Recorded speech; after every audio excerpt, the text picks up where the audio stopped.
Welcome to the Cultaholic Wrestling Podcast. If you like a lot of wrestling on YouTube, join our cult. Hello and welcome. Sometimes he does a bit of that, throws his hands in the air. Hello and welcome to the thrilling, lovely edition of the Cultaholic Wrestling Podcast. I am your host for today, Jack the Jobber, joined by Adam Pacitti and Andrew Hodkinson. Thank you. And Joel behind the camera as well. Yeah. Ross is in Germany for the Euros. Oh. I don't think he's managed to go to any of the England matches, but he's going to, I believe, Spain versus Italy tonight, which is quite a high-profile one, and a couple of others as well. Matthew's at a wedding. Oh. So everyone's away, but I'm joined by Andrew and Adam, and it's just been a busy... Well, how's your week's been back here? I've had a rough morning. Oh. I've got a story. Oh. Adam's funny stories. I had a bit of a nightmare in the Uber on the way to work today. So I've been drinking these. They're pre-workout powder drink things, and I've got these little test tube like vial things to bring to work, and they just sort of keep me a bit switched on. I'm struggling with the long COVID at the moment, and it's just this white powder like that. You can see where this is going. Oh, no. In a little test tube with a lid on it. Put it in my back pocket on the way out. I was in a mad rush because he was outside. And I was like, oh, bollocks, I haven't fed the cat. Fed the cat, rushed out, sat down. Sorry, mate. As I sat down, crunch in my back pocket. The little plastic tube broke. And I knew immediately what it was. And I was like, oh, bollocks. And I was like, oh, no, it's going to get in my pocket. It has got in my pocket. But I pulled it out, white powder all over the back seat. And then I'm cradling this little test tube thing of white powder, trying to conceal it because it obviously looks like something else. But as I'm doing it, like the plastic shattered, and it's just getting all down me. And I was like, he didn't have music on or anything. It was a completely silent journey, so I was trying to wipe it off discreetly. But that makes noise, and he knows I'm doing something. And if he looks in the rear view mirror and just sees me with a little thing of white powder in my hand and it all over his seat as well. And then when I got out, I looked back, and it was covered. I feel really bad. I should have said something, but what do you say? Sorry, mate. This is actually a pre-workout powder. So I left it as it is, but that's my first one-star Uber journey of the year for sure, and I'm very disappointed in myself. Yeah. I take great pride in my Uber. You never know what Uber drivers want. You know, like sometimes I've got a crap rating because I've not spoken enough, and they want a conversation. Sometimes they want to be left alone and not have the same conversation that they've had 20 times that day. So I try and be a good rider, but I really messed up. If they want to talk, 100%. But do not scatter white powder all over the back seat. They don't like it. Other than that, I'm hunky dory. Yeah. Oh, Andrew, you had a less dramatic morning? A very much less dramatic morning. Yeah, nothing really to report about. Just plodding on. Going to an anime convention this weekend. All right. So that should be good. Sorry, that was so suspicious. All right. Well, they're normally just an excuse for like smut, aren't they? Those sort of hobbies. You will not be surprised that there is a lot of smut there. I apparently. knew it. But that's not why I'm going. Yeah, right. Why are you going? Because friends are there. Friends of the channel, Charlie and James.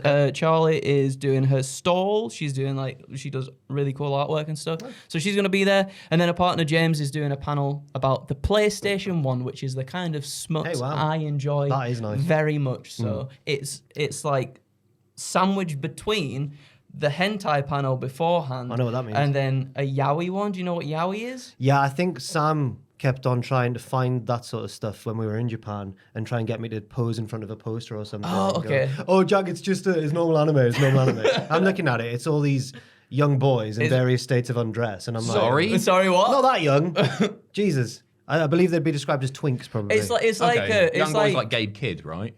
Like Gabe Kidd, although he's not. No, he's changed a bit. Not now, anymore, yeah, I guess. Mad, yeah. Like Christian's son, Nick Wayne. Right. Okay, fair enough. Or So Hook. Yeah. What about you? How was yours? Well, when are you going to that, sorry? That starts tomorrow through to Sunday. I hope you have a Are lovely you doing time. all 3 days? Yeah, Where is it up here? Jesus Yeah, it's Christ. St James's Park. Very nice. What is that? Cool. Oh, because football. Holy football. I've been to one of these, not an anime one before, but I went to a Comic-Con a couple of years ago, and I wasn't especially interested in a lot of it, obviously, but like I felt that there probably wasn't enough to do during the day. You're there for 3 days, so you will check out these yaoi panels. Well, no, we won't check out the yaoi So what are you going to do? Well, It's going to be good. Yeah. All right. Yeah. How is yours? What do they talk about on a Yowie panel? I don't right? know. I Talking guess about maybe all of these, like, boys kissing right. and how to make boys kiss. How do you fill an hour of that? I'm not even judging. know. Whatever you're into, as long as it's legal, We've go done- for it. We've done the occasional panel before, and I thought, how are we going to stretch this out? Yeah, and there's stuff to talk. You just do a podcast or whatever, right? You Yeah. talk about what happened on Raw this week. Which I'm sure they'll do. Yeah. Different type of Raw. Right. I'm so sorry. Yeah, my weekend was obviously hectic. Yeah. Me, Fraser, Pierce, and Owen went up to Clash at the Castle. You'll have seen probably our news videos and stuff. You might have seen me really struggling. I'd like to thank Adam especially for your edit on that, because I think it's a good salvage job you've done there. It's my proudest work, that. Honestly, Yeah. I was genuinely, when we got back to the hotel room, and you get, it sounds stupid, but you do get a bit of like an adrenaline rush from everyone, especially after Owen had packed up the camera and ran back Well, to they're the hotel. dangerous people. It's understandable. One of the top comments says that I'm now an accredited war reporter. But you get a bit of an adrenaline rush because obviously it's this like wave of positivity. Everybody after the camera had stopped, and you know, there's a bit of complaining about Drew and everything. Obviously, that's the point of the video. But afterwards, when I was just meeting everybody, and it's just everyone's so buzzing, and wrestling's such a a good community thing when it's all together like that and the atmosphere is good. And talked to loads of people, got back to the hotel, and I was sat there, and the adrenaline's starting to wear off, and the other three lads are like, "You all right?" And I'm like, bit gutted about how the actual video went, because it seemed like so much of it would be just unusable. So thank you very much for managing That's all right. to sculpt something out of that. But the idea was like it was always going to be chaotic. That's the selling point of the video, isn't it? But like there's a level of chaos. And when you messaged me saying, "Oh, I don't know how much of this is going to be usable," I thought, "Oh no, it probably won't be that bad." And then I got like a minute into it, and I just went, "Oh." It's not so much. Obviously, we try and avoid swearing on the channel, and it was an interesting one because it's sort of we don't say the big swear words, and we certainly don't use them at the beginning of the video. And it was interesting from a sort of data perspective because the CPM on it was half of what we would normally expect, even with the censored swearing. That's no big deal because I think it's a really fun video and everything. But it was the people like chanting swear words in the background. That was the problem. So I had to cut so much. I think it was like a 20-minute video that went down to 12 or something like that. But because people were just chanting swear words in the background, it's like, so you can't use the audio because you haven't got isolated audio from that. But I think it was a really fun video. I thought it was great. And thanks to everyone who appeared in it. Apologies if your bit got cut down or just cut out altogether, but obviously we couldn't use some of it. But yeah, it seems to have gone down pretty well. I'm glad that we decided not to do the what happened out there and did it in here instead with Sam, because that would have been impossible. I think it would just been an impossible task. That would have been a nightmare. Yeah. We've also filmed a video. I need to give credit to Fraser, who was kind of the creative mind behind this video, which I won't reveal what it is, but it's going to come out. I don't know. Depends how long the edit takes. In the next few weeks, probably. I think probably next weekend. Oh, excellent. It's a pay-per-view weekend next weekend. maybe Maybe in an evening when it's ready. Yeah. Which is kind of different to what we've done before, but it was really fun to film, very hectic, and hopefully you enjoy it as well. And just a shout out to everyone who came to say hello to us, and to Fraser, Pierce, and Owen. I was going to nominate them for the Hall of Fame, but I thought I can't single one of them out. You could do them as a team. Yeah, I mean, Team Scotland. I thought about it last year. It was exactly the same as All In when it was Atkins, Pierce again, and Luke, who were just an amazing team, and I've just...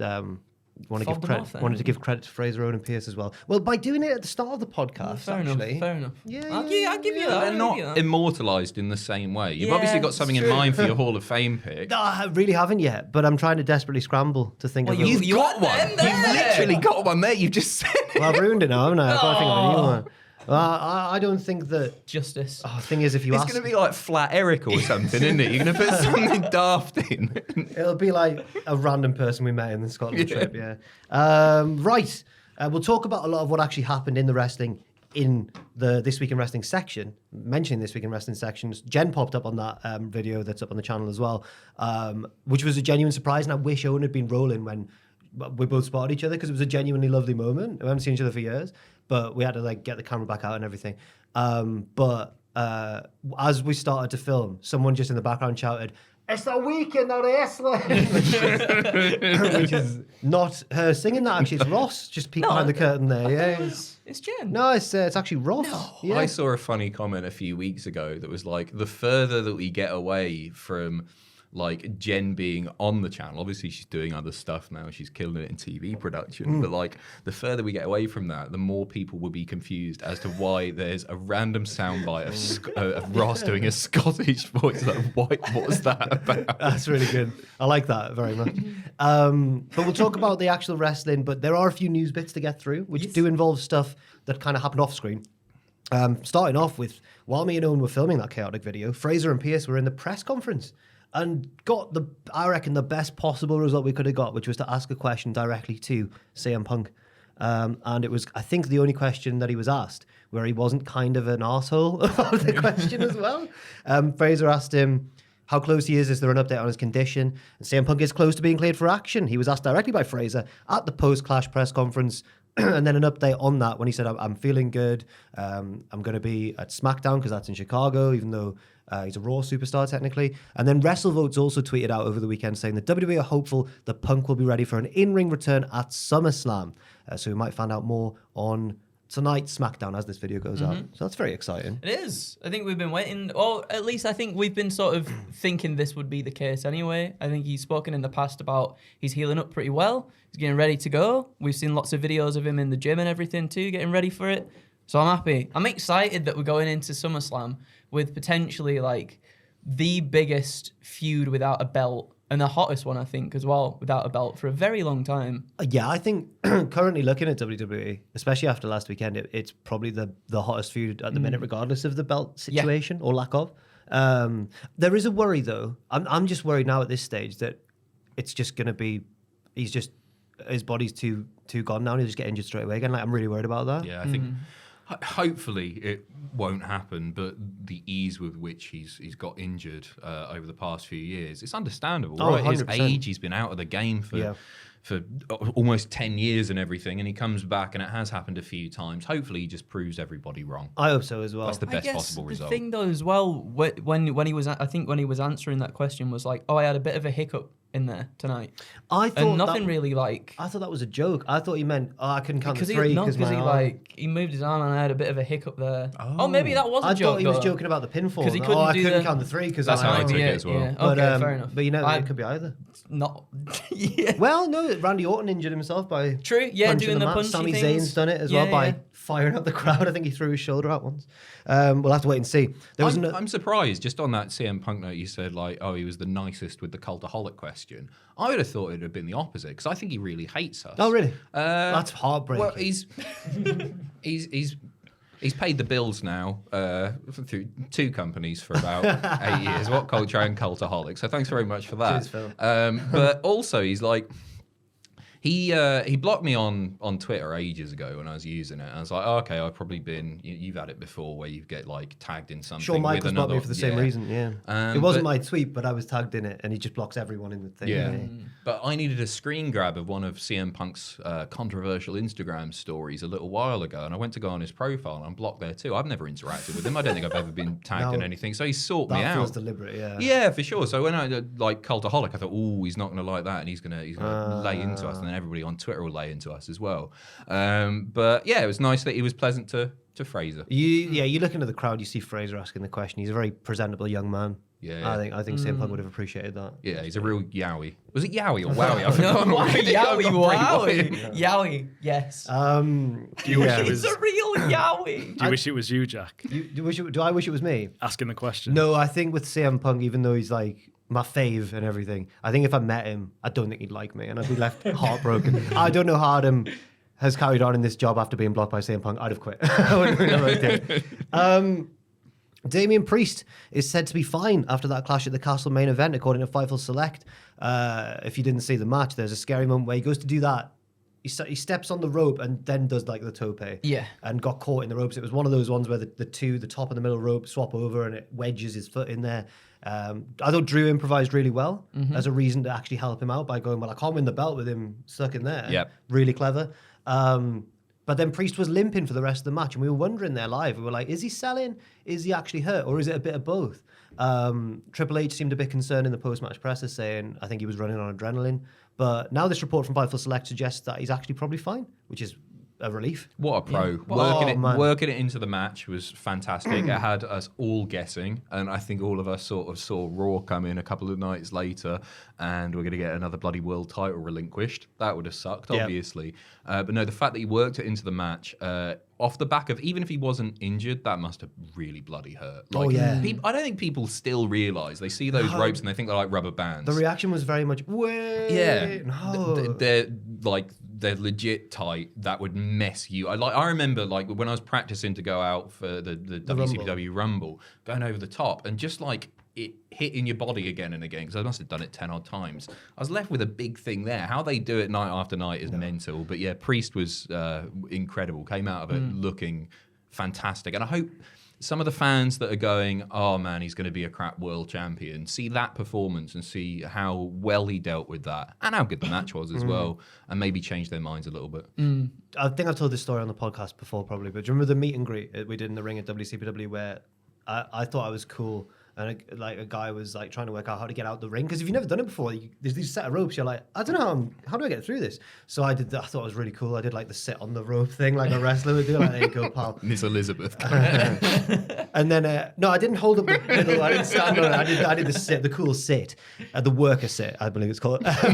And he got out onto the apron, jumped down, and as he jumped down, he twanged the top rope, and I was still there, and it hit me in the side of the head. And it's yeah, you're right, it's tight, and it felt like being hit by like a big solid object. I remember going, he didn't realise, he walked off happy. So fair enough.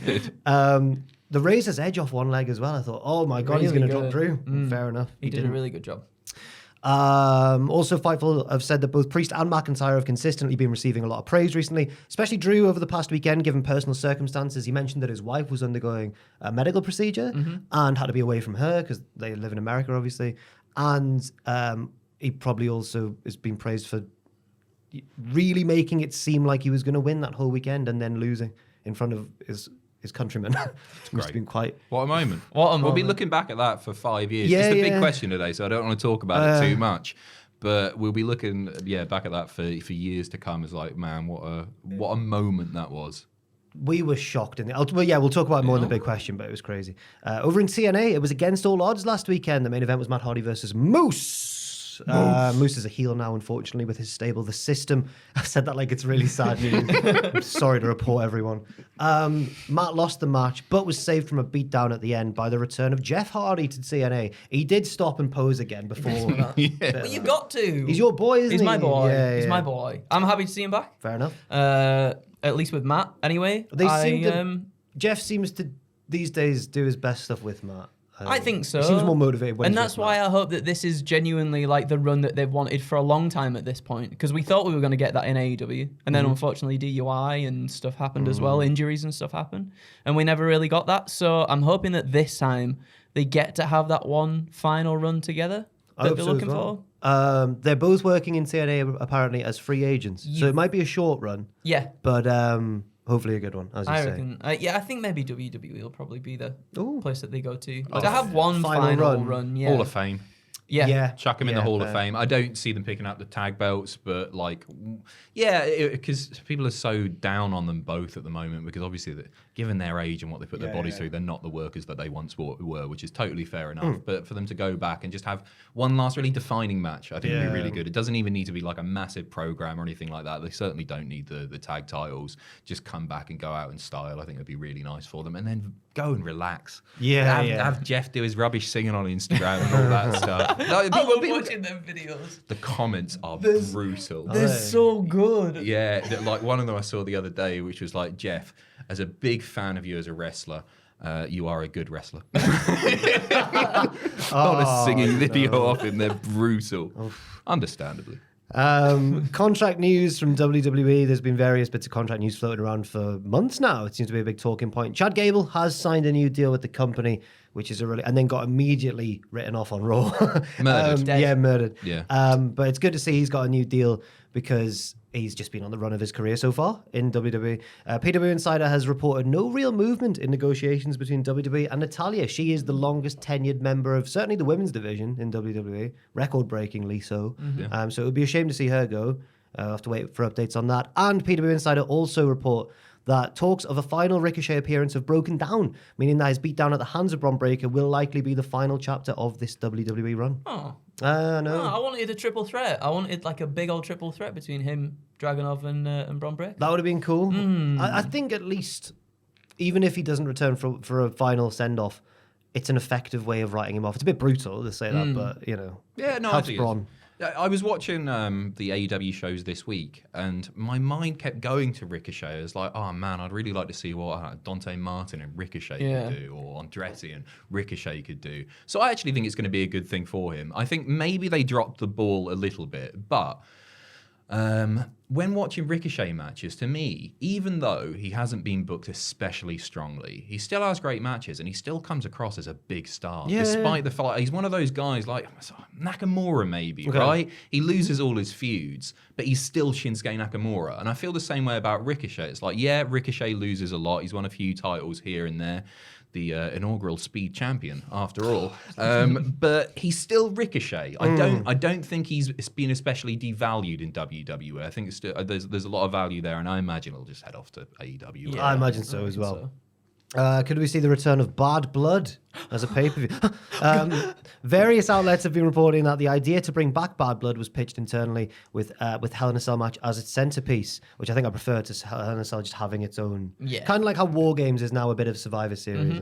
But yeah, just as it was with the original Bad Blood back in 1997, scene, of course, of the first ever Hell in a Cell match, Shawn Michaels versus The Undertaker and the debut of Kane. PW Insider has reported some talk of October 5th this year as a potential date, which would also be the exact date of that initial Bad Blood in Your House. Nice, oh, that's good, isn't it? I don't get too excited about bringing back old pay-per-views. I think you're totally right in that having Hell in a Cell as a centerpiece is really nice and a great bit of nostalgia. But they are just names, aren't they? Like if they were like Armageddon's coming back or whatever, what's the difference between that and any other B-show pay-per-view? Do you know what I mean? Yeah. But it's cool, isn't it? Yeah, and I think that's nice with the Hell in a Cell connection. They were supposed to bring it back in like 2017, weren't they? But then they changed it. I think it got announced as Bad Blood, and then they scrapped it and changed it to Great Balls of Fire. Great Balls of Fire. Yeah. I think didn't that know was that. the thing, like 2017. I'm pretty that's sure interesting. WWE announced it as Bad Blood and then scrapped it in favour of the name Great Balls of Fire. Obviously, so much better. Obviously, there's more important things going on regarding it, but I'm so glad Vince isn't there anymore. Yeah. Great Balls of Fire. It was a good show. Remember, we all thought that it was going to be rubbish because it's called Great Balls of Fire, which is a song from the 50s, is it? Something like that. A long, long time ago. And it's just like, well, that's not that relevant anymore, but sure. It was the logo? Yeah. Like someone's head was in the way and it just said balls like on the little strip on the LED strip. I remember learning. I think we learned that news in Orlando. I remember us setting up for something, whether it was the show we did over there or something. We all were in a big empty hall putting up chairs or something. And I think Kenny McIntosh came running over going, Great Balls of Fire. The next, and we went, no. And it bloody was. Potential venue for a possible Bad Blood return is said to be the State Farm Arena in Atlanta, Georgia.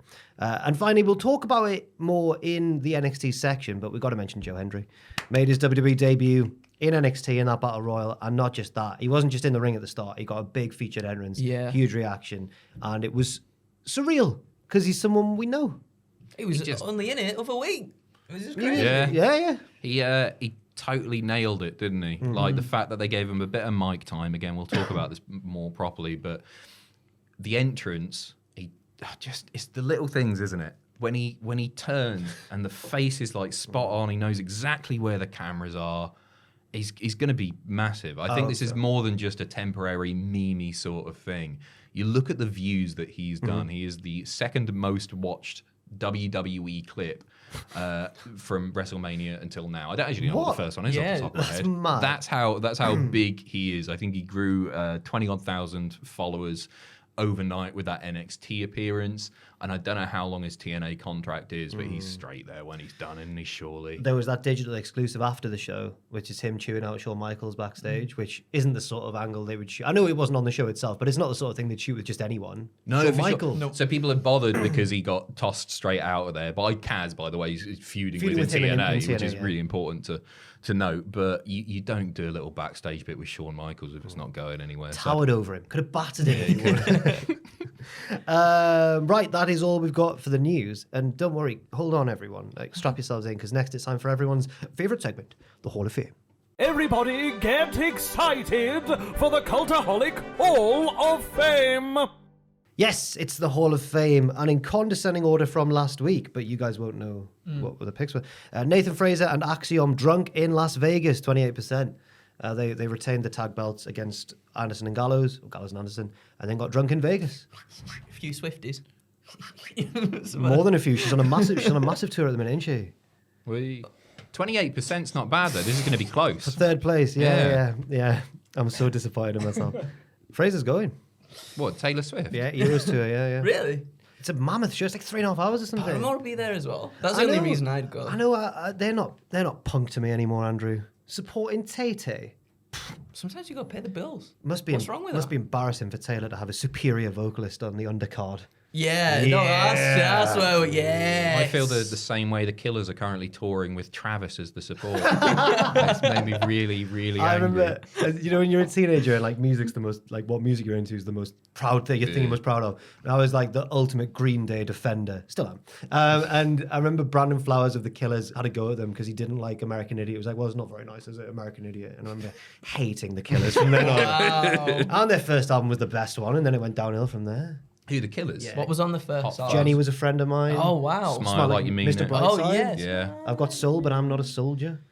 All the these things that I've done. I've done, whatever. Yeah, That's pretty much all all these the things. What songs I've they've done. all their done. songs. That's all the No, songs When they've You done. Were Young was on the Oh, of next one. course. And Oh, was it? then that one about Are We Human or Are We Dancing? we dancing? Yeah. It's pretentious crap, isn't it? Yeah. The latest stuff. I really like Under the Gun. Do you remember that? I think it might have been a bonus track. Really? On like the extended edition, the deluxe or whatever. She's got her halo and wings. Hidden. It's a brilliant song. Really good. Real great song. Well, they've lost their way.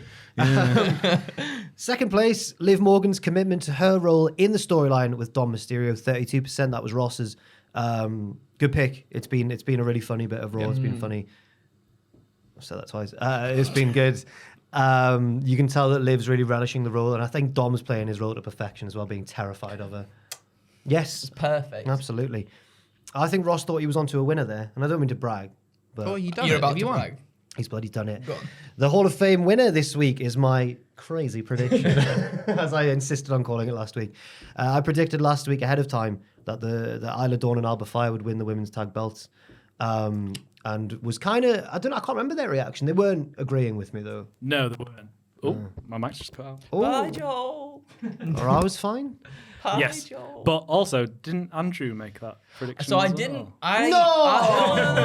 No. Stealing my thunder. So when we did predictions together, I said I've genuinely been going back and forth because I think they might be the only ones to win in Scotland that are Scottish to win championships, and I went with my head instead and went with Bianca and Jade to retain. Unfortunately, but I had an inkling. But I didn't follow through. Unfortunately. I was in two minds about making the call on last week's podcast because I thought it would make sense, especially because until we got closer and closer to the event itself, I started the week thinking Priest was going to win. Yeah. Then by the time the match actually started, I was like, this is Drew all day. You've been getting too much good stuff in Scotland to make up for it, though. You know what I mean? But then, but back when I was still thinking Priest was going to win initially before I changed my mind, I thought the same as you. They'll get the big Scotland pop as kind of not a total remedy, but like to kind of make up for it. Yeah. And it did get a huge reaction when they won as well. Yeah. It's mad.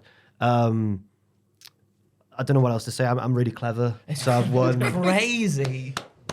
Thanks, guys. Thank you. Also, a shout out to Matthew's prediction What was from his last week. Oh God, yeah, 'Cause last we were week. talking about Germany, Scotland, that match. I went, I've got a mad prediction, and Matthew goes, it was in the build up to Germany, Scotland, and Matthew goes, Germany 5, which they did score. Yeah. Wow. They won He's like a 5-1. Yeah. He is like the prophet. Or like, what's the woman from the Oracle from Matrix? The Matrix. Yeah. What a great character. What a fantastic character. Yeah. Recasting the third one, I think. It's not the same person. Oh God. Disgusting. Like Is that Dumbledore. Judi Dench? no. What am I thinking of? James Bond. Yeah, she's kind of the oracle figure of the James Yeah, Bond. she universe. is.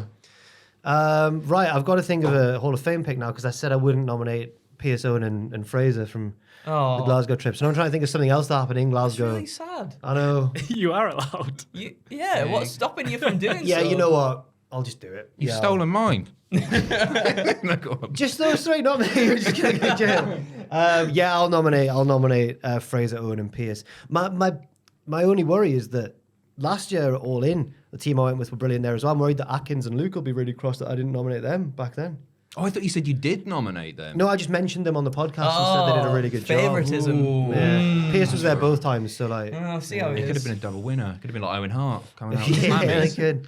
Yeah, I'll nominate. It's not a funny one, but you know, I'll go with them. I'll go with those boys. What do you like about them? Yeah. Individually or as a Yeah, team? Yeah. one by one. I like Fraser's tenacity. Mm-hmm. I like. Very Brent. Yep. I like Pierce's reliability, Mm-hmm. and I like Owen's accent. It's funny, isn't it? He'll be buzzing. Really funny. He edits sometimes as well. Yeah. he's I like right. his speed as an editor. He's quick, isn't he? He is quick, Quick yeah. editor. He is. Swift boy. Yeah. It's Taylor Again, Swift, yeah. yeah, that's my nomination. Second place was Ross's one, and you're sat in Ross's chair. So Oh we'll go to my you, Andrew. goodness. I'm going for the Wyatt 6 debut. I think, well, you've obviously we'll... What? Well, you've won. Well, I haven't you? might not have done. All right. Your stable might be better than that stable. Who knows yet? Yeah. I just thought the presentation, we'll get into it again, as we said in the wrestling, but just like the presentation and everything, and it was so spot on. Just the whole, how it was all one shot, how they just were all introduced, how violent it seemed as well. Like, just the whole presentation of it was just something that I feel like we've not seen before within WWE, at least not modern WWE anyway. But the mixture of the spookiness, but also that. But also, that kind of like the presentation, right, brutality right. and stuff of it as Yeah. well. Because I feel like we did get that somewhat with some Bray stuff, but it wasn't to that level of, obviously we didn't see a lot of blood back in those days and I things think like that. Tom made a good point on the news.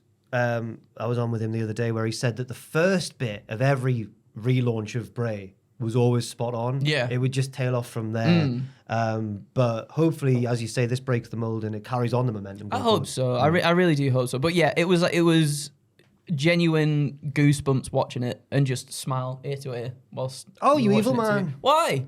Everyone got hurt. With a bit of murder every now and then, don't we? Fair enough. With a bit of murder, it'd be right, won't it? Yeah. You'll be back again. Are you a fan of the horror genre? I used to not be, but then Joanne got me into it. You see, she's a right. big fan. So I used to Does like. she support the baddies when you watch a horror film? She does like the baddies. I know, You know, that's like what that. I've noticed. Horror fans support the baddies. That Terrifier film you heard of, Terrifier with the weird clown. Terrifier, no. Yeah, it's all like it's basically just like shock value B movie kind of Yeah, stuff. yeah. But everybody likes the clown that kills people and puts salt and vinegar and other things in their wounds. Yeah, Oh, it's that's- odd. It's pretty grim. It's pretty grim. Do you want Yeah, batter with that? Yeah. You should be a slasher Yeah. villain. Yeah, that could be your catchphrase. What was it again? Do you want batter with that? You want scraps? What do you call where you're from? What do you call the loose bits of batter? at the- Scraps. I hadn't heard of him. There was a chip shop attached to the arcade that I worked at, and I was in there getting change or something. And I heard somebody say, "Can I have scraps with that?" I was like, what the hell is that? I'm like 20 odd years old at this point, 19, 20 years old. I had no idea. They are delicious. You know, they They're sell amazing. them in M&S. You can buy a little punnet. That of is the scrap- most. It is, that isn't it? Such gentrification. Yeah. I'm trembling with rage. Might be Waitrose. It's Or one one of of the, the- one Oh, of the that's 20 even ones. worse. Yeah. Is it worse? Similar. It's innit? about the same, isn't it? Waitrose is worse. Yeah. Where was the arcade? Was that Southampton? Isle of Wight. Isle of Wight. Oh, Yeah, right, yeah. okay. Oh, Summer Arcade Shanklin. Big shout out. There you go. Follow them on social media. That reminds me. Just before Henry did your billboard thing. I did invent billboards. You did, Yeah. Well, he did it. It was in Scotland. We saw him. It's on a really billboard. good. It's just Really like an clever. iconic photo at this point. And obviously he couldn't be there. Everybody knew that he couldn't be there because he was booked that weekend. Didn't stop the chance occasionally though. No, it didn't. the phone calls. But yeah, like what a way to make your presence felt. Mm-hmm. Clever. Sorry, I've cut off Andrew there. Oh no, it's fine. It's all good. So your pick was The White Six. the Wyatt Debut, Six. just the whole thing. How do you want us to spell six there? I've heard it that it's SICK and You then take the number six. Liberties, you could go SIKZ if you wanted to. You could go whatever you wanted. The It's up to spelling, you. but the spelling and the wording of the Hall of Fame picks Aye. is how it shows up on the Patreon. So I worry that sometimes that influences the vote. Sometimes I feel like Ross puts a little bit extra pizzazz on his ones. Yes, I know what you mean. You know what I mean? Yeah. Literally. Little sparkle emojis around. Like, he'll Plus more word details. it because he's the one usually who actually manually like inputs them, I think. Or is it Fraser? He sends them to Fraser. But I think that he words them and sometimes will word his in like a particularly funny way. Right, okay. Maybe it's just that Ross is funny and that's what I'm complaining Ross about. is very funny. He is funny, of course, yeah. But no, I'm glad that you've noticed this as well. He puts more detail into it, doesn't That's it. he? Yeah. But I'm too scared to bring it up when he's here in person. I'll bring it up next week. Whoa! But blame you. Thank you, Andrew. You're welcome. Thank you. Adam, what is your Hall of Fame pick this week? Gary from Scotland, obviously. So there's this My guy new mate. there's this guy in Jack's video who is I don't want to say pest because that sounds wrong, doesn't it? Who is very present throughout the video, and especially in the director's cut. If you saw the rushes of that video, Gary is there an awful lot. He's had a bit of a hard time in the comments section. People I know, thinking, I know. and that's never nice because he's a pissed up Scot, right? He's just having a laugh, and he's there with his toy belt and Straw hat, glasses, lovely smile. Apparently his teeth almost fall out halfway through. Somebody said. I didn't notice that. But I thought give him a win, right? After people being nasty in the comments section, because that's never nice, is it? No. So immediately the video opens and he just starts going, "Don't smile, don't smile." And then you ask him the question about, what do you think of the CM Punk stuff? And immediately starts talking about football. So he says, Drew got robbed.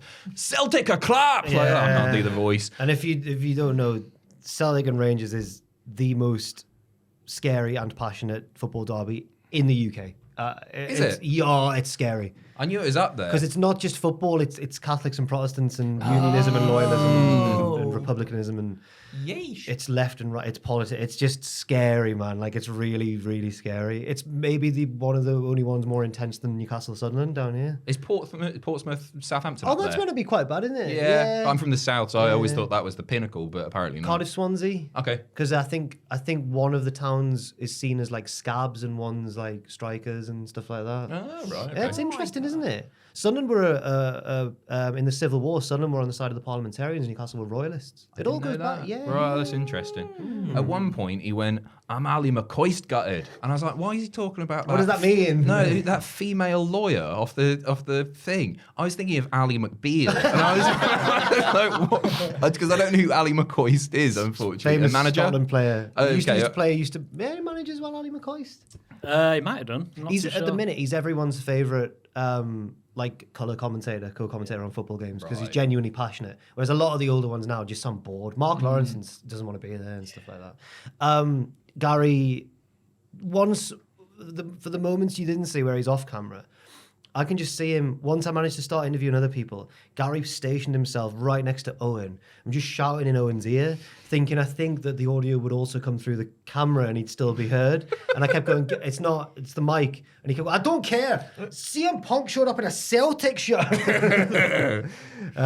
He was great. He was brilliant, He yeah. deserves a win. He's never going to see this. There's no Do you way. not think he's a podcast listener? No, he doesn't know how to use the internet, that bloke. Gary, if you're listening, I'm so sorry. I've nominated you for the Hall of Fame, mate. I thought you were tremendously entertaining Oh, yeah. throughout. You'd had a few bevies, you were passionate, and you were brilliant, and you made an already chaotic video especially chaotic. So props to Straw Hat Gary. Yeah, there's been a bit of a meal made about my shove on Gary. You did fair. No, He no, like no. fell down. Lost What I his had to teeth. cut was way worse. Hoist him up. TTS is down there. GTM.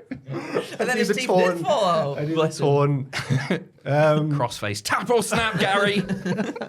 No, Gary's approaching. I was talking to a lovely lad. I think he had a southern accent, but he was quite like polite as southerners sometimes are, you know. He was just quite softly spoken. So I'm like there going, don't worry, you'll be able to hear the mic, but just praying that the audio will come through. And he was making a really good point as well. And it's just loads of like, I think a mixture of Scots, obviously, and Northerners all just chanting around him. And I thought this poor lad's trying to make a good point about booking and serious wrestling analysis. And then even worse, I look up, Gary's tottering back in the frame. So I reach out a hand. Now, if you review the footage, as I reach out, as I make contact with Gary, he's already stepping back. He's realised. He's more socially aware than we've given him credit for. But on the video, it looks like I've just shoved him away. And that wasn't what happened at all. So I'd just like to say right now, no. But You didn't assault a fan. No. Clash at the castle. But there were reports of fights after that. There were. Maybe that's what they saw. Stemmed from that, yeah. Gary took a great bump. He made me look like a million bucks. That's a great pick. I knew when Owen had sent you that footage that even if we couldn't use it, you would particularly enjoy a lot of the characters on that video, including Gary. Yeah, there was a good bunch, wasn't it? Yeah. It did wrestling fans proud. Yeah, it did. No wonder everybody hates us, eh? The little lad at the end, though, was adorable. He was lovely, wasn't he? Playing Yeah. on his dad's shoulders, yeah. And he brought his flag, his Scottish flag, with like "Bring It Home, Drew" or whatever on it. And I thought, That's what it's all about. I Isn't thought I'm it? going to use him to end this video and get myself, made myself look like a brilliant guy. Just like CM Punk would do, because you're a big CM Punk fan. Yeah, that's right. Clever. See the scary bloke? Which one? The big built one with the tattoos. Yeah. Brilliant. Yeah, I loved it. Your 'Cause I felt response like to him was really good as well. He's going to mess with him because he's got the punch he shirt got on. booed by people standing a fair distance away. Yeah, I thought he was on my side and I felt safe. Yeah, that's a good guy to have there, isn't it? Yeah. But then he walked off. Oh, it's a great pick, Adam. It's 3 great picks at the Hall of Fame this week. My own one was Fraser, Pierce, and Owen. Don't know what order to put them in because it's like preference then, isn't it? And I don't want to do that. Andrew? The Wyatt 6 debut. Mine is love heart emoji, sparkle. No, it's Gary from Scotland. Some people have christened him Gary YouTube. Gary, oh, Oh, nice. that's good, isn't it? Yes, those are your picks, and your picks alone, as Matthew says. If you head to patreon.com/Cultaholic and cast your vote there. This is This Week in the Wrestling. It's this bloody week in the wrestling. This week in the wrestling. It's double-sided. That's very nice. We care about the environment. Yeah, there's just loads, lads. There's just loads. I know. We'll start with SmackDown, which of course took place in Glasgow. Chelsea Green cuts a promo before her match declaring that Piper Niven will beat Bayley at Clash at the Castle, thereby making us the women's champion, which is clever heel stuff. Classic. Chelsea faces Naomi and almost gets the win with a rope-assisted pinfall, but Bayley shoves her feet off the ropes and Naomi gets a roll-up for the win. I don't want to say it felt like a much-needed win for Naomi, but I'm glad she got a singles win here on TV. Yeah. Chelsea's just the bollocks, isn't she? She's so good. I noticed, and I hope this is a long-term thing, I think they've added Samantha's voice to Chelsea's theme. And I hope that's a thing moving forward, like it's the sting Chelsea at the beginning. Green. So good. So hopefully that's a thing. I think Chelsea Green is nailing it and makes you care despite the fact that she doesn't win all that often. Like the best example perhaps in WWE right now of maximizing screen time. She just gets it, doesn't she? She's so good. Even before they were together, you could compare her to Matt Cardona in the way that they both know how to self-promote. They both know how to keep themselves relevant. I think her episode with Ross, her Straight to Hell episode, is a particularly good one because she's just so full of ideas and things that she'd pitched in her previous time in WWE and everything. She's really good. I really hope she wins the Money in the Bank. Ooh. I think she'd be so good in that role with the briefcase. Yeah. Like, I've got my fingers crossed for that to happen at least anyway. Absolutely. And I like her doing this stuff. Like, if you win, we're the champion. We're the champion. One thing I noticed live is that I was expecting, obviously, Alba and Isla to get a big reaction, and especially Drew. But I thought, and Piper did get a good reaction at Clash. But here, very pro-Bayley crowd still. Everyone just loves Bayley. I thought on SmackDown it was for sure, and then I felt like it turned a little bit. Well, I wasn't there, obviously, but like at least through what we heard from just watching the broadcast and stuff, it felt like they were more on Piper's side on Especially Saturday. towards the end of the match with a few near falls and that. Yeah. It didn't sound, at least at home watching, that Piper got the biggest reaction when she came out. No, But it's I a don't think testament to the quality and the build throughout the match of how she got people on side. Yes, Yeah. I would agree as well. Backstage, Baron Corbin thanks Nick Aldis for calling him back up to SmackDown. Ricardo Del Fantasma interrupt, and the guy next to me goes, "Who are these guys?" And mock Baron Corbin. Fraser. Aldis finds the group for their attack on Apollo Crews last week. So Santos Escobar says, "Don't panic. I'll make it up. I'll make it up to him with a match against Apollo tonight." Whoa. Baron Corbin, though. Babyface Baron Corbin. I'm Huge really glad they reaction kept it to Baron babyface. Corbin. Yeah, Yeah, right throughout the night. So over. And the guy next to me, again, not Fraser on the other side, when Corbin later on came to ringside, went, that's a big dude. Like, yeah. He's been around for like 10 odd years now. Person though. Oh, he's Size of massive. his head and that. Yeah. Proper, like a watermelon, that bloke's Oh, head. That's yeah. what, like, Really? my favourite picture with a wrestler that I've got ever is me and Baron Corbin because he makes me look so small. Because he is. He's just like, his Was he a nice noggin- guy? Lovely. Very, very nice. I think the world of Baron Corbin. I think he's the bollocks. And I think when he's gone, we'll really miss him. Yeah. I'd be world champion one day. Really Oh, do. God, I hope so. I think we'd love that. Especially in the UK where he's just really over. Yeah. We get another mysterious QR code during Austin Theory and Grayson Waller's entrance. Say so, I say so, I say so. I really like Grayson Waller's theme tune for some reason. They mock the Scottish crowd and bring out their guests tonight, DIY. Gargano and Ciampa throw some of the set out the ring. They'd only provided one chair, even though there's two of them, with a little handwritten DIY sign on it. Really good. They throw that out the ring and try to sow seeds of discontent between the tag champions. But Waller says, we're best mates, and claims that he'd take a bullet for Theory. DIY show footage of Grayson pulling Theory in the way of a dive last week. Waller claims that it's AI generated. Grayson points out that Ciampa and Gargano don't exactly have the strongest history together either, which is very true. DIY won a title shot, but Waller refuses. I'm not defending the belt in Scotland. Gargano talks to Theory directly and says they go way back. He's proud of his success, but Grayson is using him. Waller sucker punches Gargano, which starts a brawl. Theory acts as an unwitting human shield, taking a super kick. I think the first one was deliberate, actually. He deliberately took the bullet for Waller there. Yeah. The knee was then at the knee. Waller using him as a shield and getting out of there. And DIY pose and everyone cheers. And it's continuing to sow the seeds of discontent between the tag team champions. This should have been on the pre-show. 2-hour pre-show. The match yeah. itself. No, not just because of that. No, yeah, sorry, the match itself. Yeah, They yeah. should have set something up for the pre-show. Even if it's a dodgy finish and you do it somewhere else down the line. I think one criticism that people have had of DIY on the main roster is that they're not really getting over and they haven't been presented in the way that they certainly were in NXT. To have that match soundtracked by a really, really hot crowd who were so into DIY, I think would have really helped them out. Yeah. And it would have broken up the 2-hour pre-show. I think Ross and Matthew mention it every week on the podcast. When they make their entrance for a match, they don't get much reaction at all. But as the match progresses and everyone remembers that they're good, by the end of the match and the near falls and everything, the crowd are bought. They kind of like Piper Niven before, like the crowd are fully invested by that point.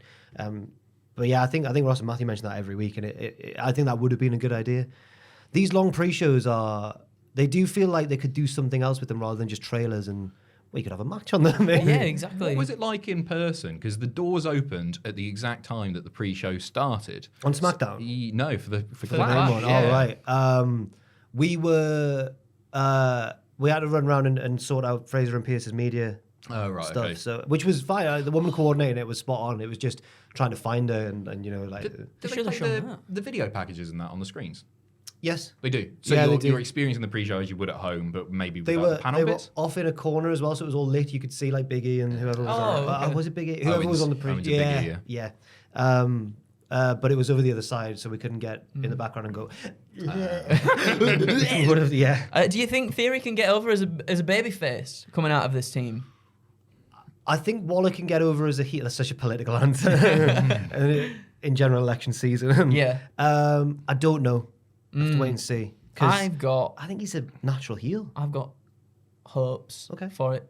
Because I was telling Adam when we were doing the live stream that there's lots of clips and stuff out on the internet, on Twitter and whatever, of him interacting with fans, and he just seems like the nicest guy. Okay. Like, just like naturally just seems like a really nice, likable person. But his face. But his face is the thing. That's the thing that that's so does it. punchable. To counter your point, Andrew, Go on. one of your favourite wrestlers, Adam Cole, Baby. natural heel, nicest bloke in real life. Yeah. It maybe I know that they say, the best wrestling personas are the real life you turned up with the volume turned up. But in rare cases, maybe it goes against the grain. It could do, yeah. Yeah, I you could think be right. Cole's a great babyface as well, though. I think he is a natural heel, but I think he's a good babyface. That's fair enough. He's just cool. He is cool, yeah. very Handsome. And handsome, yeah. And sexy. Oh, yeah. Any more? Yowie. yeah. Is it Yowie or Wowie? Just say, Yeah, it's Yowie. It is It's Yowie. Yowie. Wowie. Yowie. Backstage, the Street Profits and B-Fab tell Kevin Owens that they have his back against the Bloodline, and then they go, "We got your back. We got your back." And Owens goes, "Is this a song?" It's brilliant. And they leave, and he goes, I love chanting. He's really good.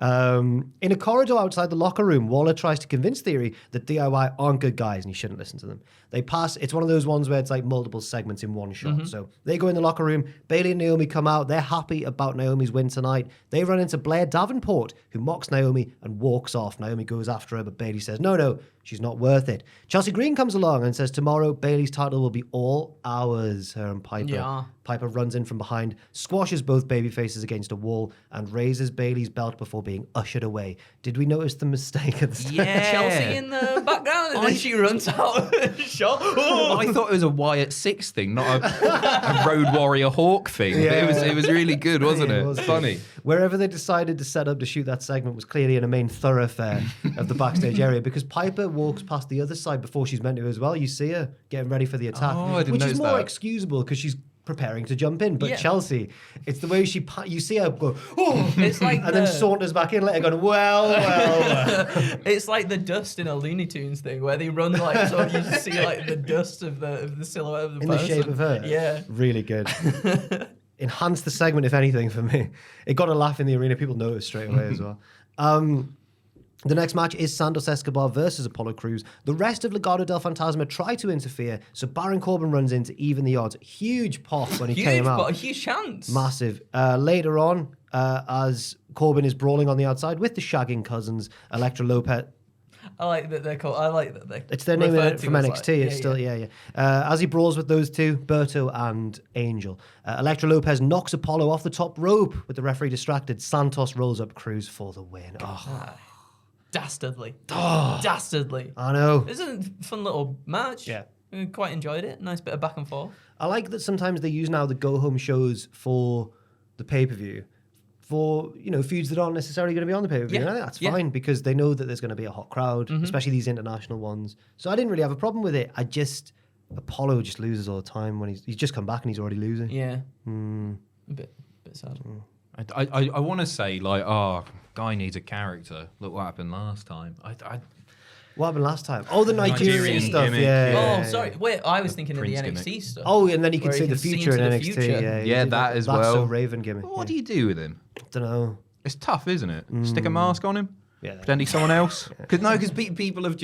I'm being very dismissive here, but I think that's sort of indicative of the wider WWE audience is that, people have just sort of given it. And he's so good in the ring. Oh, he's an Watch athletic some of his freak. indie Yeah, stuff. yeah. It's crazy what he can do. I noticed that Baron Corbin rushed to his defense, but it was Baron Corbin back in the day when he was first starting in NXT. I think one of his early big matches was against Apollo Crews, and he told him to go back to Ring of Honor. People looked on Cage Match, and he barely ever wrestled. He wasn't like a Ring of Honor wrestler at all. It was really good. So that's interesting. We see Andrade in the front row ahead of the next segment, as well as the team of Cedric Alexander and Ashante the Adonis, and they're popular lads. And the team they... I'm laughing at Andrade. This is what he's doing. He's just coming over. Wait, no, he's the speed champion now. He's the speed champion. And He's so funny. He's so fast. and the team that those lads... Yeah, but it's just, all the video packages are like, my destiny is to reach the top. Holding his mask. Yeah. I will become the WWE Speed Champion.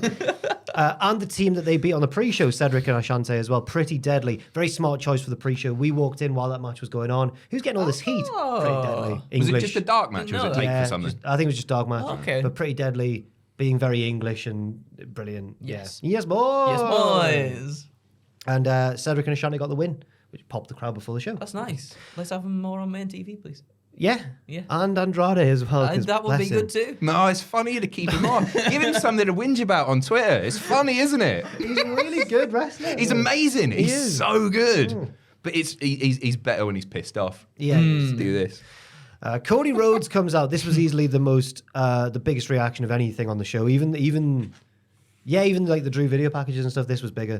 Cody Rhodes comes out and admits that he actually thought AJ Styles was about to retire a couple of weeks ago. No wrestler wants to be that guy who overstays his welcome. That's a barefaced lie. So many wrestlers don't care. They'll stay. Look at Ric Flair. Yeah. But no wrestler wants to be that guy, but AJ's starting to look like that.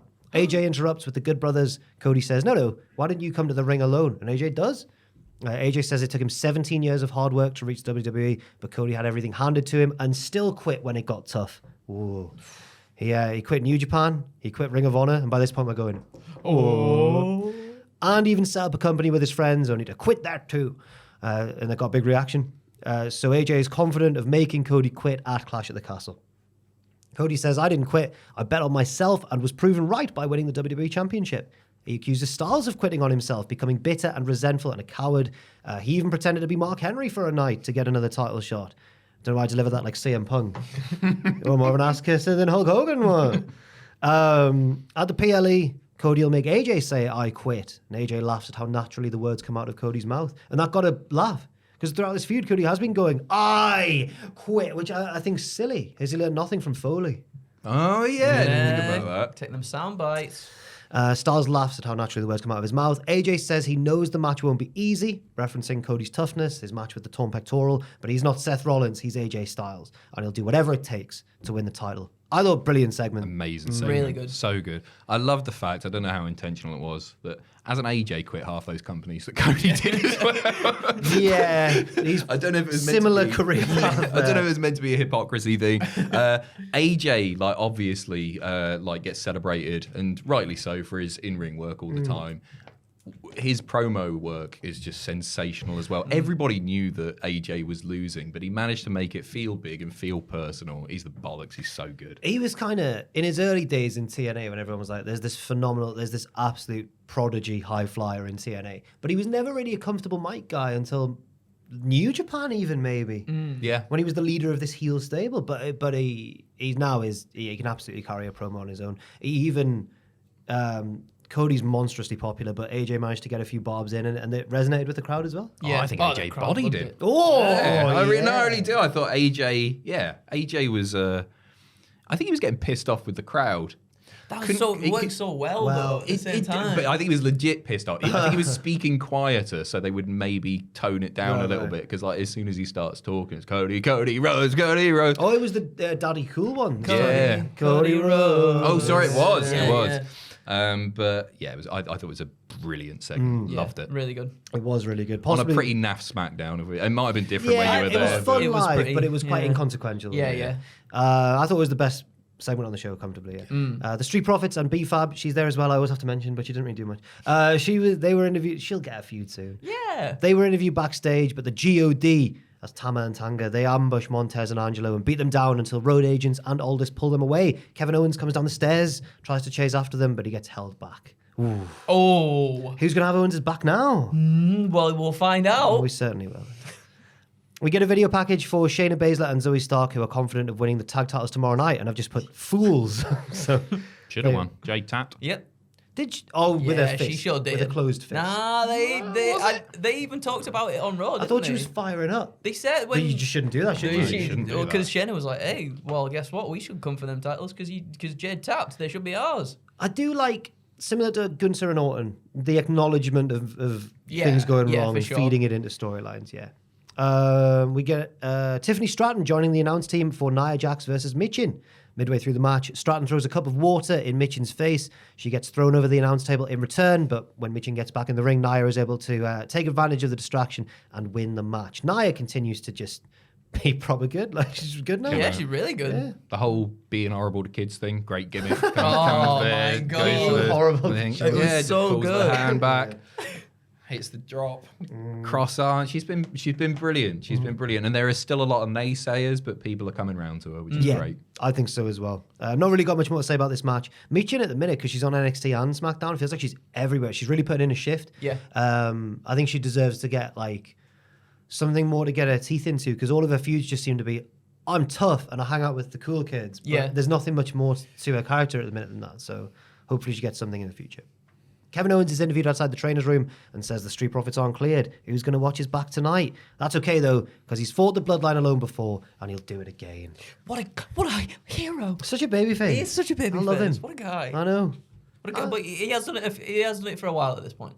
Well, being a babyface? Just beat the Bloodline up.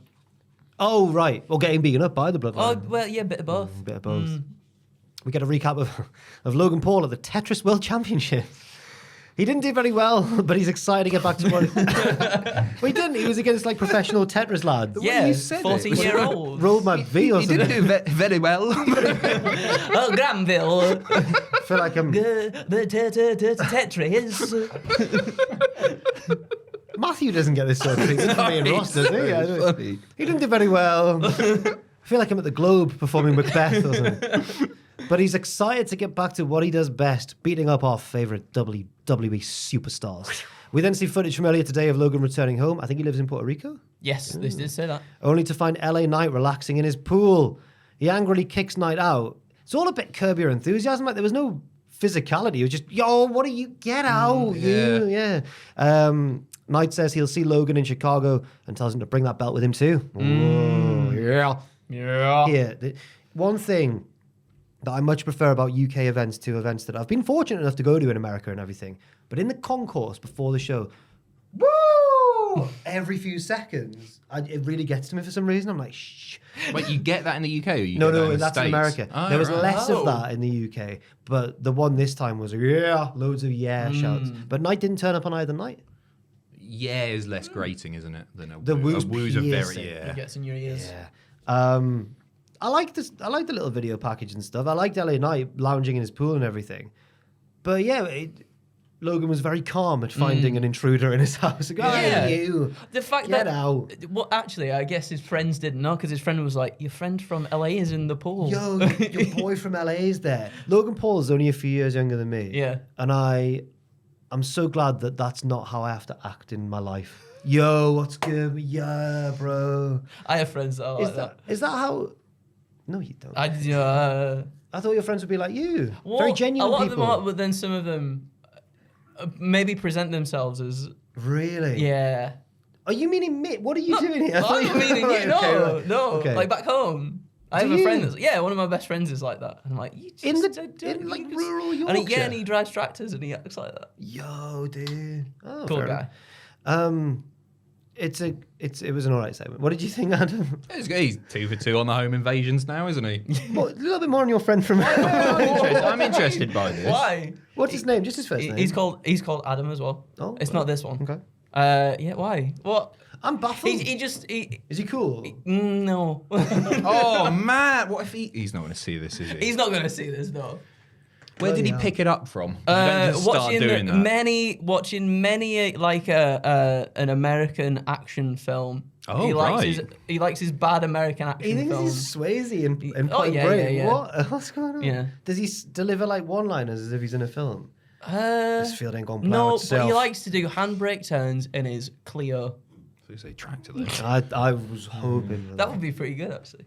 I've never interacted with a tractor. No, I've never interacted with a tractor. no, I've rode a JCB, a Diggerland. That's a digger, though, isn't it? You've been to Diggerland? Yeah. Diggerland's pretty cool. When I was teenager, I think I was about like 12, 13. Oh. Yeah. My brother's obsessed with it. They're always. I guess there's one in Wales somewhere. I went with the young carers, which is like because my brother's got autism, so at that time I was classed as a young carer. So they put on the young carers group was like they do activities for the siblings of people with disabilities and stuff.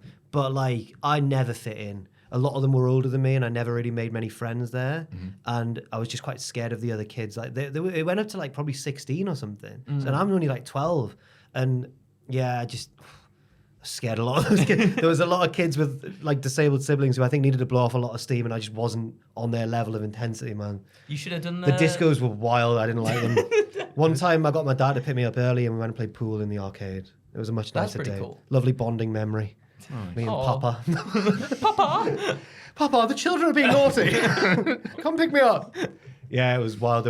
I remember there were like crackers being thrown, bits of like Crackers? There was no one supervising. Whoever stepped out the room, there's all these teenagers running around. I'm just a little boy. Christmas crackers or Jacob's Yeah, sorry, cream? that was I think a Christmas disco or Oh, something. okay. Yeah. What are the rides like at Diggerland? They all look so unsafe when I see them. I can't remember, it was years ago. I remember it had rained a lot. A lot of it was closed that day. It was a bit of a letdown. But the one I liked and went on the most, but it was like the one everyone wanted to go on the most because it was fast. It was like you drove it like a tank. I can't remember what its actual function was as a JCB, but it was good. You just went around in a circle, but it was the most fun one to drive because it was quick. Other ones, I remember driving a really slow crane across a field, and the bloke, like, he was there with you, just so bored. He's just like, yeah, just press that to go. And then we're just rumbling along. And I remember thinking, the end of the field's quite far away. We've got to come back now. And the bloke's not making any. He was not a good. I was a little boy, and you could only go on one at a time. So I thought, he'll be nice to talk to the kids when we're on. And silence, just rumbling along.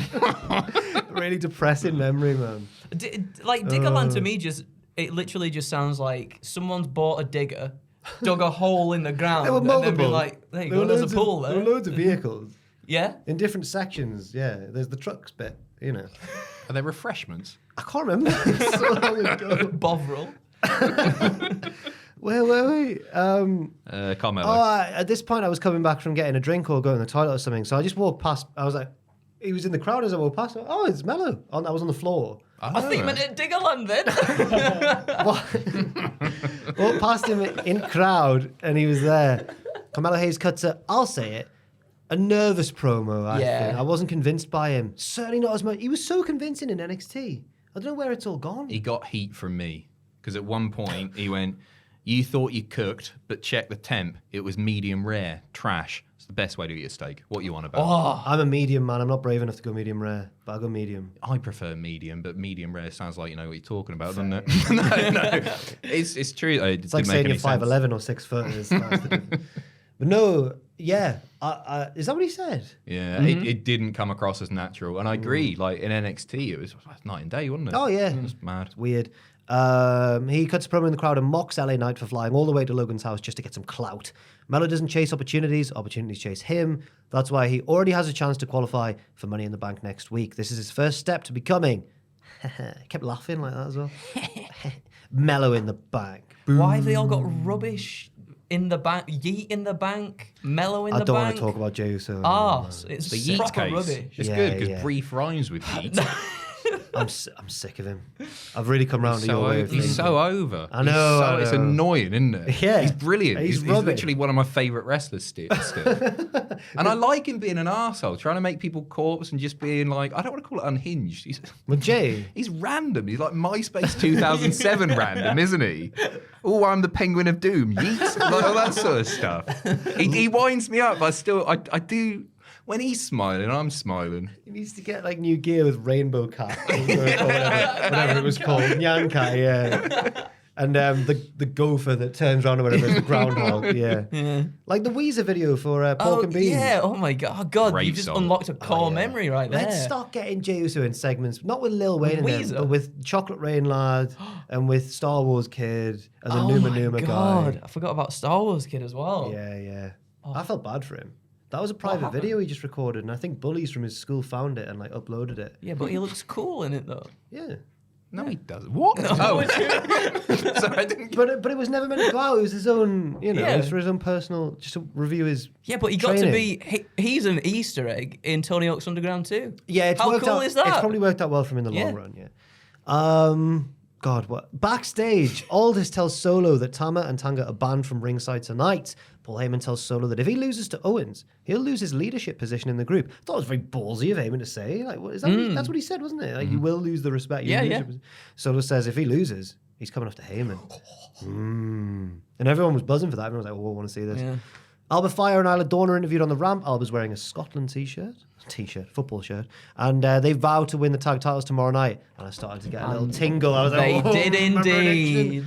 Because never promise something. I remember getting... Every wrestling promo ever, they go, I'm going to beat you and win the belt. Don't McIntyre? promise it. Don't promise it. Oh, yeah, Drew did. Drew promised it. I remember one of my favourite predictions I've ever made is when Rollins beat Lesnar at SummerSlam. Oh, yeah. Because I remember it got a big laugh when the predictions video and the comments loved it. But then it was... I remember you saying, and it was set up really well. I think I delivered it quite pathetically. You were like, why do you think Rollins is going to beat Brock? And I went, because he promised. And then he did somehow. Fair. In the main event, Kevin Owens almost beats Solo Sikoa, but Heyman sneakily puts Solo's leg on the bottom rope. Owens threatens to put Heyman through the announce table, but Solo blindsides him with a Samoan spike on the outside and wins the match. The rest of the Bloodline run in to beat Owens down, but Randy Orton makes a surprise appearance to clear the ring and everyone goes, wee! Wee. Easiest weekend of Randy Orton's life. Genuinely. No match. He's not earned it. No match. He had his gear on though, didn't he? At Clash he had his full gear on. Once So then there was the dark stuff after the show. Once the cameras all cut and everything, Orton gets on the turnbuckle and goes, "I love you guys," and then takes his shirt off, and everyone goes, "Woohoo!" Ooh. Everyone, we did. Did you? Get those pecs out, Randy. And then he milked it a lot, and Owens was playing his role, going like, "He's the man and everything." Yeah, easy. Yeah, he got to turn up, be really popular, and do nothing. Hit one RKO, I think, on Tangaloa. That's the life, isn't it? That is the life. I was watching some old solo stuff. I say old solo stuff. It's from like mid last year. And I know he's in there with Kevin Owens this time around, but he has grown as a performer. Okay. Like in ring especially, so much. I don't like, I know the whole point is that he's not the real leader of the bloodline and he's standing in everything, but I don't think he could be at that level yet. If that wasn't the plan, I don't think he's ready yet. But man, he was great in this match. It was a really decent match. More like presence now. Yeah, for sure. Yeah. And out of a suit as well. When he came out and he's got the towel back and everything, that's the solo He I want to looks see. better like that, doesn't he? He does, I think he'd be more. I think we'd sort of grasp onto him more as the head of the new bloodline if he was more just like that again than he is wearing the suits and stuff. Yeah. I don't find him very. What's the word? Like the word. What's the word? I don't find him very In the suit. compelling or Okay. as believable. In the That's the suit. word I'm thinking. Yeah. Okay, yeah. I Sorry. guess that's the point, isn't it? He's a placeholder. That's his Yeah. role in this thing. So Yeah, maybe he- stick him back in the suit if he looks He's a rubbish in it. usurper. Yeah. He's like Renly Baratheon. Yeah. From Game of Thrones. I can't remember which one Renly was. I never Me really. neither. It's been a long time since I've seen a GOT. Yeah. There was 2 dark matches as well. Don't do a Tim. Don't do a Tim to the camera. I'll get the guitar. 2 dark matches. Ludwig Kaiser came out in a Germany shirt. Scotland were playing Germany at the time, and he signalled to the crowd what the score was at the time, which was 3-0. He lost to Sami Zayn, big pop. Oh. And the main dark match, like the main event of the night, quote unquote, was Drew versus Sheamus, and they took the piss. Did It was they? So funny. Really? Yeah, they come out. Sheamus comes out first, and he's talking to the ref, and she like laughs at one point. I'm like, oh, he's in a good mood. Drew comes out, and every double down when the ref's checking on them, she'd come up laughing. We were like, what are they doing in there? What are they just having a laugh? Drew chopped Sheamus loads of times, and one chop, Drew wasn't expecting it. Sheamus just did like a Shawn Michaels tumble over the ropes to the outside, and Drew clearly was like, oh, and then just went, yeah, really strong.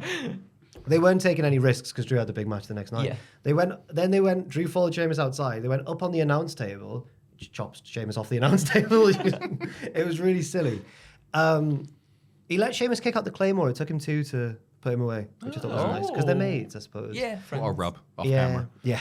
And then Sheamus cut a promo afterwards saying like, "This is my best mate. He's done so much for British wrestling. He's going to win tomorrow night. It's going to be amazing." Drew cut a promo saying, "I'm going to win tomorrow night. It's going to be amazing." And we were all hook, line, and sinker. I was like, they wouldn't not have him win after that, off camera as well. Yeah. Triple H is a crafty. He got man. you. He is. He got you. Clash at the Castle. The first match. Cody Rhodes versus AJ Styles for the WWE Championship. I Quit rules.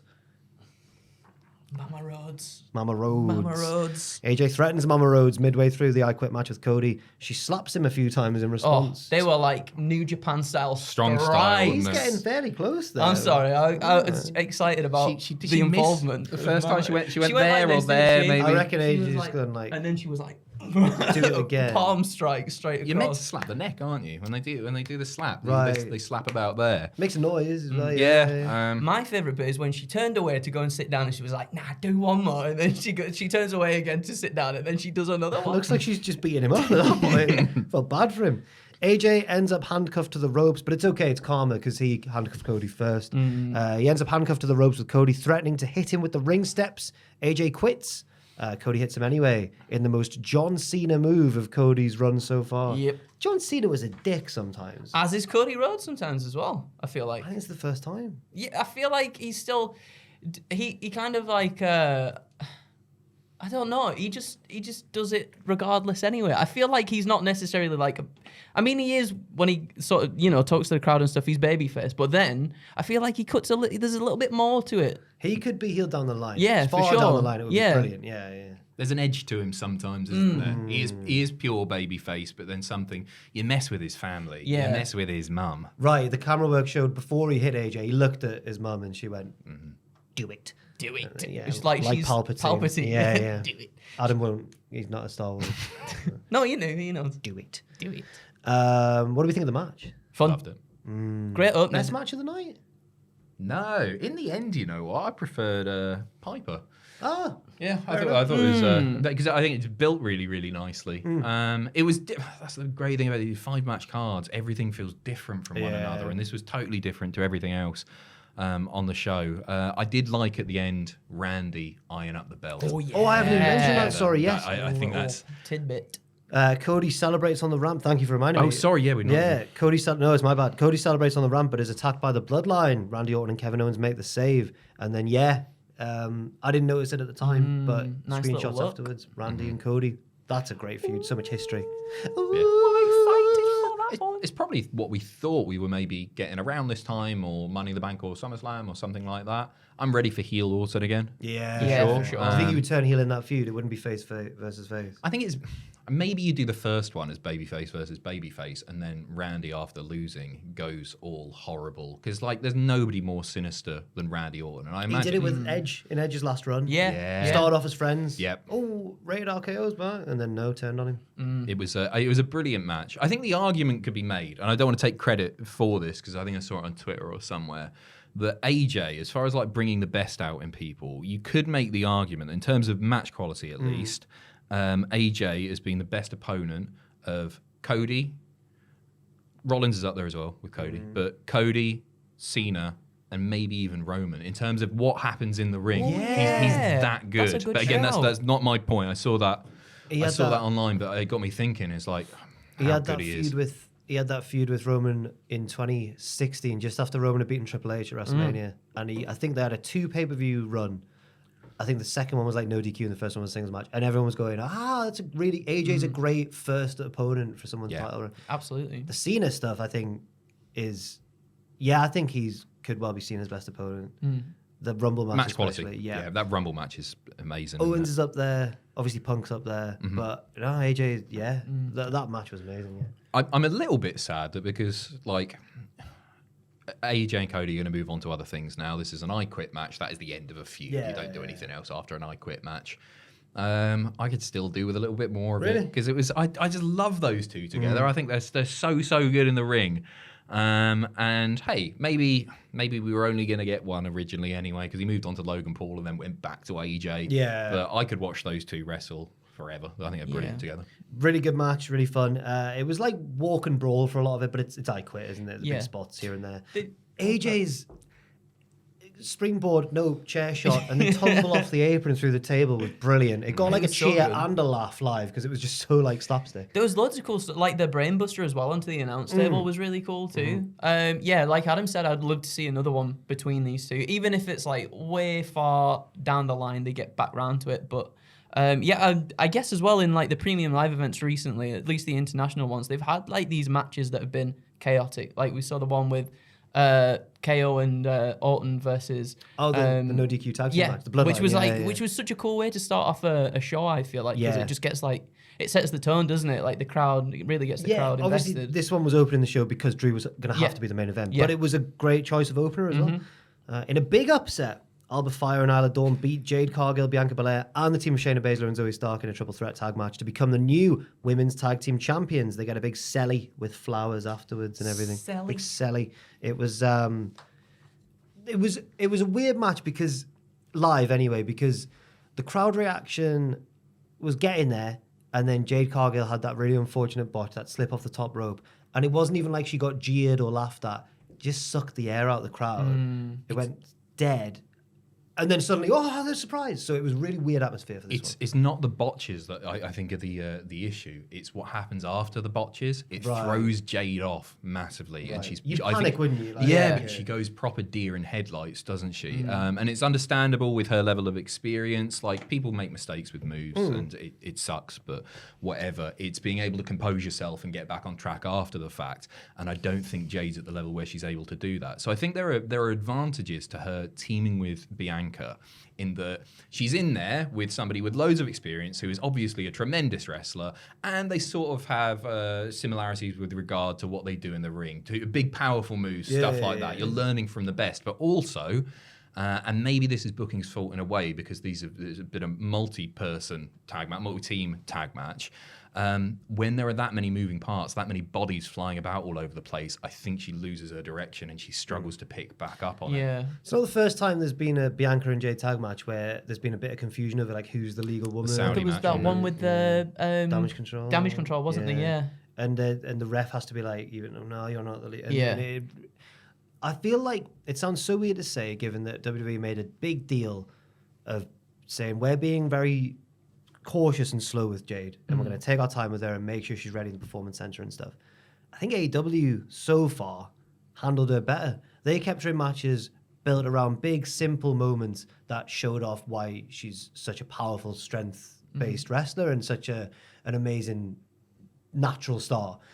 Whereas WWE have tried to give her these slightly NXT, as you say, matches with loads of moving parts and loads of counters and big sequences to remember. And so far, I do have to say that I think AEW handled it better. Not that she won't improve, obviously, but yeah. I think I agree. It's like AEW did the Goldberg thing with her, really, didn't Right, they? yeah. Didn't they? And I think maybe she should have gone to NXT first. I think she maybe needed that little bit more seasoning.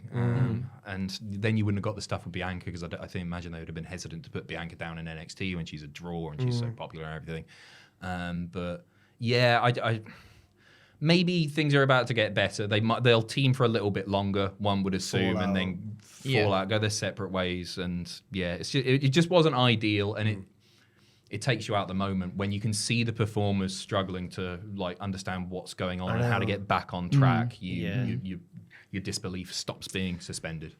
I think just to get back to the win for Alba and Isla as well, amazing moment. You got a sense they showed a video package which featured a talking head segment from Mark Dallas. Maybe that was for the Drew bit later on, actually. But you got a sense throughout the weekend anyway of Scottish wrestling and the Glasgow wrestling scene, and obviously ICW is a big part of that. The section behind us, the slightly raised section, kind of next to where Carmelo was cutting his promo, the next section along, there was a row of people, and that must have been the comp tickets for ICW, because there were so many wrestlers I recognised there, and I was like, they're all sat there.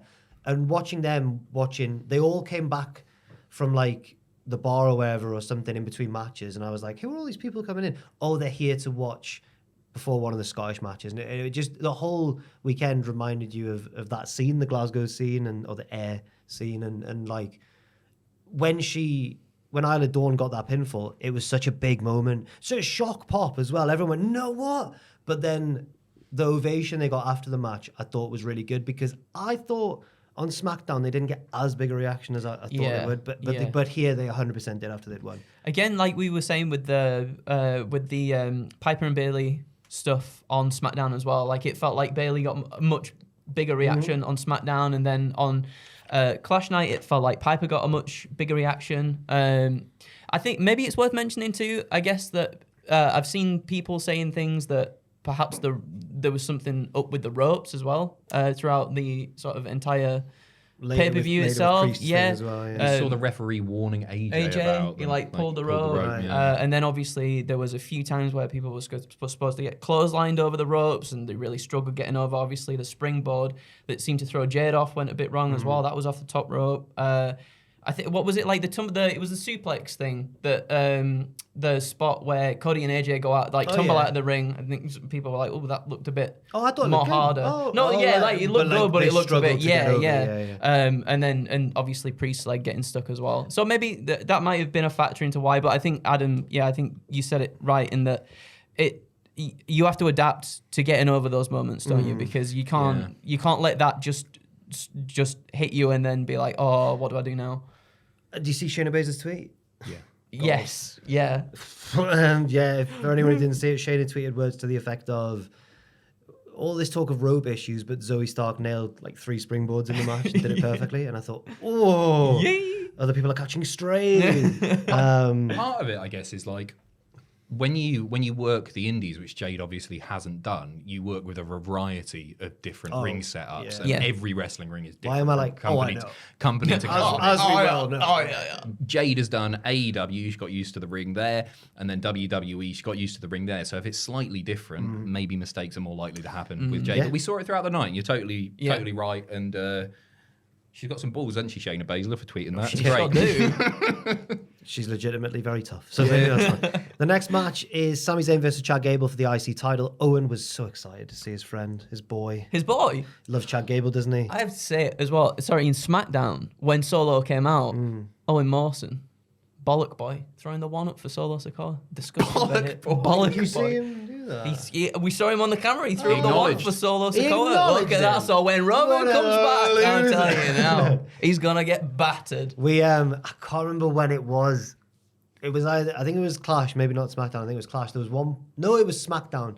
There was one point of the night where like someone had stood up and like taken their shirt off or something. Something that the security guard went over and was like, sit down. But it was during the kind of the end of the Owens Solo match, I think. So it looked like a new member of the bloodline was just, this security guard was a huge guy.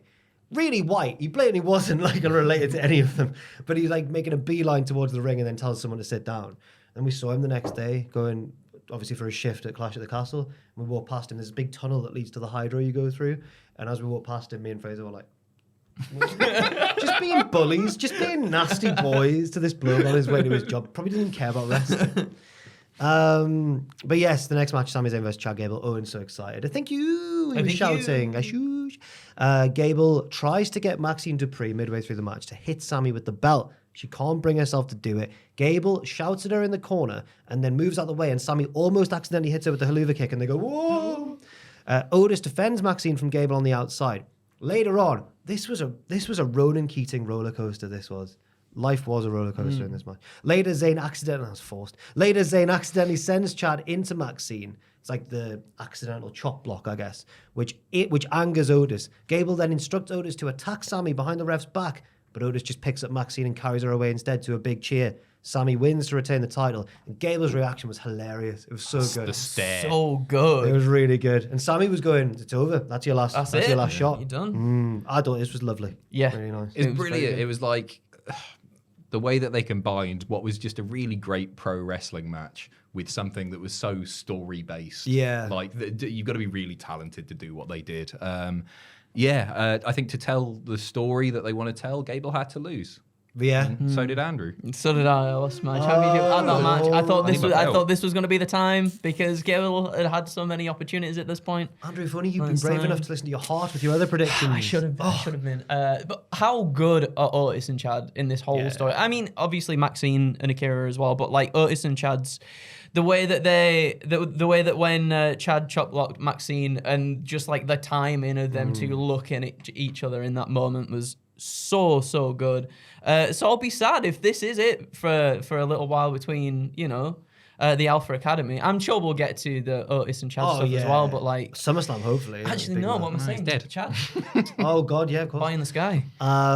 It was so good watching Otis in this match because he was so good. Occasionally, when Chad was on top and just being a heel, Otis would just turn to the crowd and go like, just sad face, and everyone would go, Otis. He's got such a good sad face, Yeah. doesn't he? Just- It's so just him, like- perfect. He's so wide and like strong, and just him turning around going, brilliant. A definite high point of the night. It was very, very good. The new women's tag champs are interviewed backstage and are buzzing with their hometown win. They say maybe we'll be keeping these belts for a while. Alba Fire let her character slip a bit, I feel like, in these segments, but Isla Dawn didn't. So I was going like, genuinely, mate, it's so great to be. I learned the difference between a Glasgow and Edinburgh accent on this trip. That was Cartman. That wasn't even. What was that? Fraser's got a more pleasant, bouncy Scottish accent like that, and Glasgow is just I feel like. No offense to any. Oh my god. I wish this had come out before you did the thing outside the venue. I'm safe now. When I got to Edinburgh, I gave Fraser a bit of banter because our train back changed in Edinburgh, and I went, "It's good to be back in England," and he went, "F off." Apparently, Glasgow people say that to Edinburgh people all the time. You're basically English. I've heard that actually. I have heard that. Alba's let her mask slip a bit in these segments, being genuinely emotional. Then Isla goes like, "Yes, My mystical powers. yeah." Hey, fair enough. She won the match. Yeah, she's a witch. Yes. And I hope they do hold them for a while because they're the established team, aren't they? Yeah, Shayna and Zoe also, but I guess I think they'll let. I keep wanting to call them the witches. Are they witches anymore? I guess Alba and Isla will win that match they're building to, hopefully, and keep them for a bit longer. I Yeah. hope so. Chelsea Green tries to interfere in Bayley's title defense against Piper Niven and gets... Chelsea Green. Chelsea Green. Is that what you wanted me to say? That's really good. That was good, yeah. Me? Yeah. Chelsea Green. You wanted me to do it. My Undertaker! I feel like Angus Deaton in that episode after he got caught with the sex worker. Yeah. What is on your shirt? Ben Folds t-shirt. Ah, lovely. Thank you. I only know one song, but Which one? Brick, sad. Yeah, very Very sad. sad song. I probably know more. He's one of them, isn't he? He's got The loads of Luckiest is songs. quite big. Big wedding song. Right, maybe I've heard that as well. Chelsea Green tries to interfere in Bayley's title defense against Piper Niven and gets ejected from ringside. But later on, a mysterious luchador runs out. Mysterious. That's clearly Ronald Mysterio. Shut up, Andrew. But Bayley is... Sorry. I'm so sorry. Don't be sorry. I'm just a bit annoyed after you laughed at I my... apologise. It's all right. It's clearly Chelsea Green, but we can't... Well. But Bayley is still able to overcome the interference and retain the WWE Women's Championship. I agree with what Adam said earlier.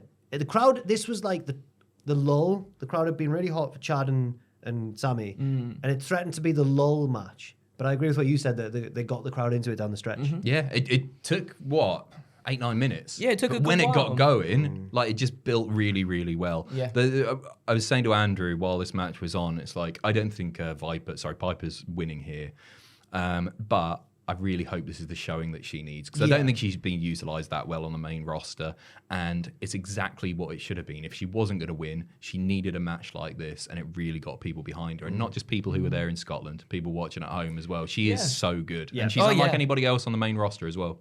You're right. It should 100%. If she's not winning the belt, it needed to be a good showcase for her, and I think it was. And I genuinely, really do hope that people at home and in the American crowds and stuff as well really do start to get invested in her. Yes, I totally agree. There was a lovely moment where she got a big ovation, but you wouldn't have seen it on the network. It was just as they threw to the next video package. Lights went down. She gave like a bit of a wave in the ring, and everyone was like, it was big. It was a nice moment, which she fully deserves. I hope maybe that she gets like an Otis Chad moment with Chelsea, where she finally like, get away and turns on her maybe. Because I think she could be a great babyface. Not like what Vince tried to make her, like dancing, and I think like a Kevin Owens baby, like an ass kicker babyface. Yeah. I think she'd be great. But That would suit her so perfectly, wouldn't it? Actually, Especially if she's like, if Chelsea were to win Money in the Bank, and Piper's there as her muscle the whole time, like doing the work for her, and then she gets fed up with it. is that going to be it? Could Chelsea win the Money in the Bank? Piper gets another world title shot. Piper almost does it, and then Chelsea cashes in that moment. Seth Rollins. cheeky Oh man. yeah, and just completely steal it away from her. She should pin Piper as well in the match as well. That would my be great. God. Guys, Damn. we need to get you a pair of chef's hats over here, 'cause I hate when Michaels does that, you know. Still, When he's cooking. it's still NXT, it's still crap. It's still crap. It's not Hey, like Drew it was McIntyre. pretty decent this week. NXT? I like some of the Yeah, matches. you know Some of the what? matches was Yeah, pretty good. maybe- Joe Hendry was good. Maybe Sean is cooking slightly. Yeah, he is. Cooking. Cooking. Listen, I used to get mocked for that when I went to secondary school. Do you say book? Yes. I'm not saying, I'm not, look at my new cookery book. You've just got to look for it. In the main event of the night, Drew McIntyre has the match won against Damian Priest, but the referee is taken out twice because the first time they didn't take him out hard enough. So fair play to him. He got on the apron and then dived off. Wow. Amazing bum. A replacement ref runs in to count the pinfall. 1-2. It's CM Punk, lads. You must have been buzzing. We still thought Drew would win, even at this point. So we were like, especially when the next move that was hit, I think, was the South of Heaven. It wasn't straight out of the Claymore, or like a big powerbomb from Priest or something. He hits the powerbomb, doesn't he? And then Priest hits the Claymore. They didn't go into the finishing sequence straight away after it, and we thought, so many people we talked to over the weekend, so many people said, I reckon Punk will appear. We all know he's here. He's been pictured in the Celtic merch, the club store. But Drew will still win. And even at this point when CM Punk ran out, and even when he low-blowed him, I think, we all still expected another twist. But no. Punk low-blows Drew, and Priest takes advantage just as the original referee recovers to retain the World Heavyweight Championship. And then poor Samantha Irvin I love this. I know you guys like this is obviously the dark bit after the show. I know it didn't pan out the way you guys wanted, but thanks for being an amazing crowd this weekend. Boo! Oh, damn. And everyone loves Samantha as well. Usually, Yeah. This was. I think I said it on the video where I'm interviewing people outside the arena. I said like Triple H has got balls. Like, this was a ballsy booking decision. Right one, Not just. I think. Maybe. I think the right one as well. Maybe. We'll talk about it more. We will. Down the line. In the at big end, question, in the yeah. big question. What do you But think of it as a match? Really loved it. We've talked more about it. analysis than that, Andrew. Yeah. You just gave a thumbs up for those listening. Damian Priest just killed it. Incorporating that, it totally changed what the match was supposed to be. And he pulled it off perfectly. I really like Damian Priest more so than I did last week. So That's the desired effect, isn't it? Yeah, right. Yeah, fair enough. I thought it was so good, and I feel like much like it was for Piper, I felt like this needed to be a big match for Priest as well to really cement himself as the world champion. And I thought he did an amazing, especially with his stuff with his leg in the ropes. He came back and he sold it so well too. And yeah, put on a really good match. There was parts of it this weekend and on Raw, last weekend and on Raw as well, where he started to get really shouty and aggressive in his promo. And I want more of that from Priest because I feel like when he just talks normally, I don't get any conviction from him. I don't feel any sort of like... It's quite quietly spoken when he's normal. Yeah. But when he like really gets angry and gets aggressive... His voice goes like a singer in one of them bands that you like. Yeah. He goes like, "Ugh." And that's when I'm more invested in what he has to say. I think he's so... But I agree with you That's fully. good. Because you're right. When he talks at a normal volume, it reminds me of Diesel. Yeah. When he used to be too calm and Yeah. too composed. And when Priest shouts and gets like lower somehow, even though he's shouting, it's really effective. That's where I feel like the money is for Priest, and I think he needs to do more of that than just speak. Yes. Yeah. I agree. Good show on the whole, but live, you wouldn't. I think you'd have come away from that happier on the network than if you were a UK fan in the arena, because there was a lot of dissatisfaction. But that's the wrestling business, guys, I suppose. You win some, you lose some. They built it up so much like Drew was going to win. Like, I can't emphasize how much the atmosphere around the event was like, Drew's got this. well, And then- they did for Clash the Yeah, previous year they did. as well, didn't they? How boring would it be if the hometown hero won every time? I mentioned on one of the news videos, I was talking to a group of Scouse lads who I think had been to both clashes. and one of them described it as he went, in Wales it was heartbreak, but there it was moody. I thought it was brilliant. Yeah. People were angry rather than sad, which is... Good. Yes. I'm glad. Yes. Do you want a break or should we just plow on with AEW Collision? I'm good to crack on. I'm good to crack on, boy. AEW Collision, the 1 year anniversary. Yes. Christian Cage welcomes us to the show. Good evening, everybody. It's me, Christian Cage. I love him so much. good. He's really good. On the eve of Father's Day, the most important holiday of the year, he's going to make sure tonight is a very special show. What's he going to do? What's he gonna do? And we move on with the show. The Blackpool Combat Club win an 8-man tag team match against the slightly thrown together team of Rocky Romero, Leo Rush, and the Mighty Don't Kneel, or TMDK. Moxley cuts a promo afterwards and says that Forbidden Door will be Tetsuya Naito's last chance to win the belt. He's going to end him once and for all. And I got the feeling, oh God, yeah, he's wrestling Naito, because it feels like they haven't spent much time building up this match at all. I don't know, on the New Japan side, maybe they have. But Maybe. it doesn't feel like it as much in AEW. We had a look at the card because we were like, oh, what's happening at Forbidden Door? Yeah, I I was feel gonna like say- there's not that much really announced for it, right? And then we look at 9 the thing and matches, there's isn't it? 9 matches Yeah, on there yeah. already. Like, what? I was shocked as well. I enjoyed this because Claudio was clearly on some beans or something. He was doing his little walk on the barricades. He was doing his did a flare Naruto strut run at one point? Yeah, he was doing everything. Is that one? Yep, that one. With Yeah. arms back, head down, Yeah. run dead fast. One of my mates did that to me across a field at a festival, and I went, "Why are you running like the anime?" And he went, like the anime. and he went, "To get here faster." Yeah, I was it's true. It's just like in the Matrix where they run like Like that. that. Yeah. Faster. I like the moves. You know, I like the action of this match, Mm-hmm. but I do think that sometimes, particularly Collision, is guilty of these matches which do feel a bit house showy in that it's very obvious who's going to win. And the opposing team here did feel like so thrown together. I don't know if I missed some connections somewhere or something, but just watch them batter these smaller lads. Yeah. I agree. I think you know what you're getting with a lot of these Collision openers, these multi-tag or multi-man tag matches. Yeah. The result is fairly often a bit of a given. It got the crowd hot, didn't it? I guess it served its purpose and everything. But there wasn't much drama in it. But the wrestling's good. Everybody gets their you-know-what in. Moxie's promo good as well. Is that right? Yeah, he's always good at injecting a feud with intensity, isn't he? Like, Yeah. he even if it hasn't had it doesn't.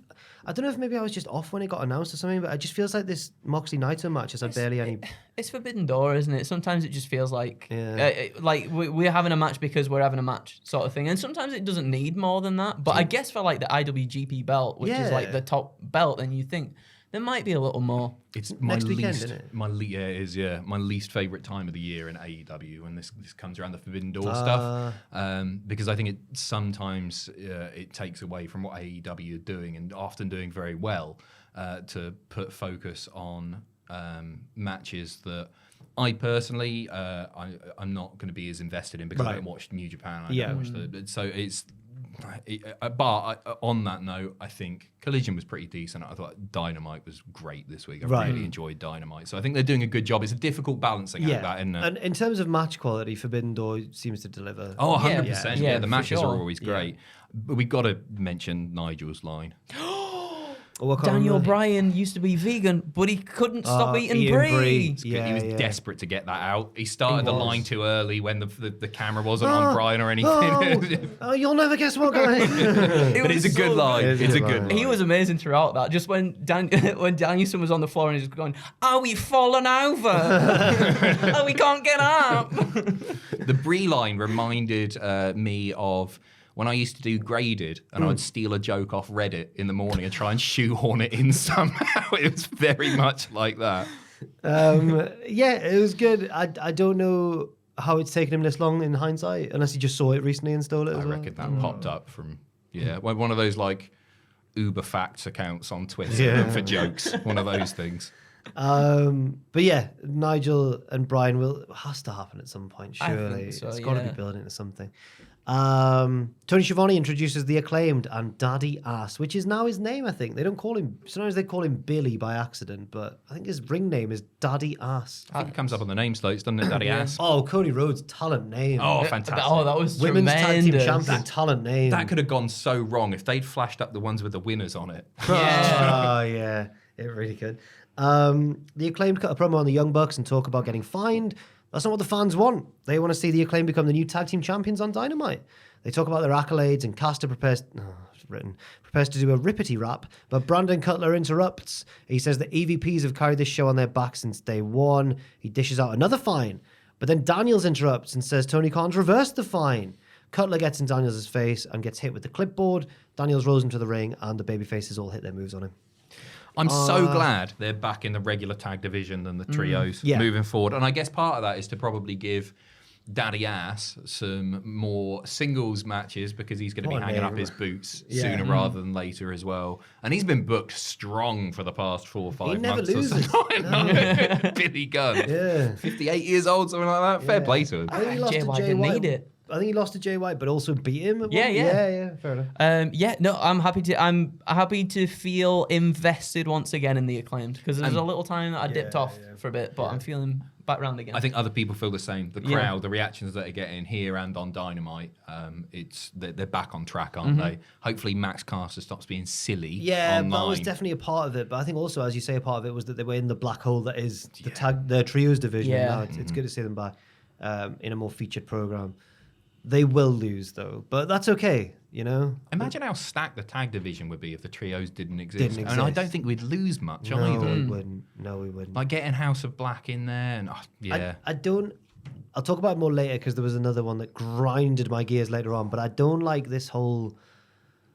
Well, the Young Bucks, they want to fine you, and then Tony Khan's reversed the fine now, and I don't admin on that.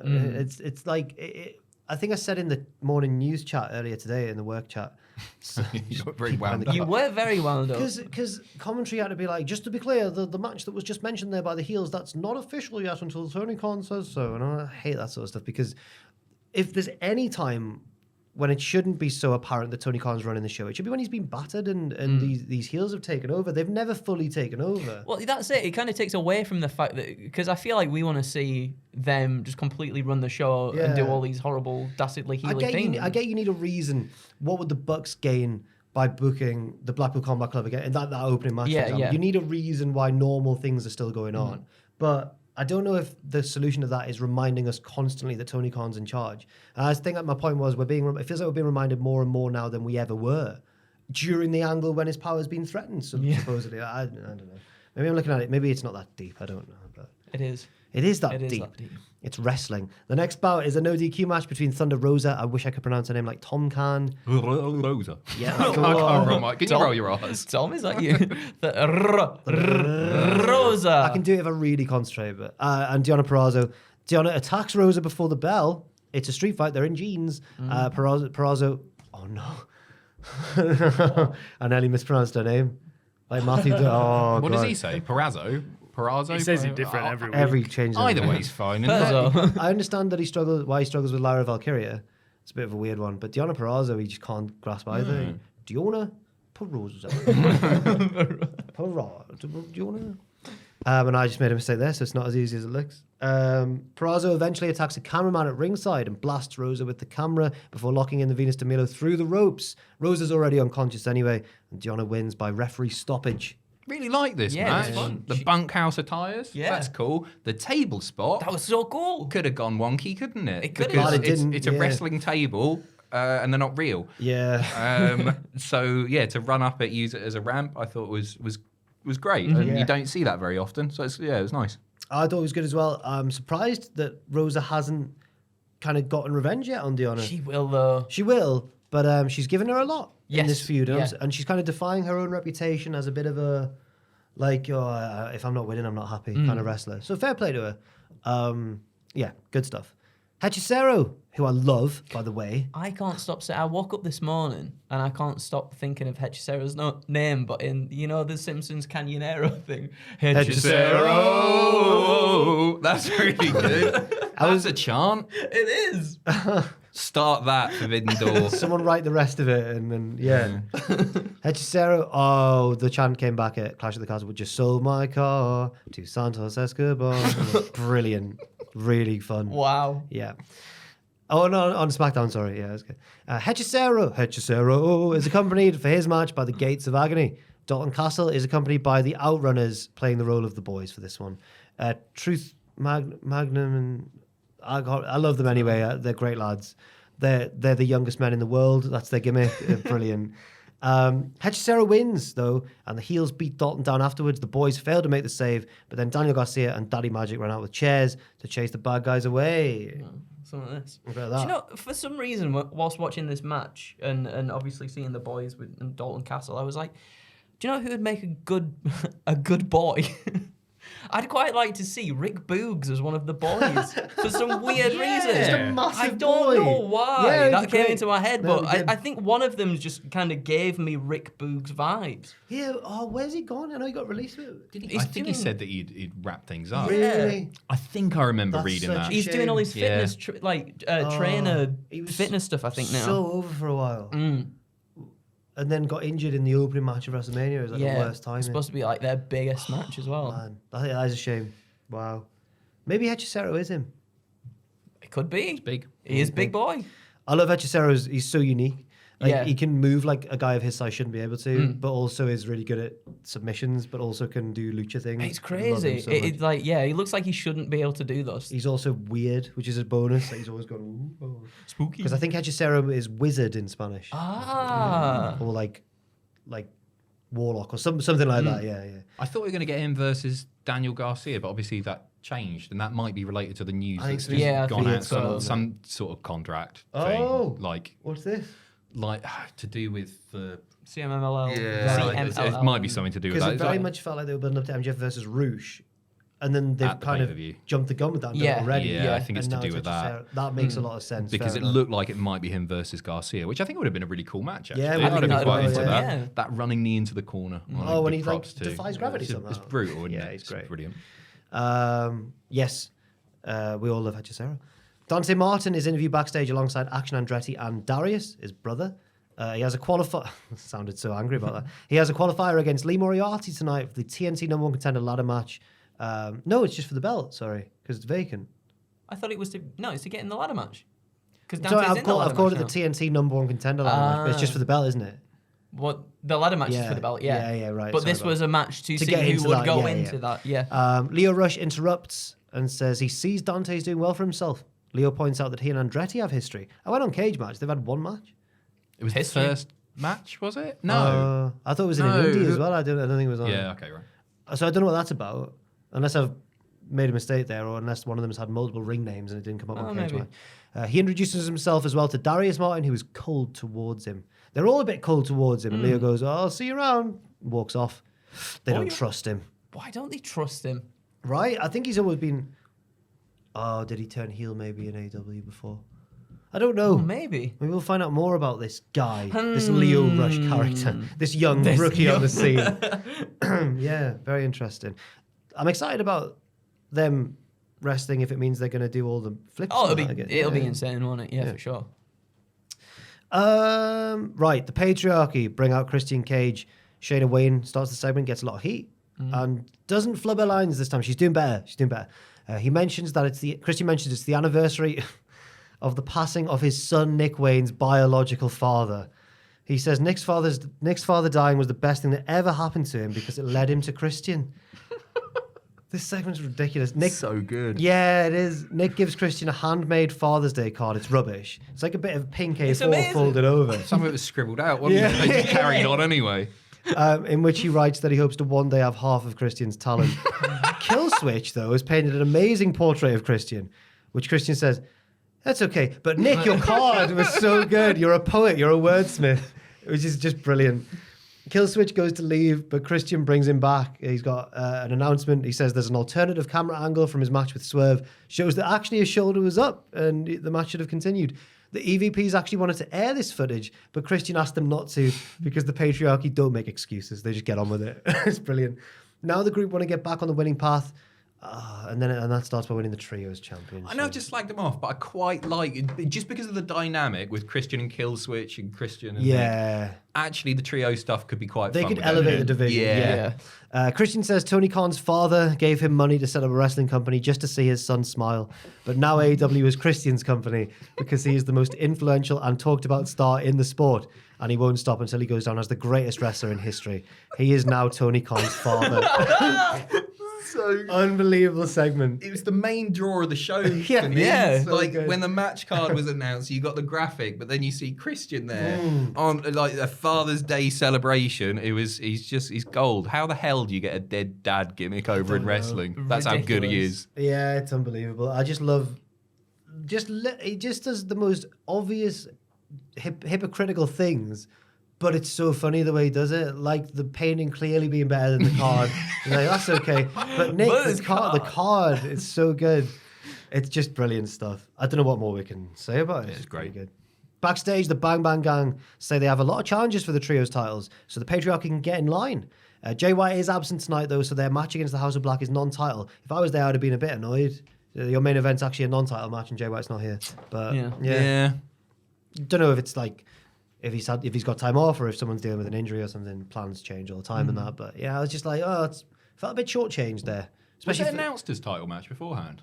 I don't know, but it felt like they were backtracking in this segment. It was a bit weird. Yeah.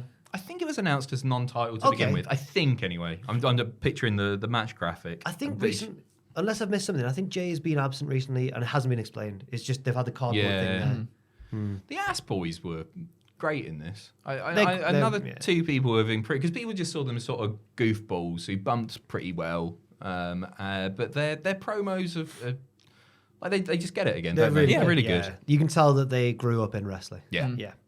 Dante Martin beats Lee Moriarty, but Shane Taylor Promotions beat him down afterwards. Andretti and Darius are beaten down as well, but Leo Rush fights off the heels with his quickness and cunning.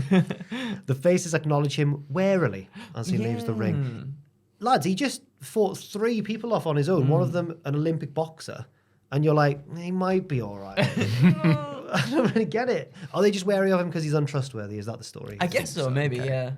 fair enough. This is one of the matches that I was watching thinking, oh, this is making me want Ricochet. Right, yeah. Mixed up with I these fancy two. that, yeah. Yeah. They know each other inside out, I think, Dante and Lee. I think they referenced earlier in this storyline that they'd had history on the indies. They'd come up together. I think they both trained under Matt Sydal.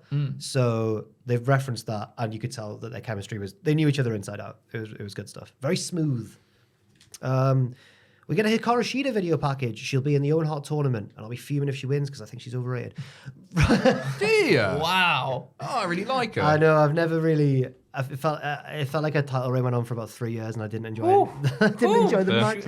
I liked her one against Nyla. I liked her no DQ one against Nyla. She had one. Yeah, that was good. I've just... Shida, I've never quite gotten her on the same level as other people seem to. And it all stemmed from... I remember when, the moment it clicked for me was when she was wrestling a match that everyone afterwards went, what a match, it was so good. So I watched it after the fact. And she sent her opponent off for an Irish whip. But before her opponent even reached the ropes, she threw a drop kick and missed it. And I was like, you idiot, what are you doing? And she was like, oh no, I've missed my drop kick. Aye, because your opponent's just set off for the ropes. And I think that has ruined Hikaru. That one moment ruined Hikaru Shida for me. Well, I'm happy she's in there. Fair enough. You don't have to worry. I don't think she's going to win, but good to see her. She doesn't have much much storyline impetus to win, does she, compared to like Willow or Statlander or Mariah May or people like that? Natalia. Oh, No? salty. It would be cool though, wouldn't it? It would be very I'm not cool. a massive Natalia She'd fan get or huge anything. pop, Oh, though. Matt, her Yeah. winning the Owen Hart Cup. Oh! It makes I sense. just thought you were They're just related. suggesting it. No, they're How can I forget? they're It's part of a literally famous where- wrestling family. Where's- The Anawahis, have you heard? She literally wears pink and black and has the scream. Yeah. Oh, you're doing Adam and the Ants there. Oh, what was that? Don't you ever. Roderick Strong joins the announce team for Kyle O'Reilly's victory over Anthony Henry. Roddy says, Kyle is missing something though, or maybe someone. A piece of the puzzle. And then Nigel goes, I think that's you, Roddy. Nice one, mate. Yeah, he was trying to be mysterious, but fair enough. Kyle O'Reilly's in the ring. He's back to what he does. He's isn't he? bloody good. Amazing. Bloody good. Submissions. I love him. Oh. All the techie submissions and everything. Oh, I'm going to do a suplex. No, I'm not. I'm going to get you in the armbar. I thought Anthony Henry was a great opponent for him stylistically, but as Adam mentioned, it lacked that suspense because it's very obvious who's going to win this match. Yeah. Not really much else to say on it, I don't think. And in the main event, the House of Black do beat the Bang Bang Gang after interference from Pac. But Buddy Matthews is injured midway through and taken backstage. What's going on there? The Patriarchy interrupts on the Tron. Christian congratulates the winners, but says there's just one problem. They aren't a trio anymore. Camera pans down. It's implied that they've hit Buddy Matthews with a concerto, and the rest of the House of Black rush to the back, and that's the end of the show. The House of Pac. That's all I'm saying. Okay. That's what I think he's going to join. He's going to join them for perhaps a trios thing. He fits He does. visually. Aesthetically, Yeah, sure. definitely. Yeah. So it had me questioning whether or not it was real. I think that's how well executed the worked injury was, and it really did look like he came down with some impact on his knee. It was brilliantly done, and nobody quite knew what was going on. I imagine he's just off to marry Rhea, isn't he? Oh. Something like that. So She's much got a heat bit of for time that. off. Yeah, tell me about it. But no, I thought it was really, really well done. And to the point that I'd only seen little clips before I went and watched this. And I thought, have they recorded something and put it in post? Obviously, it's a live show, but have they scrambled to record something? But obviously, it played on the video wall as well. But it really did look like he was messed up. So I thought it was brilliantly done and a great match as well. And a nice reason for why is it taking the House of Black, who are these killers? Why is it taking them kind of an elongated match to beat the Bang Bang Gang, who do win matches, but I think, especially without Jay White, would be regarded as like a level below the House of Black, Kane kayfabe. Because they've only got 2 wrestlers against 3. Makes sense. For half the match. Yeah. There was loads of little, like the part where Malachi was just sat cross-legged in the ring, and then Juice runs up to him and does the dog wee Wheeze on him. Very good. Yeah. Juice is just so good. He's a silly boy. He's a silly boy. I thought this was a collision of... There was some ups and some downs. Oh, stolen Simon's whole thing. No, you know You what? did I that used to do before that. I him. used to That's do that. yours. There was some positives and some negatives, but I think the positives outweighed them generally in this one. And it was all right. I'm going to have a wee. Monday Night Raw. The signature at the start of the show is all spooky and weird. What? What? We'll find out more about that later on. Really? Surprisingly, Seth Rollins returns to open the show. He's barely been gone. Yeah. Whoa. Goes on for a long time. He's back to be the greatest of all time, and he wants to win back the World Heavyweight Championship. And the fastest way to do that, he thinks, is by winning the Money in the Bank contract. He's interrupted by Damian Priest, who says, out of respect, I wanted to cash in on you, not Drew, at WrestleMania. Cheers, mate. I didn't really understand. I think he said, I wanted to beat you to become... Yeah. But it's still a cheap win. I don't know. But this is no longer Monday Night Rollins because he runs things now. Seth says they have a lot in common. They both made their name in a group, Judgment Day and The Shield, and they both cashed in to win their first world title at WrestleMania. But Rollins eventually learned how to stand on his own 2 feet. He questions what type of legacy Priest wants to leave. And Priest offers, he says, right, he offers him a title shot, Money in the Bank. Seth accuses him of setting up an ambush. Are the Judgment Day going to come out now and beat me up? And Priest says no. And Rollins accepts the match. What an hard lad Damian Priest is. He doesn't care. Doesn't care anymore. And he's got to beat him as well. Yeah. Yeah, that makes him look the bollocks though, Yep. doesn't it? Like, it makes him look really good if he's like, and the guy who made what we all, a lot of us considered like a secondary championship, like Seth Rollins made that feel really, really important. Yeah. And then for him to go on and beat the man who had that really lengthy reign with it, which I think he's going to do, I think is great. And Damian Priest is the fighting champion, dishing out title shots to people who he respects and wants to prove that he can beat. That makes him a better champion as a result. Suspect that whenever he does, a lot of people reckon he'll lose it to Gunther maybe at SummerSlam. But whenever Damian drops this belt, there's a ready-made feud with the rest of the Judgment Day. And Absolutely. Priest would surely be the babyface coming out of Well, that. I mean, I guess this is building up to that, Yeah, right? yeah, Obviously, yeah. with him being like, I am kind of wanting to stand on my own 2 feet. I'm going to offer you this championship. Nobody's out here. I didn't even tell my friends I was out here. Like, that to me, already planting the seeds for that babyface, that eventual. And I think, obviously, you know, we expect it at this point, that babyface turn. It's a babyface action, isn't it? Offering it to Seth Rollins. Yeah. So I think it's starting Absolutely. now, and I think it's no coincidence that this is happening straight after Clash at the Castle, where he soldiered on despite the fact that he could have been really hurt and really impressed. I think people will want to cheer him. I think as well, presuming that he does beat Rollins, we might get like a moment of respect after that match at Money in the Bank. the But Rollins handshake. gives him like an endorsement, Earlier today, we see footage of Alpha Academy entering Adam Pearce's office. Gable blames his stablemates for the loss at Clash at the Castle and wants another title shot. Pearce says no and suggests he work his way back to the front of the line like anybody else. Gable says okay and asks for an opponent to start doing that, and Pearce has just the person in mind. That's his... The Undertaker! Paul Bearer on this one. Gable's opponent, oh no, it's Braun Strowman, who beats him in a short match. Gable blames the stable again afterwards and berates Tozawa. Maxine defends Tozawa, so Gable steals her crutch and tells her to limp out of the ring. He then slaps Tozawa, and Otis has finally had enough. He shoves Gable down, huge reaction. He rips off the Alpha Academy shirt, and the rest of the stable all leave together while Gable throws a tantrum in the ring. Gable did a good job of looking really scared of Otis as well when he was cornering him. It was good. I think it was excellently executed, this. The pop when Otis turned round, and keep in mind, this is a Corpus Christi crowd. Which everyone always says is rubbish. They were, the crowd were brilliant. The whole night they were brilliant, and it helped that they got a really great episode of Raw. But Otis is just so over, and the storyline is so over. But it was a brilliant moment. I thought it was done. It was not too much, not too little for me. It was like, we got the breakup, we got the shove. It didn't need any more than that. Yeah. Triple H drip feeds us like we're his little hamsters. Yes, he does. Yes, he does.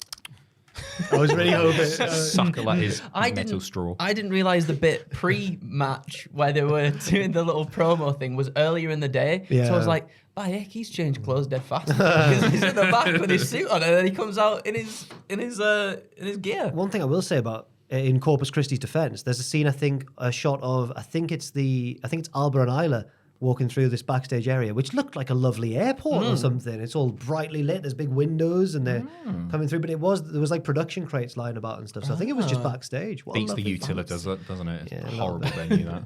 The Metro Radio Arena. Sorry, we still yeah. sentimentally call it up here. Oh, did it used to be called that? The Metro Radio Arena, yeah. And the Telewest Arena before that. Telewest. Telewest. That sounds good, doesn't it? Yeah. Telewest. Do you remember Metroland? Metroland, what's that? Oh man, it was great. When I was growing up here, we had like a theme park at the Metro Centre, at the Metro at the Howie, at the Metro Centre, which is like a big shopping centre. And there was a theme park that we used to go on as kids. It was brilliant. No way. So good. Wow. Are you sick of the local members of the office talking about Metroland?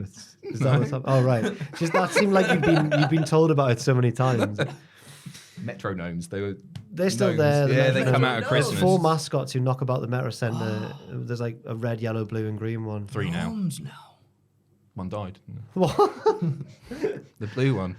All right, not the blue one. Up there with Chad Gable? Yeah. Michael Cole and Pat McAfee recap last week's drama between Liv Morgan and the Judgment Day, and they acknowledge, I wondered if this was just going to be something for the audience, but they acknowledge that it was Finn who took the card key for Liv's hotel room. In the Judgment Day's clubhouse, Balor wants to concentrate on derailing Strowman's momentum.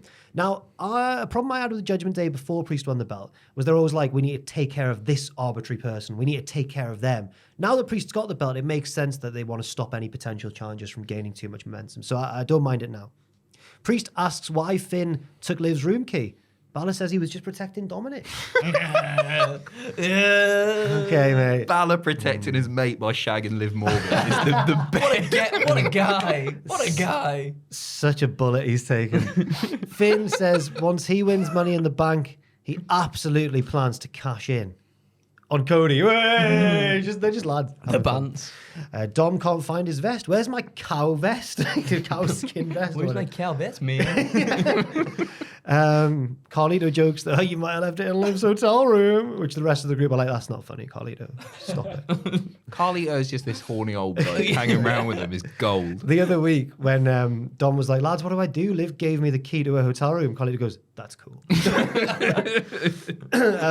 Io Sky wins a triple threat match against Kiana James, who's now on the main roster, of course, and Zelina Vega to qualify for Money in the Bank, thanks in part to a distraction from Liv Morgan, which costs Zelina. Liv is also wearing Dom's cow vest. I think I missed something or have forgotten something maybe, but what's Liv's beef with Zelina? Or is it just It's, yeah. Is it because she also hates Ronald Mysterious, The who is LWO in the faction to help with Dom? them? Yeah. Okay. Because I thought she was very silly here. Was it last week on? I can't even remember. Everything's blurring together. Was it last week on Raw where there was they had faction warfare, and then someone pushed Liv into Dom. She then fell on top. Her and Zelina have been brawling at ringside. Yeah, okay. That makes more sense. I just thought Liv had been a bit silly because she ended up helping Io win the match, and you don't want Io potentially getting a title shot against you. She wins all her matches. She does. Zelina's rubbish. You get her win the match. Sami Zayn, I'm just joking. I'm quite scared of Zelina Vega. I think she's quite a scary lady, yeah. Sami Zayn comes out to cut a promo. Big reaction for Sami. He's ready to move on from Chad Gable, but he's confident that Alpha Academy will break away from Gable's control. He says, when I was in the bloodline, everyone was telling me to leave, but I realized I had to leave once I'd realized it myself. And he's confident that'll happen.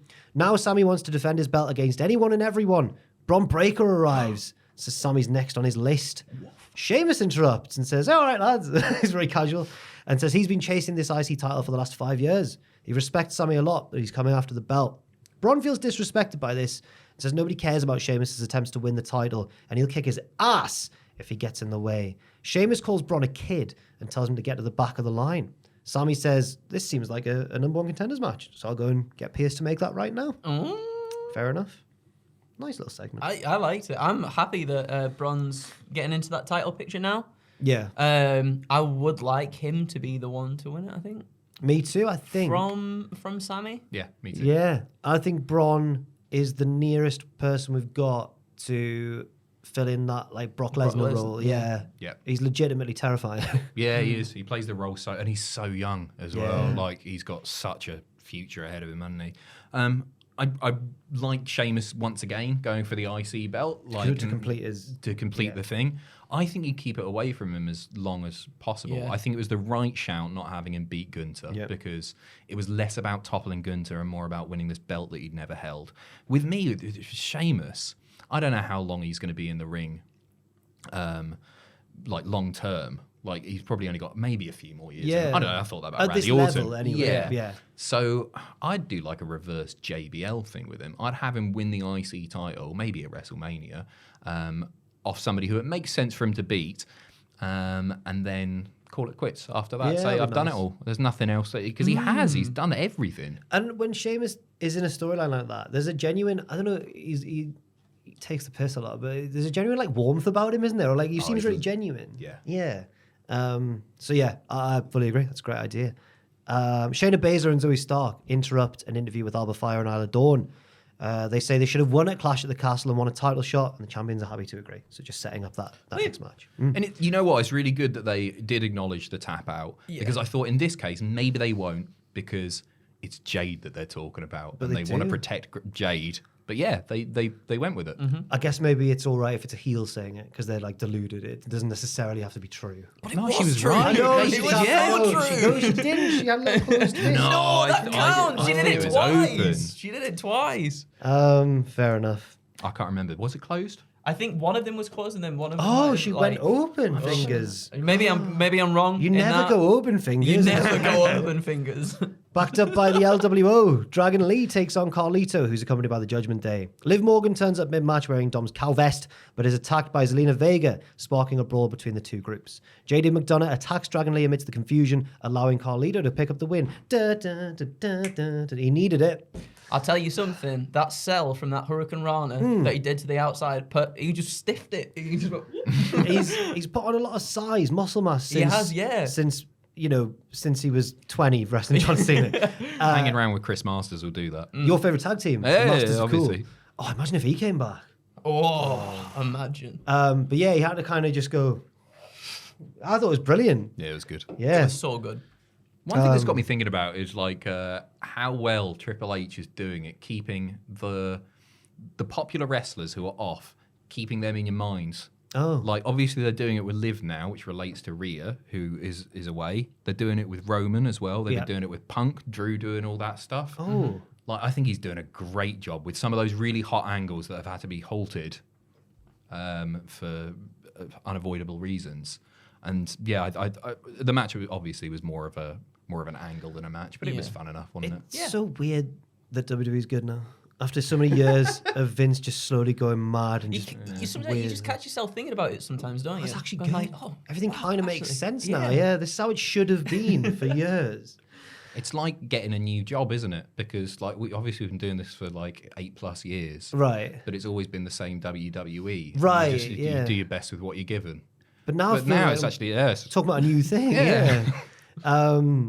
We see they show the digital exclusive, but now they show it on Raw of how CM Punk commandeered a referee shirt backstage in Glasgow. What do you think of that? I thought Jessica Carr she's just done terribly. She's She the needs to be perpetrator. reprimanded severely. She surely saw it on the monitor, knew what was going down. Why would you hand a non-ref a ref shirt when you're a ref with a ref shirt on? Maybe like me, she's just a massive mark for CM Punk. Yeah, thinking too much about it. I think it was very well done. Yeah. it was. Chad Gable finds the rest of Alpha Academy in the locker room and shouts at them, but they're not listening. Otis says they're done. They pack their bags and walk out. Gable yells, "There'll be nothing without him," and he'll win Money in the Bank. Will he now? Wouldn't mind him winning either, to be fair. A little foreshadowing as well. I think there was a rambling rabbit in the thing. Oh, I missed that. locker On top of the thing. lockers. Yeah. Lording over him. Oh, I like this segment. A dejected Drew McIntyre heads to the ring as the crowd chants CM Punk. He starts to cut a promo, but stops and says, "I quit." He walks to the back. Pierce comes out on the ramp to try and persuade him to stay. Drew just walks past him. After the break, we see what happened immediately after that. Footage of Drew backstage arguing with Triple H, saying Punk has him fooled, just like he's got all the fans fooled. Storms off with Pierce still chasing after him. Love it. Really nice. Very good. Yeah, because of course you'd be fuming. After You'd be everything. He's Yeah. justified again. Yeah, and especially this time because the previous ones, WrestleMania, he didn't need the torn Punk. Yes, it was unfair, but it was his own fault as Yep. well. In this case, he's been flagrantly screwed. 100%. You see Wade Barrett's rant after the show. Yeah. It was Great, unbelievable. wasn't it? Big E didn't know what to do. And then the presser stuff too, with Triple H just being like, "Yeah, I'm really happy to have CM Punk in the company." Oh, it just all adds fuel to the fire. I believe in Drew. It's I believe so good. Yeah. It's so good. Do we? Is he more justified than Brett was in the 90s even? Because that's the character people are most comparing him to. It's up there, isn't it? It's up there, yeah. Does Drew? I know he said he's quit. Does he come out on Friday to ruin Punk's moment in front of the Chicago crowd. He's not big enough. it re-injure him. He's in Chicago because we've still got time between now and SummerSlam, where you'd think the big match would be. So if he takes him out again between now and then, Especially if Punk goes, I'm cleared, and then bang, claim I'm or trying whatever. to think who on the roster at the minute would be the most like internet pleasing. And I'm gonna have a match tonight against, I don't know, like someone on the undercard who doesn't get enough shine. But Chad Gable. Oh. No, you're not. The other thing that this achieved, obviously, was showing Gorilla looking pristine, all nice. You know what it looks like. This is what it's meant to look like. By the end of the night, it's not going to look like that. Just a clever little thing that I think they did. You don't get that sort of analysis from me and Ross when Matthew's asking us. Kairi Sane and Dakota Kai take on the Kawi Girls. We are the Kawi Girls in a tag team match. Lyra Valkyria arrives to support the faces, which distracts Damage Control enough for the Kawis to pick up the win. Backstage after the match, Io Sky angrily demands that Damage Control has to change, or she'll change things herself. She storms off. Kyrie needs some wins. Kyrie needs some wins. Damage control generally. Not Dakota. As well. Dakota as well, but I just feel bad for Kyrie. I feel like she's not had that, like the big moment since she's come back. I know they won the tag titles, but oh my God, I'm just saying. No, I agree. I do agree. Since Io lost the belt. Yeah, they're It's a losers. Crap time to be a Damage Control fan at the moment. They are losing all the time, and they look like chumps as well. Yeah. Don't they really did. And they're like, what's wrong with Io? Well, maybe she's annoyed that you're losing all the time. Yeah, we've seen throughout the years that they've been a thing. We've seen various teasers of them splitting. I think this is the one. I think this is leading to the real split this time. Which is, you know what, it's not the worst thing in the world because they've achieved a lot, and they can all go and do their own thing and hopefully succeed. Yeah. I mean, feels like Io's getting obviously more reactions than the other ones when she comes out. The crowd seems to be behind Io when she's in a match. They seem to be in that triple threat that they had earlier in the night as well. Yeah. So I wouldn't mind them splitting off. Io doing her own thing. Fair enough. Sami Zayn watches Braun Breaker versus Sheamus from ringside. The match ends in a DQ when Sheamus is attacked by Ludwig Kaiser. He fights Kaiser off but gets speared by Braun, who's escorted up the ramp by officials. Kaiser continues the beatdown, looks to injure Sheamus' leg doing that run-around drop kick. Braun comes down, and they go round the opposite sides. Perfectly in sync. Like a video game cutscene. Wow. And Braun spears Kaiser as well, just for the hell of it. I think he doesn't care if you're heel or face. He's just going to take you out. Just beat you up. Yep. The camera shot was great on that. Yeah. Really loved that. Just a nice little taster, wasn't it? Maybe a little four-way for the IC title. Oh. In Berlin, maybe. Oh. Maybe that's how they do it with Ludwig involved. Kaiser. Braun, Sheamus, Sami, Ludwig. Is that the one before SummerSlam? Yeah. Yeah. Oh, yes. No, it's after SummerSlam. Is it? SummerSlam's first, and then it's Bash. Yeah, I think Bash is at the end of the Not end of Bash, the year. SummerSlam. Yeah, no. So I think Sorry. SummerSlam is first. Then Bash at Berlin. Then Bash I at thought it Berlin. was the other way afterwards. round. I might be wrong. Oh, I've got my head. Joel I think you're right, I'll just check. Joel. We sang that song a lot last week. Speaking of, we saw the Frankensteiner spot go a bit awry this time, but as Adam was saying before, I think you need to know how to recover very quickly from something like that, and Braun did a tremendous job. Like, really did. Dom finds... Just say, Bash is after SummerSlam. Oh, man. I thought SummerSlam's beginning of August, Bash is at the end of August. Oh, same month. Oh, Yeah. Bloody hell. I'm still stuck in 10 odd years ago where SummerSlam was like toward the end of the month. Gunther's definitely winning. First big title defense in Germany. Oh, yeah. Ooh. Dom finds Liv backstage wearing his cow vest. He asks for it back, and she suggests he take it off himself. And it's steamy. It's steamy. down for I there, put isn't my it? glasses. It turns out she is wearing something underneath, though. But I think the implication at first, I was like, oh my word. What am I watching, Triple H? I was livid. But then Priest catches him, which is really funny. He's like, hey, what are you doing? Stop it. The timing spot. Like his dad, and shoos Dom away, get back to the clubhouse, which is such a stupid line, but brilliant. He asks Liv to leave Dom alone, saying he wants nothing to do with her. Liv says, I think he wants everything to do with me. She walks off laughing. Is it a bit more naughty? Yeah, well, I wasn't than going that? to... Yeah, but Oh, well, How did she do it? Yeah. No, No, what? No, Jack could do it. Jack's good at it. I think Joel can do it. Joel can do it. No. Oh, okay. Well, then we're all agreed. Oh, And she fair said it enough. very saucily. He did, man. Well, I think he wants everything to do with it. That was the balls, but the balls are too high. They're so high. I'm not familiar. Sound like Eric Hitchmo. Everything. I prefer the stuff you do. Good evening. Karrion Kross and Scarlett cut a promo on the New Day. He acknowledges that they used the numbers game against him last week, but that's fair enough because he's done that in the past as well. He challenges either member to a match next week, but without the other one at ringside. He hopes it's Kofi because everyone knows he'd rather leave Woods in the back anyway. The New Day get a response promo and say Kross hasn't achieved anything since he was NXT champion, which, yeah. But this was really well done. Kofi keeps, but it wasn't as obvious as you'd expect from wrestling. Kofi keeps on interrupting Woods and accepts the challenge for next week himself. And Woods doesn't go like, oh, it's a little bit more subtle. And at the end, they do a high five. And I thought, oh, they're going to have the camera lingering on Woods and he's going to go, But they didn't. Did you spot the name slate? No. It said Kofi Kingston with Xavier Woods, which I thought was an interesting little thing. Like Kofi's demanded that. I don't know. My goodness. They're fixing Kross. They are actually fixing Kross. He came across here. He wasn't a try-hard. It felt real and it was intimidating. He was speaking a little bit slower. His delivery was way, way better. I think we might get Karrion Kross of old. He just needs to shave his head. He looks so much better without hair. Yeah. He looks way more scary. It shouldn't be that way.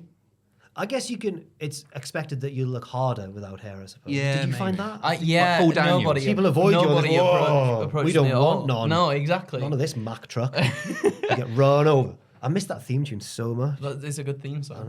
I know. More of this Kross on telly because we've seen so much of this on the internet. Good evening. Rather than on His TV. best work's been off air. It's ridiculous. That's not what you want for someone like Karrion Kross that I feel like you've been wanting to connect with the crowd for the longest amount of time. And he's doing his best work on WWE.com or whatever. It just doesn't make sense. But yeah, this could be really cool. Jey Uso cuts a promo from the concourse with some fans. He's going to qualify, and they're all sheep and idiots. He's going to qualify for Money in the Bank and snatch that briefcase. Sorry, yeet case. And then he does the monster mash, and then he makes his entrance through the crowd. Yeah. He's on the poster, isn't he, with the briefcase? We all know posters mean a lot. He was inspiring. Like Ross made this excellent video about how Jey Uso was the focal point, really, secretly, of the bloodline. And it was a really good video, and I was like, wow, Triple H's booking has really inspired us to delve deeper and work out. And then now it's what Adam said previously, he just is a catchphrase now. It's over. Yeet in the back. It wouldn't even surprise me if he went on to win the thing, because I think they'd shift loads of those briefcases, wouldn't they? Yeet case. Oh, yeah, they Yeet would. cases, sorry. Sounds like a briefcase full of semen. Awful. A yeet case. Is that what that means? Is yeet? Why are you looking at me? No. Something, Yeah, yeet, right? but then didn't him and Logan, I'm going to yeet all over your ass and stuff. Didn't they say that to each other? Who said that? Yeet on your ass. He said he's going to lay a yeet down on people. Don't look at me, Jack. This is all you. I might have got this really wrong. You downloaded the wrong Raw. Clearly. I thought that unintentionally, I know that yeet means to throw something. Yeah. The kids say that. But I thought unintentionally he was also being dirty. I guess it could be anything, couldn't it? If it's a briefcase. Pat McAfee says some suspect stuff. He says stuff like, the crowd are getting yeeted all over. No one else. But nobody, except for you apparently, Right. would go, oh, that's like spunked all over, isn't it? That's what he means. I hope, if you've been watching Jey Uso, help me in the comments, please. Oh, no.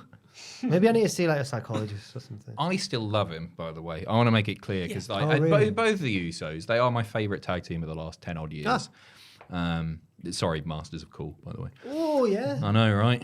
Because they're rubbish. But the reactions he gets, they sort of speak for themselves. I do have fun when I'm watching him. I wish he'd tone down the catchphrases, but hey, if it's working, it's working. Yeah. That is a good point.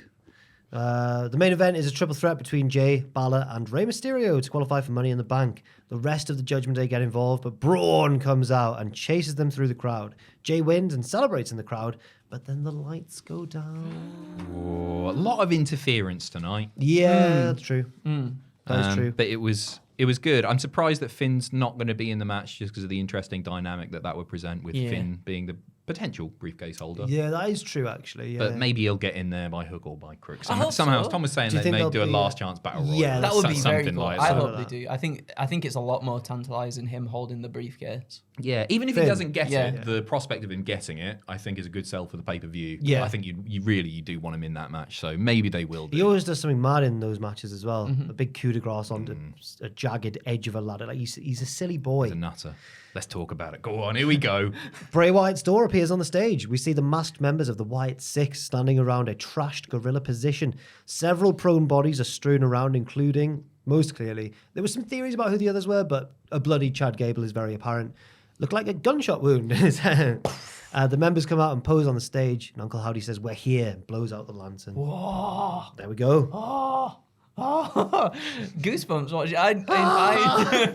I enjoyed it so much. I'd really like when they do something different, and this was one of those things that I think we could have all, and we all did sort of imagine what could happen, but this was not what I thought could happen at all. The whole one-shot camera thing, the way each character was shown, just the fact that there was like blood splatters on the wall and everything like that, I thought was really, really cool too. And yeah, Chad Gable, rest in peace.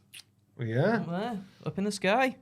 I loved it so much. Like for me, like presentation in wrestling is the main reason that I watch it. I love the production of large WWE's production is unlike anything else, and I don't just mean in wrestling. I think there's nothing else that looks like WWE, and we've all complained in the past, especially during Kevin Dunn's stuff and too quick camera cuts and all that. But this was perfectly done. I couldn't believe that it was one shot. I didn't actually catch it the first time. I thought, there must be a cut point here. There must be like a fade to black or something, and then the pre-record stops and they come out. But it really was one shot. I thought it was super, super menacing. Nikki Cross especially looks terrifying. I think it's great for her. I'm gutted that she didn't get to do something in Scotland, so hopefully next time around they'll do something there, but whatever. And like everybody else, I'm worried about the booking because we saw it many times with Bray. He'll do something really, really special and make an amazing, amazing entrance, and then the bell rings and it goes downhill. But I'm going to be just cautiously optimistic about this whole thing. I'm totally, totally open-minded because, like you, Andrew, goosebumps. It was a really, really special moment and one of those things that we'll be talking about for a long time. And I just wish him the best of luck. I hope it's a truly fitting tribute to a great wrestler and a great man. Yeah. Just to clarify, when Adam said, then the bell rings and it goes downhill, not because Bray wasn't an excellent wrestler. No, of course. But because the booking. of the supernatural. Yeah, like how do you work around the that? LA Knight match, Hell in a Cell. We were burned a few times, weren't we? Also, just to mention the members that everyone seems to have worked out. So Nikki Cross, obviously Bo Dallas is Uncle Howdy. Redbeard? Eric Redbeard or Eric Rowan. Rowan, Joe Gacy, and Dexter Loomis. Yeah. Yes. With the sixth, I guess, is presumably being Bray Wyatt himself in tribute to him. So I was, think we know yet. I'm not too sure. Or is it Braun? Well, I was thinking as well, Alexa Bliss, of course, as well. Yeah, who's away at the yeah, moment. yeah. I always thought that she might be part of this group when we were still referring to it as the Six. Yeah. But now it seems to be presented as SICKS. Okay.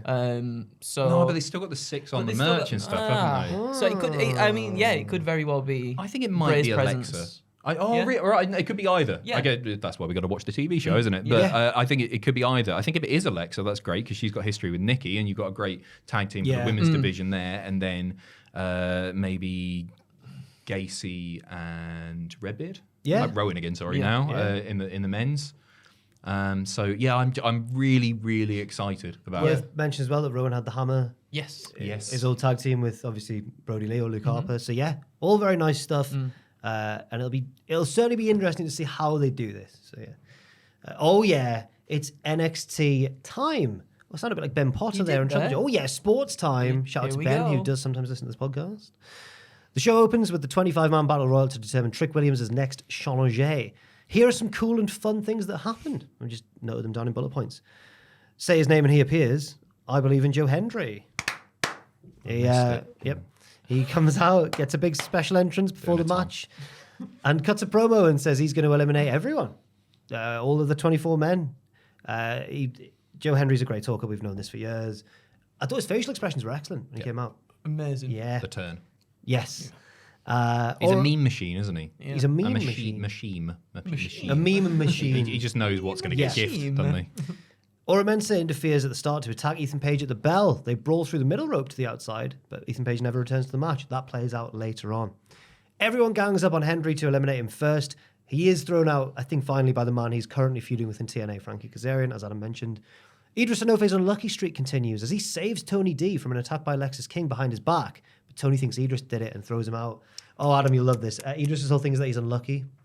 So he broke a mirror about a month ago. I remember you saying. And then Brittany Reese, who's like him and his mates, she's sort of their manager, but also is in the women's division. She was like, guys, I got you a present. It's 2 black cats. And they're like, no! Which is Chef Michaels is cooking. You're not Gen Z, that's what it's all about. Right. He's getting the young people watching, isn't it? Okay. Because Sean's so trendy. Well, I remember the average age of NXT was revealed to be like 60 a few years ago. Was it? It was something crazy. Like, I might have exaggerated. It's regression slightly. going back to like. But I'm assuming it's getting. childhood. I'm assuming it's got younger now. Yeah. Are we Are we hopefully. talking like 2.0 rainbow theme era? Or are we I can't talking remember black if it and was gold? then or just before then, but it was around then, I think. Yeah, it was really old. It was when Dynamite was battering them, I think. Right, Yeah. okay. That's the wrong one, sorry. Damon Kemp inadvertently eliminates his own stablemate, Charlie Dempsey. And if you've been watching the past few weeks, you'll know that Charlie's been going off the rails. He's been, from what I've seen, a heated boy. It's weird. He thinks he's a mobster now because he lost to Tony D, and now he started going, are you talking to me? Deirdre? But it's like weird. But it's like weird. Like he's not. Charlie Dempsey shouldn't be. I No, find. but I disagree. Oh, yeah? Think of his old man. It's Yeah. the first time I Yeah. watched that promo that we'll talk about in a bit, and I saw Regal in him, Oh, and I was okay. like, because Regal did all the goofy stuff. Oh, I yeah. like him Yeah. doing the goofy stuff. Right. Okay, fair enough. The Shagging Cousins. Obviously, there were some main roster stars in this, as well as Kazarian and Joe Hendry. The Shagging Cousins eliminate Apollo Crews to continue their main roster feud. Luca Crusifino sacrifices himself to save Tony D from elimination at the hands of Sean Spears. Ultimately, it's Nathan Fraser who eliminates Tony D. That plays out later on as well. I like this element of the show. Like, Lexis King pretends to align with the Shagging Cousins, only to instantly betray them and eliminate Berto. Angel eliminates Lexis in revenge, but himself gets thrown out by Tank Ledger. All comes down to the final four of Kazarian, Sean Spears, Dragon Lee, and Javon Evans. And it's Evans who wins, last eliminating Spears. That ending was so good. Like the Your whole boy ending is bouncy. was so That's what he said. good. Yeah. I like the bit where it was Dragon Lee and Tyler Bate. They get Ridge Holland on the apron, and Tyler Bate goes to high five Dragon Lee, but he hits him with bang or bop. One of them, bop and bang. Didn't see that one coming. I thought like Javon Evans and Dragon Lee's like back and forth was so good. Yeah. The it felt like I was watching AEW. Let me tell you, just the like the German suplex and then it rolls back and then does one of his own. Like it was so cool. It was very so good. And I think my favorite thing about this was how it was treated as a very important match later on. Everyone's like, well, this happened in the Battle Royal. So, you know what? Maybe this was a good week. I think it was a good NXT. I thought it was really fun. Yeah. I thought it was decent. The one thing that they did especially well here with this episode of NXT is create the thread that runs through the episode. You don't always get that with NXT. I No, think you you just don't. get stuff happening all over the shop. The thread It's was like introduced. Funhouse, usually. Ethan wasn't eliminated. Yep. And that was the thread throughout the thing. And I think it was good. And I think if you were watching NXT for the first time, Right.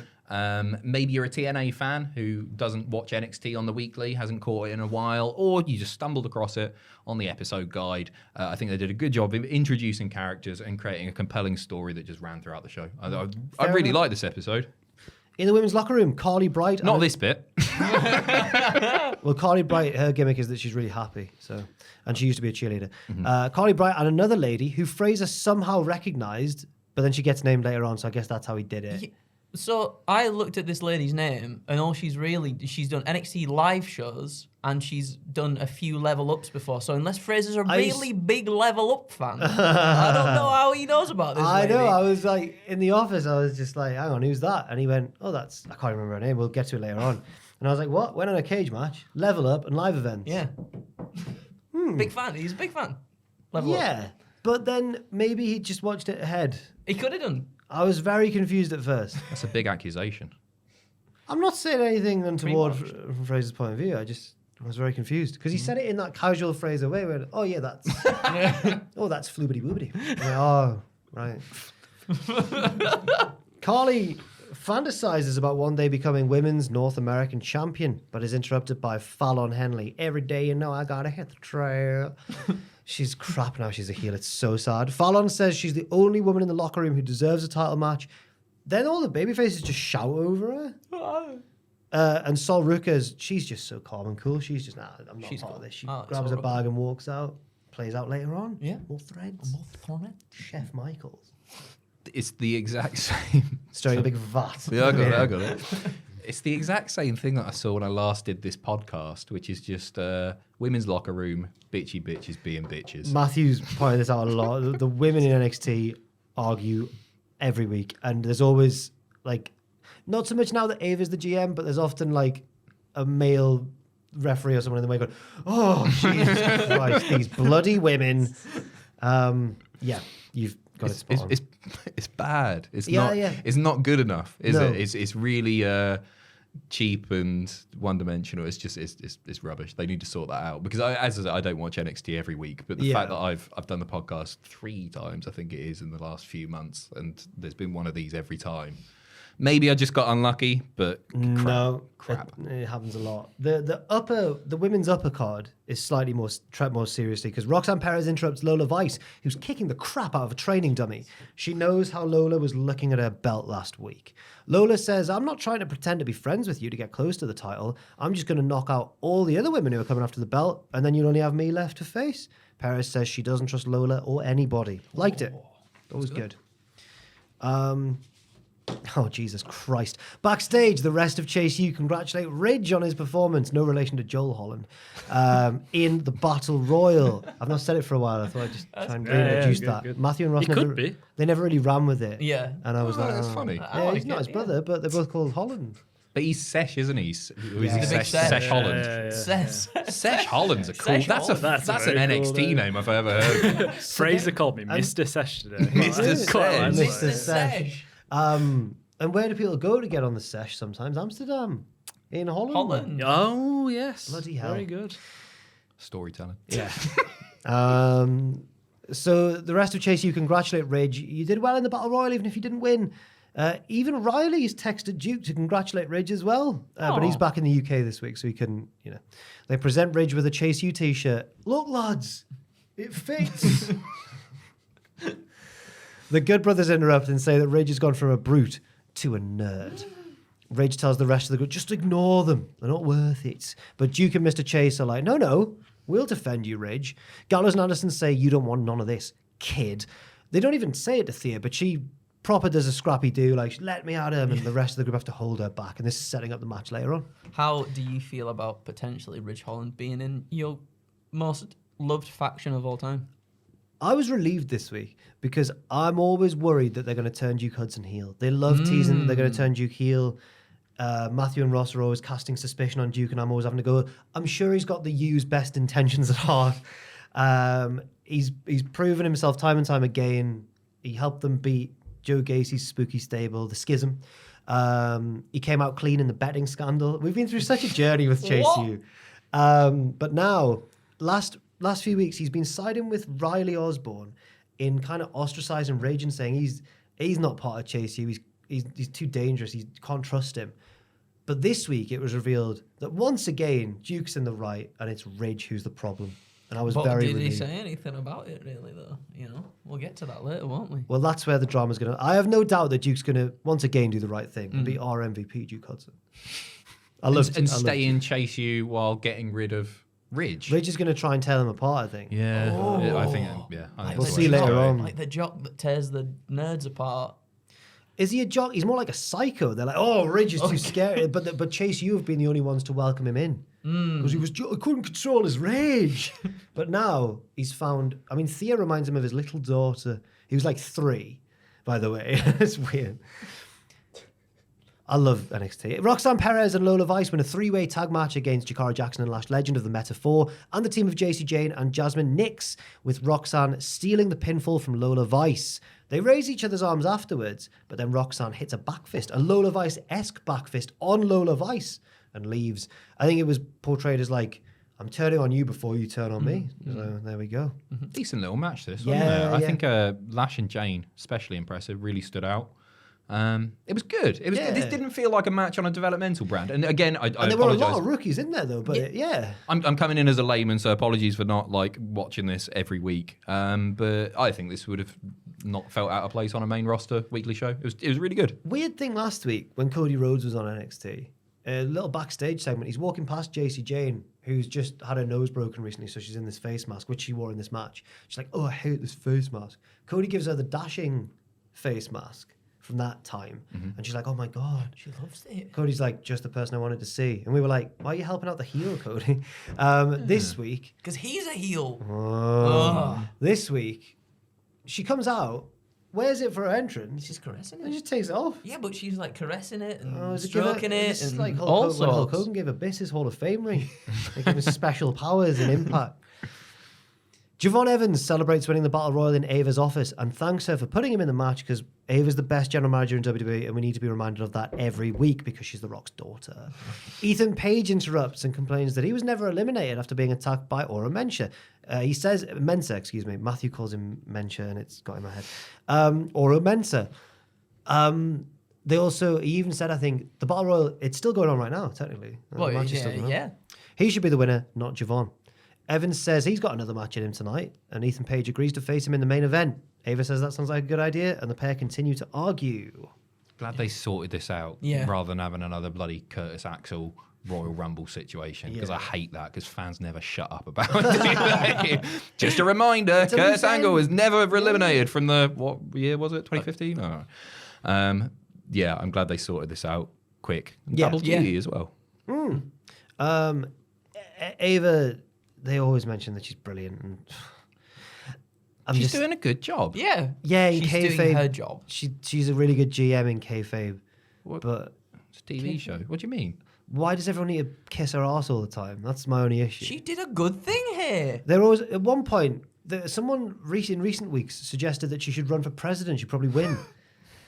Duke Hudson's like, "Oh, GM of the year over here." And she's like, "Oh, Duke, stop it! I'm just doing my job." It gets She's so humble as well exhausting. with it. Yeah, so because she's like, humble. "Oh, it's just you guys saying this," but you know that they're doing it because the rocks are dying. Of course. Anyway, They want those miniature bottles of tequila. yeah, the Gallus booze that he gave them for training him. Kalani Jordan nervously walks to the ring while various other superstars eye her North American title. But Sol Ruka's just a chill girl and she just gives her a high five and reassures her and says, "You're going to do great out there against Mission." The Good Brothers watch Mission's match from ringside, but they're confronted by OTM. What are they doing? This distracts the referee and allows Jada Parker to shove Mission off the top rope. She is, of course, affiliated with OTM. Kalani doesn't realize what's happened, but capitalizes anyway and retains the title. Good match. Yes. I enjoyed it. I can't remember which one of you said it before, but I would like Michin to have something of more substance. Yeah. Because she absolutely deserves it, doesn't she? She's a workhorse. She is, yeah. Big time. Yeah. Again, she was very much the other person in this match, which was all about Kalani Jordan's first title Yeah. defense. I was a bit confused by the finish because she's just won the belt and surely you want to give her a bit more of a clean win to start things off. But I think the gimmick is that she's a bit out of her depth, but I don't know if that's a Yeah. good idea. no, I don't think that helps. I don't know. She was a surprise winner of that ladder match to Yeah, become she the first was, yeah. champion. I think You a lot don't want to of make her look a bit crap. I don't know. yeah, a lot of people thought it would have been Sol. I thought it would have been Jada Parker, but no, they went with Kalani Jordan. Ethan Page, is interviewed by Rancid Kelly Clancid. Can you explain this one? Because I didn't realise until watching this interview that her name isn't actually Kelly Clancid. Yes, so it's Kelly something else. Kincaid. Yeah. Ross accidentally once forgot her name and went Kelly Clancid, and then I think it was me who started. Either me or Matthew started then calling her Rancid Kelly Clancid. With you. Thank you. And Matthew's added to my joke by going Rancid Kelly Clancid, who stinks. I'm like, cheers, mate. Really sells it. That's a good bit, that. He's Just an unnecessary kicking while she's down. yeah. I'm sure she's lovely and probably doesn't smell. Yeah, I think she's with Probably. I think she's with one of their Pretty Deadly as well. Oh, Is really? she? Yeah. Definitely doesn't smell. No. Ethan Page says he's going to beat Javon Evans tonight and then beat Trick Williams and win the belt, but also he's keeping one eye on Aura Mensa, who he wants revenge on because he keeps attacking him. We get an Izzy Dame video package. It is what it is. She's really good at volleyball and is picking up wrestling quickly too. Soon she's going to take out all these NARPs, which stands for non-athletic regular people. Wow, that's good. It would be good if she was a silly character, but she's not. Like Chelsea Green could do this. She's a really serious like powerhouse, and she's going, "You're all NARPs." I don't really understand. Is the whole thing trying to sort of integrate the NXT brand into as many different subcultures as possible in the hope that, because you had the skateboard, surfer. all that stuff. I imagine if you like volleyball, you'd love her. Yeah. I think they're quite keen on when they'd get these next in line talents from colleges and sports scholarships and stuff. Like Carly Bright before, the really happy one. She was like a really competitive cheerleader, like high level, and she's volleyball. I think they're just trying to say, like, because in America, college sports are so important that they're trying to say, look how impressive these athletes are, I guess, that we're getting into wrestling, and wrestling's where they want to be. Do you think that's, like Adam was saying there, do you reckon it's, so then if someone who doesn't necessarily know about wrestling so much, but they're like, oh, I kind of like this, and maybe I could get into this, they see like, that person's a volleyball player, I'm a volleyball player, I could do that too. That genuinely might be what it is. Yeah. Marketing. Yeah. It's quite sinister. It's like those join the Navy adverts on podcasts and stuff. Can you now roll? Axiom confronts Nathan Fraser backstage about being in the number one contender battle royal. You didn't even tell me you were going to be in it. He also brings up Fraser clearly wanting the Heritage Cup back. These are all singles things, but they've got to defend those tag belts, Andrew. You could do more than two things at once. Okay. Luca Cristofino interrupts. He's got a contract for a shot at the cup from Tony D, who Nathan Fraser eliminated in the battle royal. Fraser signs it immediately, and Axiom isn't happy about this. Felt really bad for Axiom. He looked really upset. His facial expression. See, what you've done there is you've actually played into what his gimmick originally was, which was... I know. Oh, right, sorry. Look into my eyes. But you can't see your eyes, Axiom. Obafemi. He cuts a promo in the ring and brags about retaining his North American title at Battleground. Wesley interrupts and says he was never pinned. It was Joe Coffey who was pinned, so Wes wants a rematch. The fans are distracted by a commotion in the stands, which is later revealed to be Brooks Jensen going mental. He's escorted away by... All right, no one cares. He's escorted away... Do no one care about Brooks Jensen? No, I don't think anyone does. At all. Yeah, they released fan footage of the thing, or maybe they had a plan. I That was just heard real? someone say, I think I saw someone write on Twitter like, oh, did anybody see that fan get choked out at that's Brooks. NXT? No, or it was something? really obvious. I It didn't was even they see. lingered on the camera shot. It was. I completely missed it. I was He's like, oh, what's Bobby going on Cannon's here? son. It might work if it was somebody else, but nobody gives a toss, do they? You wouldn't notice if he wasn't there. I'm going to give it the benefit of the doubt until he comes back on screen and we get a proper... Find out what his mission statement is. But this whole thing is meant to be about hype. It's like, what is he doing? What's Yeah. up with it? I don't see anybody talking about It's mad. it. He's like CM Punk when he ran away with the belt. It's that big. Huge. I quite like him as well. I feel a bit bad saying that, but people aren't picking up on it. It's I just, like him as a face, but I don't know about how he's going to be as a heel. Wes reveals that he declined a spot in tonight's Battle Royal because he's so focused on winning back the North American title. Stupid. It's the worst belt of the two. Oba goes to leave, but Wes shouts at him to stay. He says Oba is treated like the greatest North American champion, but deep down Oba knows what Wes meant to the title when he was champion. Oba grants him a rematch, but says, Wes, this is your last chance, mate. He doesn't say that nicely. Sorry, Wes. So's Wes. That'll Great be a promo. great match. Yeah, very they've got good. something very special in him, haven't they? Just Oba. the proper presence, the bloodshot eyes as well. I know, like it's just there's something. When great. we realized, I remember how excited we were on the podcast when we realized this is the podcast, but when he first came along, the proper This podcast, is the real podcast. not this stand-in B show crap. on not Velocity on the when no, I remember when he first came out and we were like, wow, and then we realized he could talk as well. We were like, oh, he's just got everything. Future world champion, hopefully. If all goes right, there's no reason he shouldn't be, which is a crazy thing to say, but he's got it all. Backstage, these are my boys. I love these two. Hank reveals to Tank that he's medically cleared to compete. They want a match against the New Catch Republic. Yeah! Yes, queen. Hank hasn't been on for a few weeks, but last we saw him, he was... I would be annoyed if I was another wrestler in that backstage segment because it's loads of baby faces all talking about seeing that new exciting match that's going to happen, and Hank's just taking all the spotlight for himself. Going, yeah, it's going to be great. Just being stupid, and I love him for it. I like these lads. They've got a great little way about them. They're both just weird baby faces. Nice. Yeah, Hank looks so much like Seth Rogen. No thing. And a younger Seth Rogen. Maybe, actually. Okay. I can see it a bit.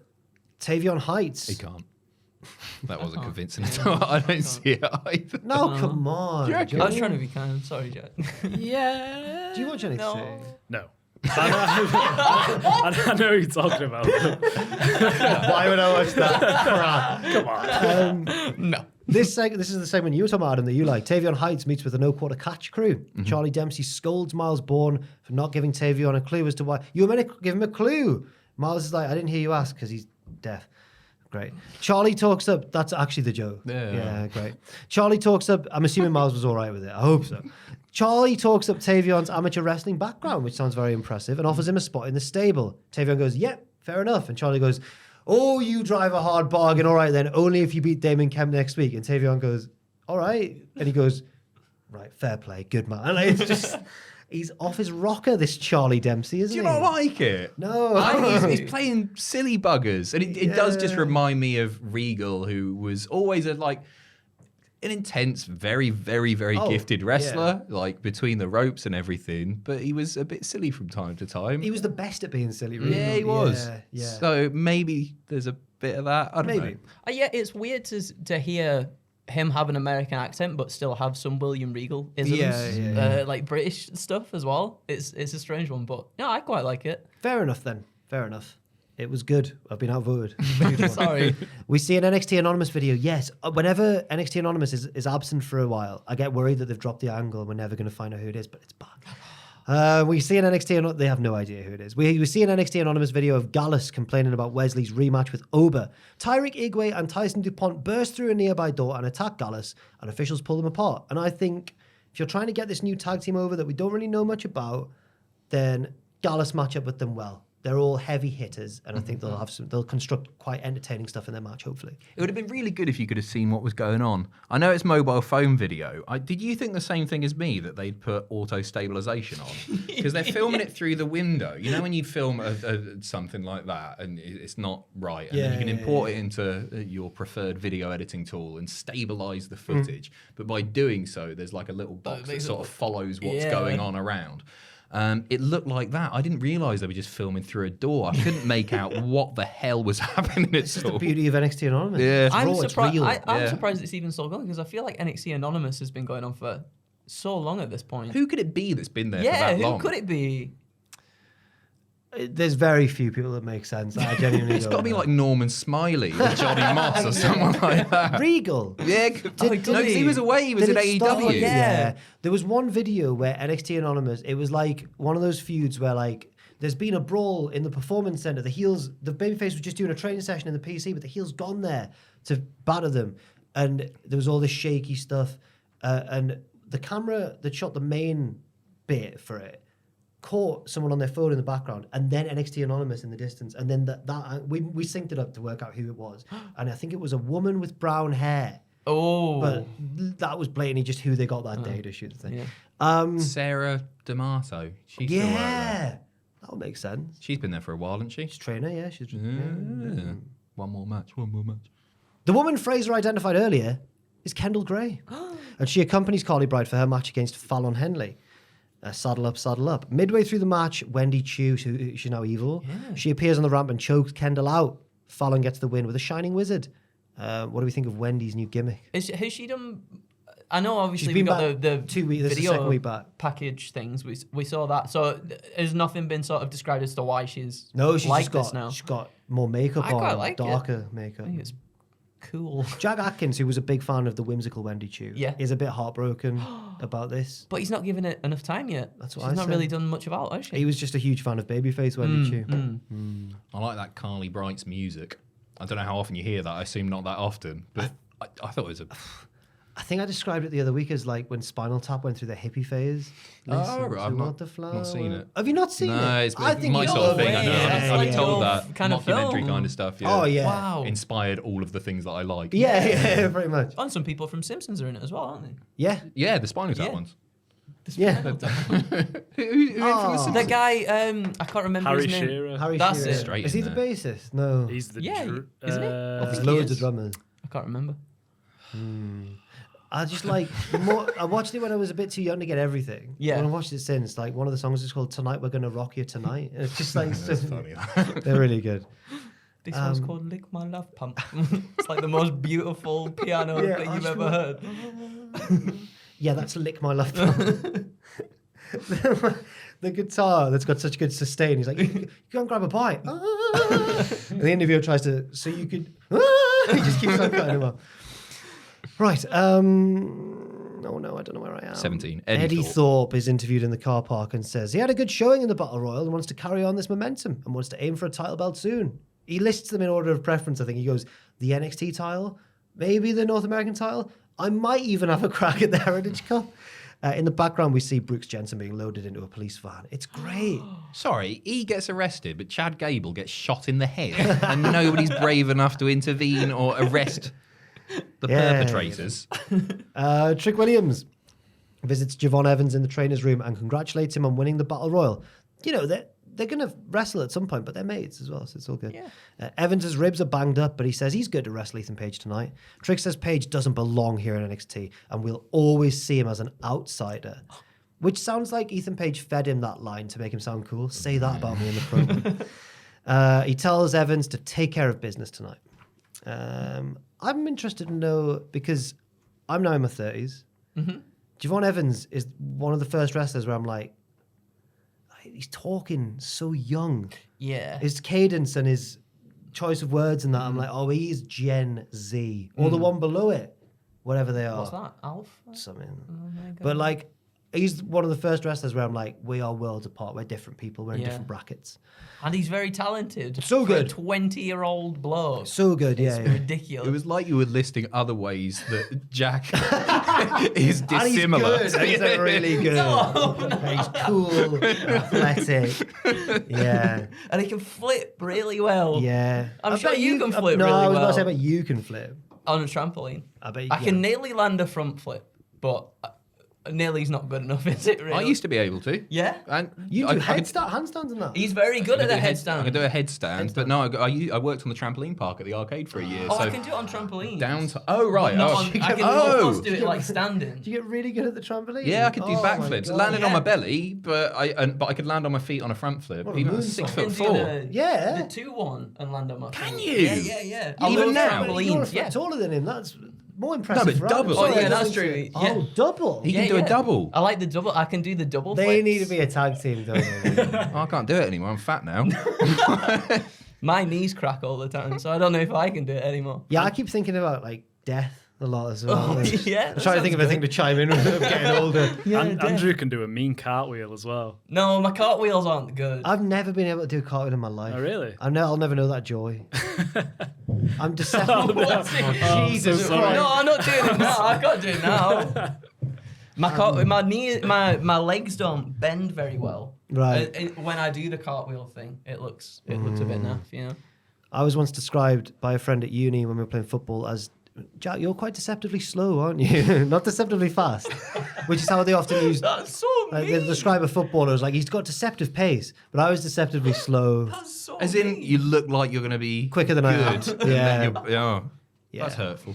I'm very average at football. I wasn't under any, but it was more just raw pace. I think he was like, you lack a bit of that. I almost did the same there, but I almost went, oh, I thought you'd be quite good at football. But that's repeating. I'm very middle of the road. Okay. When we did 5-a-side here, I was middle of the pack, I think. Right. Maybe a bit worse even. Back at What Culture, I'd say I was the midpoint. Right, okay. Because like, Sam. Anyway. Sound really good? No. Oh, right. He's a rugby man. Okay. More of a rugby man at myself. Oh God, we keep on going on these tangents, lads, and it's Mr. fun. Chase. But Mr. Chase and Duke Hudson they win. I couldn't believe it. Well. They beat the Good Brothers after Ridge Holland cheekily adds leverage to Duke's roll up from the outside because Ridge wasn't in the match. Duke looks conflicted, but Andre and Thea are buzzing. They don't realize what's happened. And they're like, "Yay, we won!" Uh-oh. Oh dear. Fun match, I thought. Yeah, very fun. Yeah, it The was dynamic, the dickhead Good Brothers and the Best tag team in the world, Chase U. I'm also properly on board with Chase U to the point that I desperately hope they don't split him up before they get to the main roster, because I think that'd be such a laugh. I've not even. That's the thing. I've not I even don't thought know about what if they'd be like on the main roster. I don't know if I can Right? imagine them on the main roster. They've always been so self-contained. I can't even begin to think what that would be like. And that's the thing for a lot of stuff in NXT is I feel like it feels so self-contained, like so character focused that if it moved away from there and went to somewhere else, it'd be like to the Cormac McCarthy novel that is Triple H's desolate main roster, where heels win every time and people are getting shot in the head. We're down a school-based wrestling faction. I mean, following he's the not wrong. dissolution I'm always saying of that. Alpha Wrong. Academy. Oh, right. They're yeah. done now. Chase, you can imagine a proper Daniel Bryan moment. Everybody in red in the crowd. What? just doing that. They're like everymen and women, aren't they? Genuinely, they don't look like, Duke looks like a wrestler. Duke, yeah. Chase doesn't look like a wrestler. No. He's so likable. I think Yeah. they'll get over big time. Now you've made me really worry about the future of this angle because the stakes are so high now. They can't break up before the main roster. Get Ridge out. He's a disruptive force. This needs to... Yeah, you're right. Kalani Jordan is with Ava and her warring assistants, Mr. Stone, who hasn't missed Von Wagner. He's not mentioned him once since he's been gone. Coward. And hi chat, it's Stevie Turner here, former Twitch streamer, now assistant to the general manager. Ava congratulates Kalani on beating Machine, but warns her there's a lot of superstars eyeing up your belt. Kalani thinks her next title match should be against someone who never complains and never asks for anything. Ariana Grace arrives and graciously accepts, going, my ears are burning. But Kalani was actually talking about Sol Rucker. Ariana thinks that she'd be a much better challenger than Sol.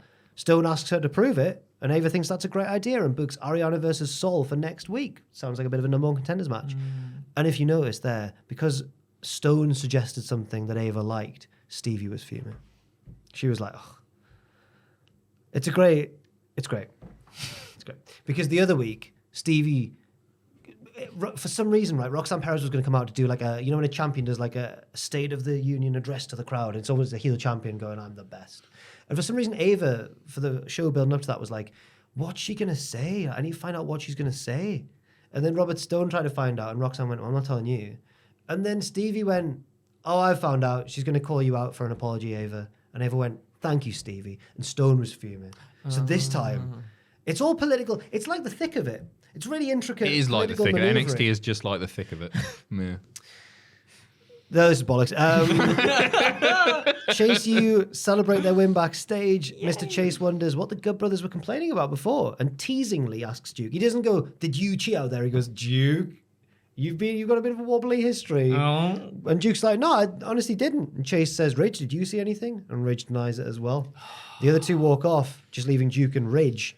And Duke's like, oh. And Ridge goes, Chase U. Shows him his shirt and goes, it's all for the U. I don't trust this Ridge character. I felt sorry for Duke. Me too. He seems like a proper stand-up guy. He's a brilliant actor. Like, he's really yeah, he's good. actually really good, isn't he? He's my favourite NXT wrestler at the minute. Really? Oh, he has been for a while. I absolutely love him. Over the good ones? Yeah. I think he's joking. massively underrated. No, he's class. When He's Chase U were on their big sort of babyface run and like getting to the I think they won the belt maybe for a while, the tag belts. But Duke would like favourite tag team. They won the belts. Duke would like get the hot tag, and it was like watching Hulk Hogan. Man. Like, Yeah. he'd run, like, just simple moves, big clothesline and stuff. Rips off the vest. I was like, get him on the main roster now. It's like Enzo and Cass 2.0, isn't it? He's the big Cass down in NXT. That's what's really happening. But they want Andre to be like this technician. I think he's like, oh right. he rolls people up and stuff. Well, he seems like a very like a lecturer type person in the way that he looks. Therefore, technician. He's intelligent. Yeah. He wins matches on his intelligence. Yes. That makes sense. He is actually a good wrestler.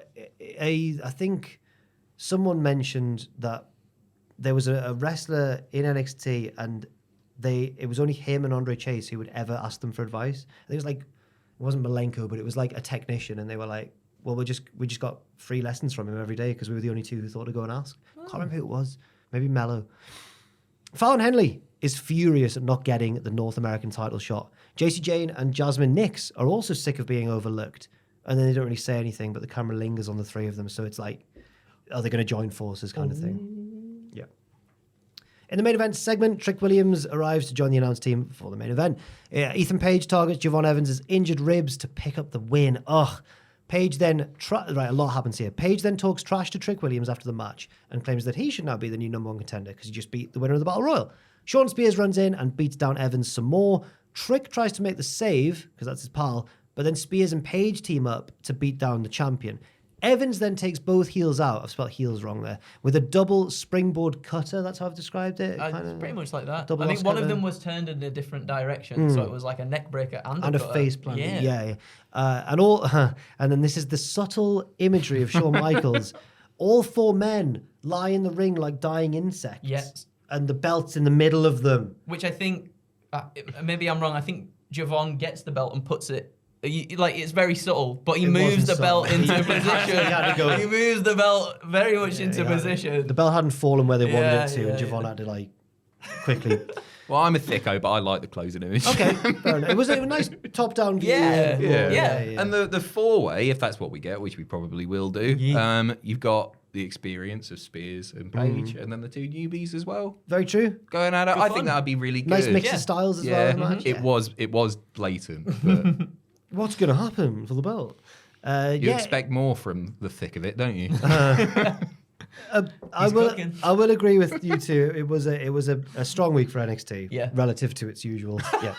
What do you mean? AEW Dynamite. MJF beats Roosh in the opening match after a Heat Seeker and a Brainbuster. Is that like a new finish of his? That's what I was I think so. Yeah. They didn't call it anything, did they? No, just a shared brainbuster. I was thinking Roosh never really loses clean, so did he need something extra to beat Roosh? Oh, maybe that was it. That's why I was surprised when you brought up the CMLL agreement thing and who can he face, because I thought maybe Roosh just didn't want to lose on pay-per-view.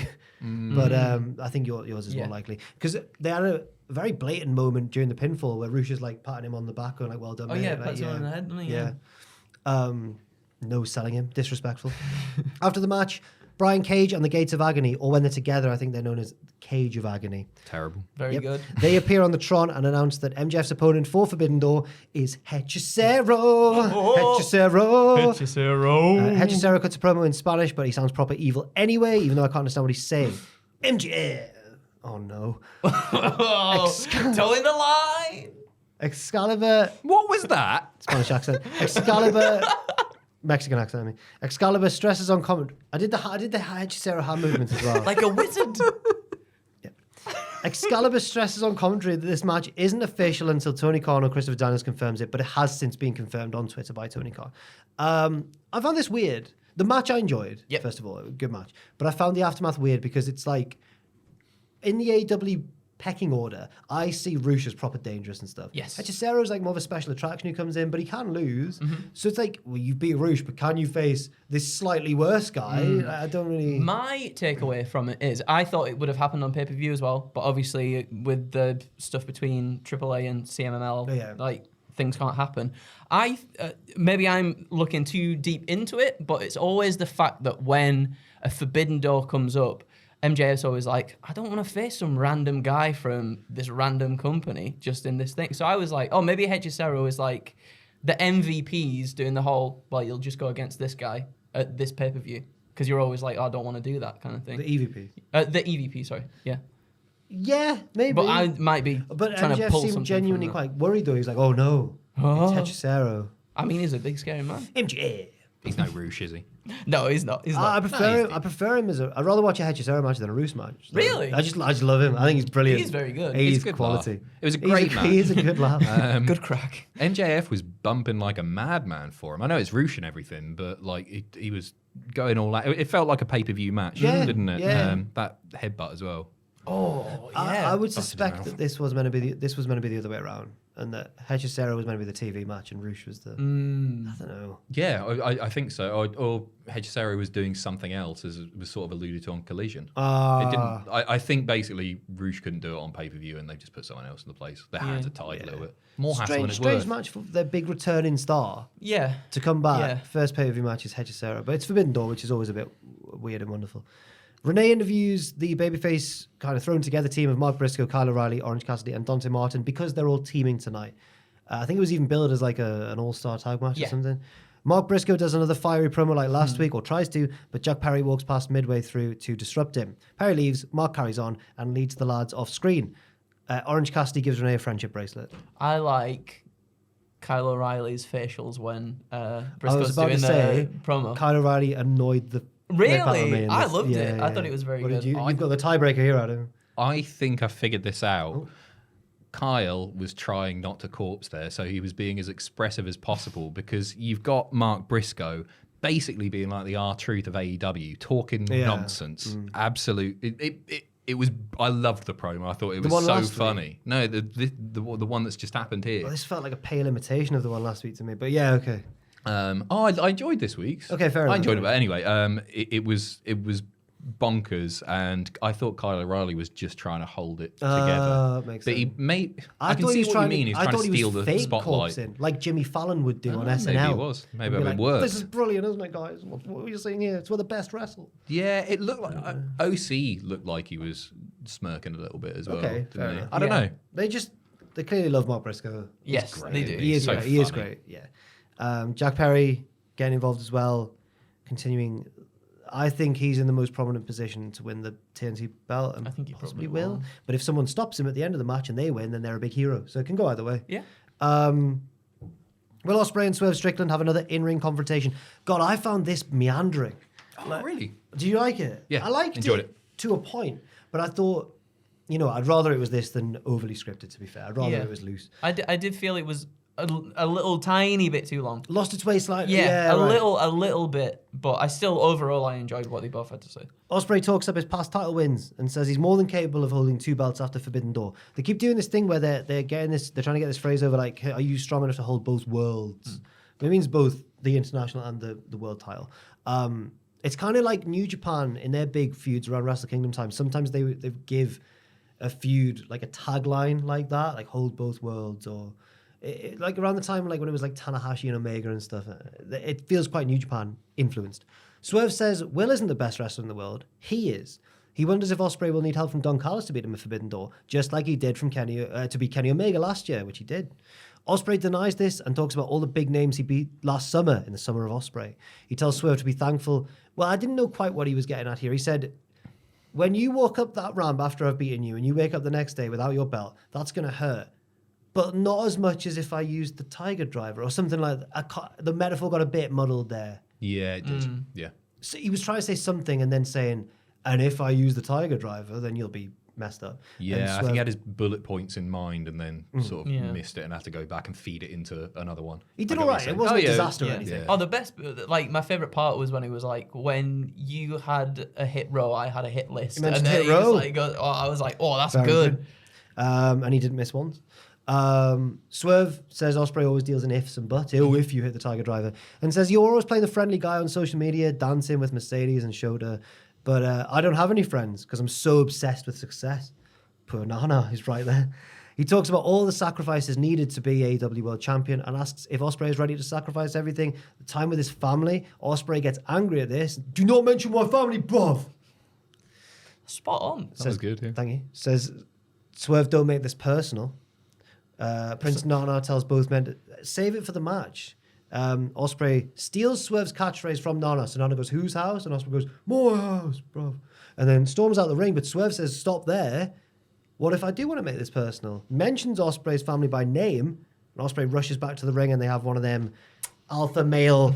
I kiss you. They do that. But they're friends in real life, so it's fine. Yeah, It's all right. I'm sure they were fine. Yeah. Intensity was good. Yeah, it was. Yeah. It was really, really intense. And there aren't many wrestlers who I think get away with what Swerve does, which is say these truly detestable things, but just get cheered every time because he's so brilliant. And yeah, he should. He should make it personal. He should fly to Luton, get the train to Essex, go and see his mum. I was about to name her there. I don't even know her. But she keeps coming up on my I people think, you may know on no, I Facebook. thought the same thing. I don't want to name her just No, in case. just in Did case. he mention her by now? I don't think he No, did he? just I won't. obviously his Let's partner. not dox Ospreay's mum. Obviously, his partner is women's wrestler Alex Windsor. Yes. Who's very, very good. Maybe she'll turn up and get involved at ringside or something in a Mama Rhodes-esque way. Yeah, possibly. If she does, she wrestled on, I think, like a Collision or Rampage a few weeks ago. Yeah, she did, Rampage, didn't she? very recently, yeah. So She's very good as she well. is in the mix, potentially. Yeah, of course, she's really good. Backstage, Trent Barretta rants about Ospreay disrespecting the family, saying he doesn't need them. Don Callis calms him down and says, this is all going to be fine. And I think Kyle Fletcher in particular looked annoyed at Trent. Yeah, well, the camera very much lingered on Fletcher. Like after everybody else left, Kyle was just there on his own. I'm on Team Trent. You're on Team Trent? He disrespected the fam. Oh, but then Kyle's loyal to Ospreay, Yeah, isn't he? because of the bloody, whole Oh, God. United Empire. We're cool. We can do hand Yeah, we signals, Right, that makes sense then. Yeah, maybe I'm not Team I Trent. think, what do we think? Do we think at Forbidden Door, Ospreay's going to lose and then get ousted from the family? I thought Ospreay was already going to have been ousted from the Me family too, very for a quick. very long time at this point. I think they cost him the match because And then there's a rematch or something. maybe at Wembley, That would make sense. unless Ospreay is retiring Billy Gunn, which would thought be it a was very weird one. Yes. That's what he wants to That's do. the though. match we want to see. Yeah. Ospreay versus Billy Gunn. Backstage, the team of Cassidy, O'Reilly, Briscoe, and Dante beat the heel team of Zack Sabre Jr., Konosuke Takeshita, Kyle Fletcher, and Roderick Strong. Kind of the Don Callis family plus and friends. With Cassidy pinning Strong for the win. Jack Perry attacks Dante Martin on the stage afterwards, and then various things are happening at the same time. Takeshita and Mark Briscoe get into a brawl through the tunnel, and Cassidy and Zack have a stare down in the ring because they're facing off at Forbidden Door. Fun match, lots of like fun combinations, one of those like multi-man matches where you get maybe pairings you wouldn't normally see. Yeah, Kyle and Zach was especially good. I thought. Yeah. But yeah, That's fun. it's another. Said it earlier, but everybody gets their stuff in. Yes, and You know what you're getting.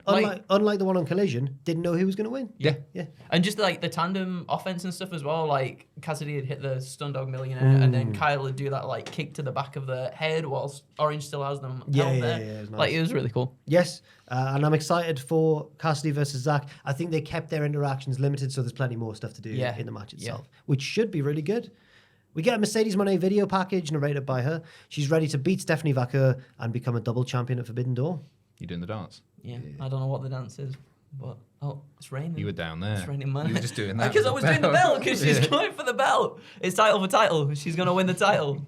Make it rain. On Come that on, video I was talking about, where I can't reveal what it's about, but the one that Fraser came up with and we did up in Glasgow. Yeah. There's a little dance break from me. What do you do? Can you reveal now? Yeah, Is it too much I of do a bit of a foot shuffle thing where You can't see that, where but your it was feet go good. like that, and you. Oh, Like doing the lemon. I can't do it. The camera's not gonna be able to see it. I'll show you. What's that like? Oh, it's just that thing, like the.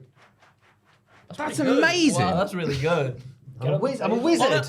On carpet, you did that as well. It wasn't the That's best. hard. Nuts. That's hard It's to do. Do it better on Glasgow High Street. There's a yes. busker playing in the background, and I'm like, yeah, Nice. thinking I'm really cool.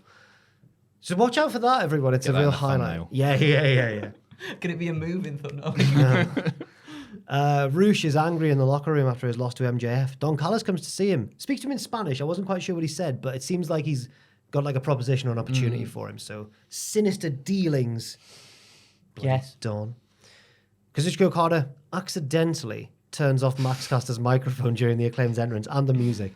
And then it So goes to good. Okada, sat in the production area, and he goes, "I'm so sorry, bitch." Brilliant. It's so good. They've reduced him to such a non-character, but he's really funny, so it's fine. And the I don't crowd think they love it. reduced him at He's the all. Jey Uso Yeah. of the WWE. No, do you think it's still really, good? Goofball Okada, I think is just great. He's always had that in him, to be Yeah. fair. Even when he was a really serious New Japan heel, he's always had a bit of a goofy side. So it's not totally a departure, I suppose. It was very funny. Then they have a non-title match against the Bucks and bloody win. Woo!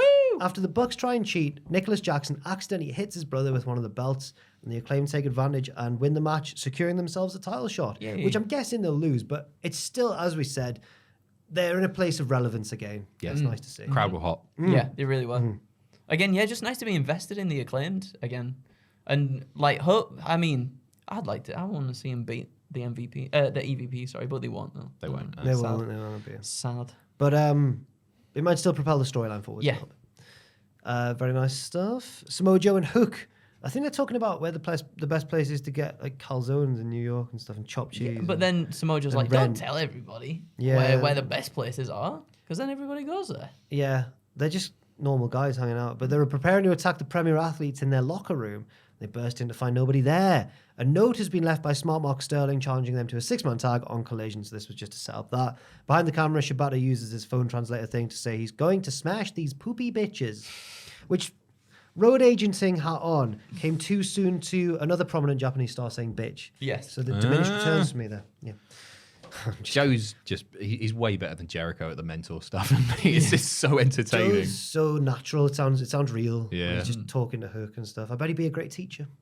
Yeah. And I like what Jericho's doing now. He's reinvented himself once again. Oh no, this podcast is now against that. Oh, really? Me and Ross started off going, he's bloody got away with it again. He's done it again. He's reinvented himself. We got sick of it really fast. Yeah. He said that doesn't work for me, brother. Yeah. That was funny. What's not to this week. like Yeah, about that was that? quite funny. No, I think it's working. Damn it. Yeah. But I think our issue recently has been that it's taken up so much time. He's on so much TV. Yeah, It wasn't this week though. The crowd aren't into it, are they? But how can we let them know? Because Jericho could just say, "That's what I want." Oh, you can't that's read the it. point. No, Yeah. that's exactly That's how what clever he wants. is. That's exactly what he wants. He's a genius, a very smart man, and an arsehole. Mariah May hosts the contract signing between Tony Storm and Mina Shirakawa. Mariah says she loves both Tony and Mina, but Mina interrupts and says, "Shut up." She says Tony was a legend in Stardom, but in AEW she's become soft as champion and weak. At Forbidden Door, she's going to take the title, and she's going to take Mariah as well. Tony welcomes the challenge, saying this buffet is wide open. They both sign the contract. Mina tells Mariah that she must choose. Saraya and Holly Cameron interrupt, but it's all a distraction for Anna Jay to attack from behind. She's aligned with them now. The heels beat the faces down and prepare to put Mariah, I think it was, through the signing table. Tony saves Mariah with the shoe, but then misses a hip attack and puts herself through the table in the corner. Mariah flees to the ramp and watches on with Mina, and they don't help Tony. And I think Mariah's allegiance has already been confirmed. She's more of a Mina girl than a Tony girl. They were tag champs, weren't they? In Stardom, Yeah. there was something. Yeah, they once. They were sure something, all right. Mina's really funny. She is really good. funny. Yeah, She's yeah. real. Tony's really funny. Mm-hmm. But I don't know whether this is. I'm waiting to. I'm thinking this could be like a shockingly like everyone's gonna be like, oh, it's gonna be funny, but they might actually have a really good match as well. Yeah, they'll definitely. I feel like I don't think they. have a good match. I think it might get mired in. I'm worried that it's either gonna get bogged down in bits, Oh, okay. but they might. On the other hand, they might put on a banger. So I Yeah. don't know which way this is gonna go. Tony can't use her ass anymore because that went straight through the table. She can't use her ass, which is a yeah. big thing. I want to say, by the way, credit where it's due.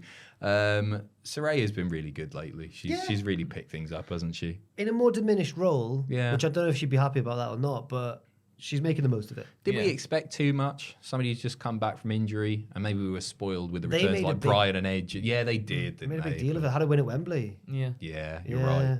I don't know. That never made sense, because they gave Shida the belt. Nothing against Shida. I'm not having another go at Hikaru. Here we go. But they gave Shida the belt in the build-up, and then had Tony get screwed in the match by Saraya, which led to their breakup. But just keep Tony as the champion going in, and then Yeah. I never understood that. It was Weird one. Chris Statlander beats Nyla Rose in the first round of the Owen Hart tournament. Stokely Hathaway calls out Willow Nightingale on the mic afterwards, but she interrupts him on the Tron and says she'll meet Statlander in the second round after beating Serena Deeb. She says it far more compelling than that. Willow's a great promo. Really good. Really good. One of the more natural baby faces, I think, in all of wrestling at the minute. Yeah. Yeah, Really for good. sure. The match was cool. It was nice to see Nyla back in a place of prominence.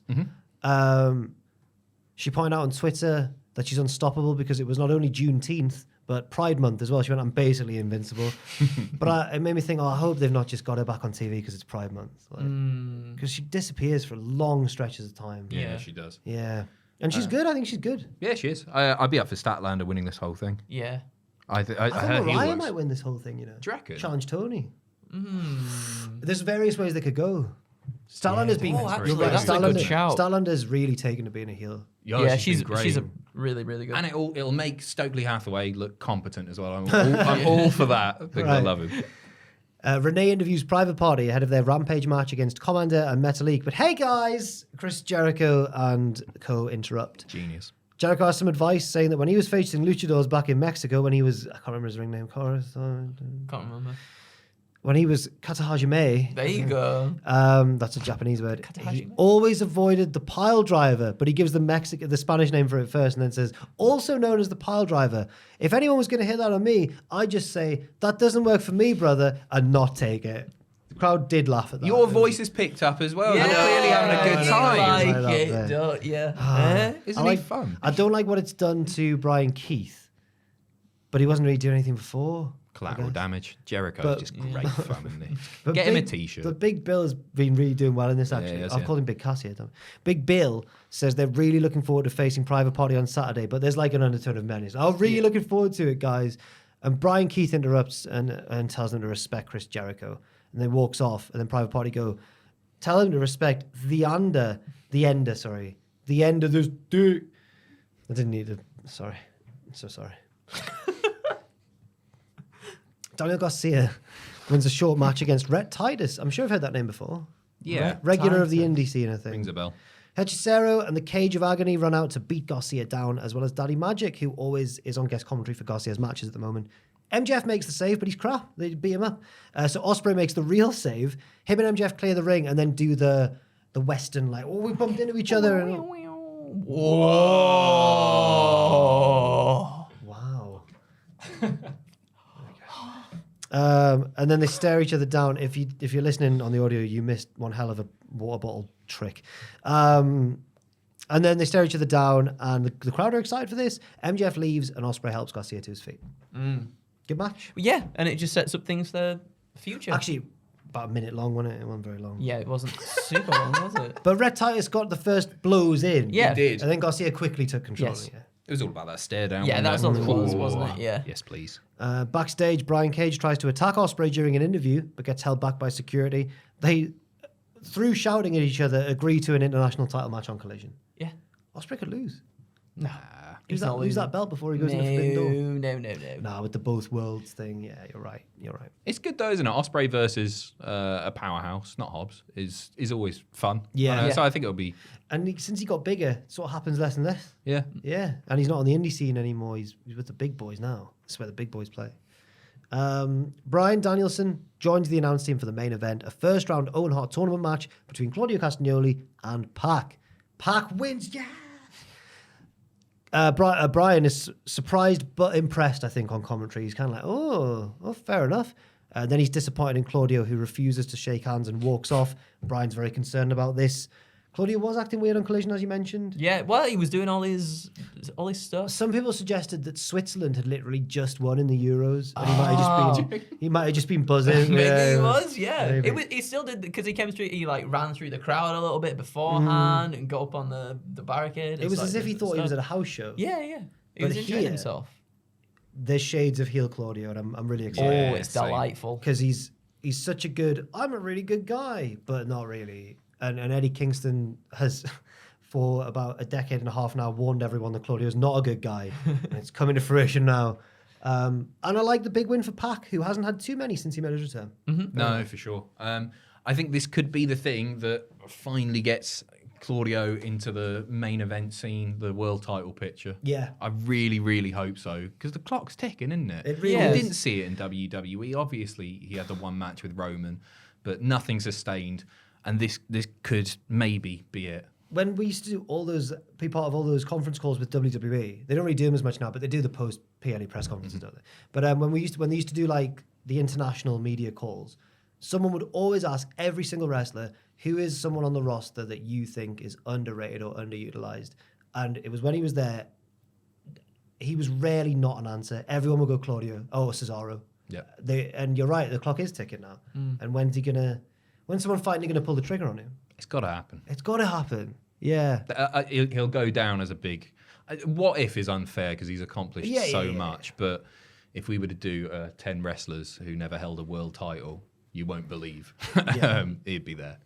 I think apparently he's like a really nice guy and just doesn't push for anything at all. That He makes should me do. want him to get it I know. more. Yeah, that's the thing. Like Sol Rooker on NXT. Yes.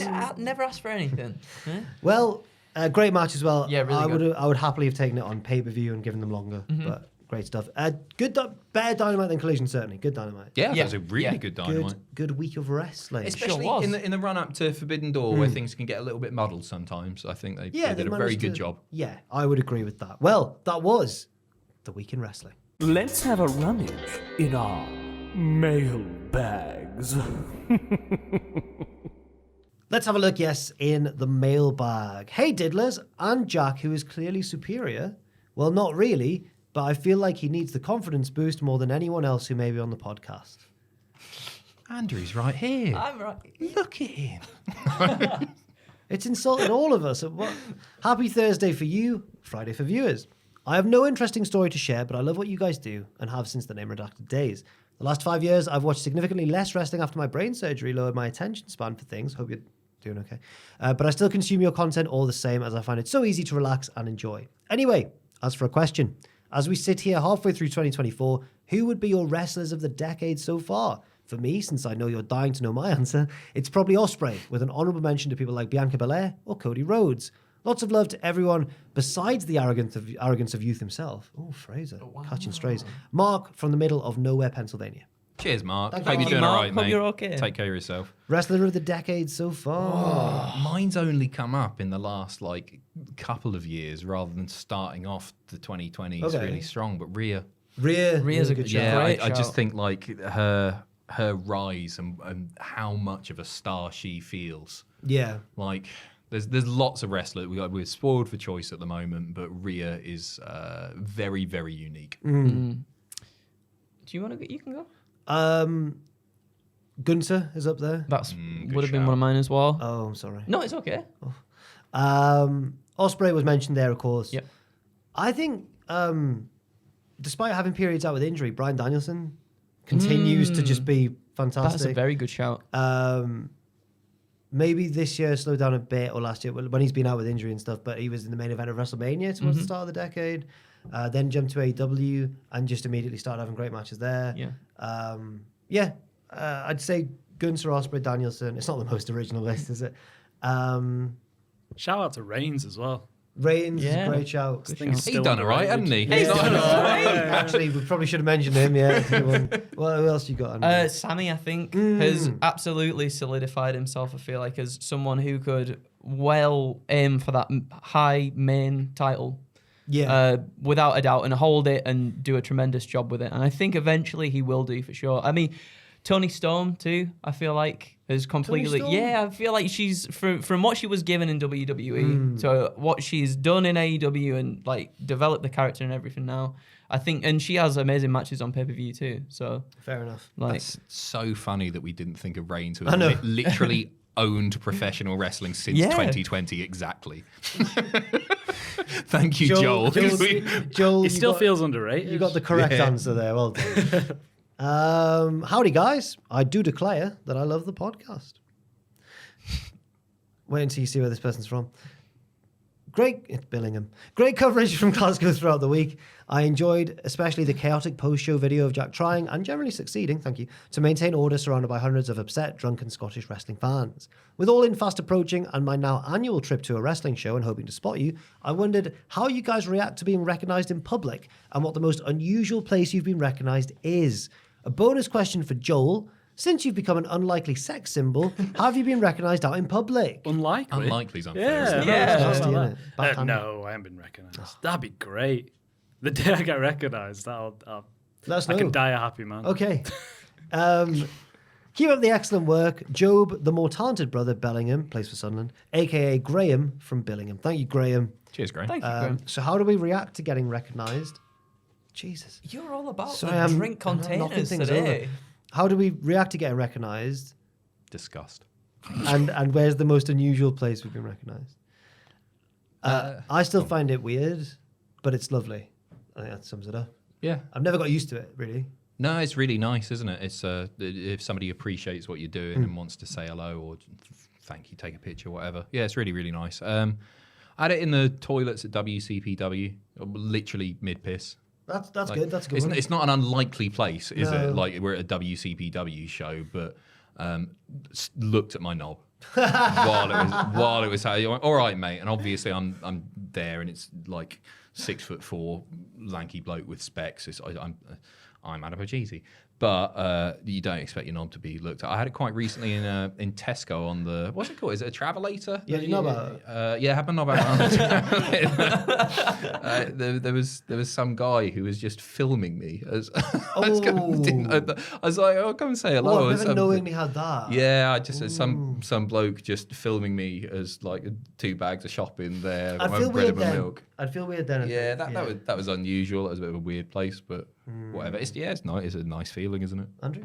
I don't. I'm obviously nowhere near as big as you must have been, right? You boys. must have been Yeah. wrestling shows. Not loads or anything. Yeah, wrestling shows for sure. And sometimes once on the train, once on the metro with my mum and dad. And so Oh, that's nice. It's yeah. nice, I've but it's never the been worst recognised because with mum and dad. then my mum's just like, oh, it's famous, and I'm like, but I'm not though, mum. It's just someone who watches wrestling. That's all. My mum would be creeped out if it happened in front of her. Really? She sometimes says, "How many stalkers have you got on that Twitter again?" But it is very, very strange. But like as you were saying, it's like Yeah. so nice at the same time. When people tell you that they really appreciate what you do, I'm always like, well, no, thank you for watching. Yeah, Because, you always just want to deflate and be Yeah. like, no, you're amazing. Yeah, you're watching Like, the stupid stuff we do. So yeah, it's always really nice. Weirdest place would be, I know the weirdest place that someone else was shocked to see me, because it was when me and the lads from the band were on our way to Badger Fest. American Rachel.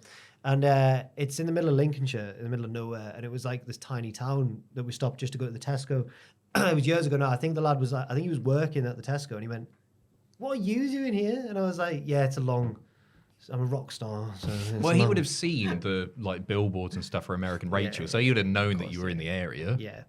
The other one, when I was a slightly younger man, I'd been out with my mate Ricky. You know Ricky. Yeah, I know He's an Ricky. absolute liability. Yeah, nutter. And we'd ended up back at someone's flat at like 6 in the morning and walking to the metro station, really wanting to hide from the world and just feeling awful. And bloke just walks past me and goes, "Jobber!" That's one that sticks in my mind because I wasn't ready for it, and I think I flinched. Oh, thank you, sir.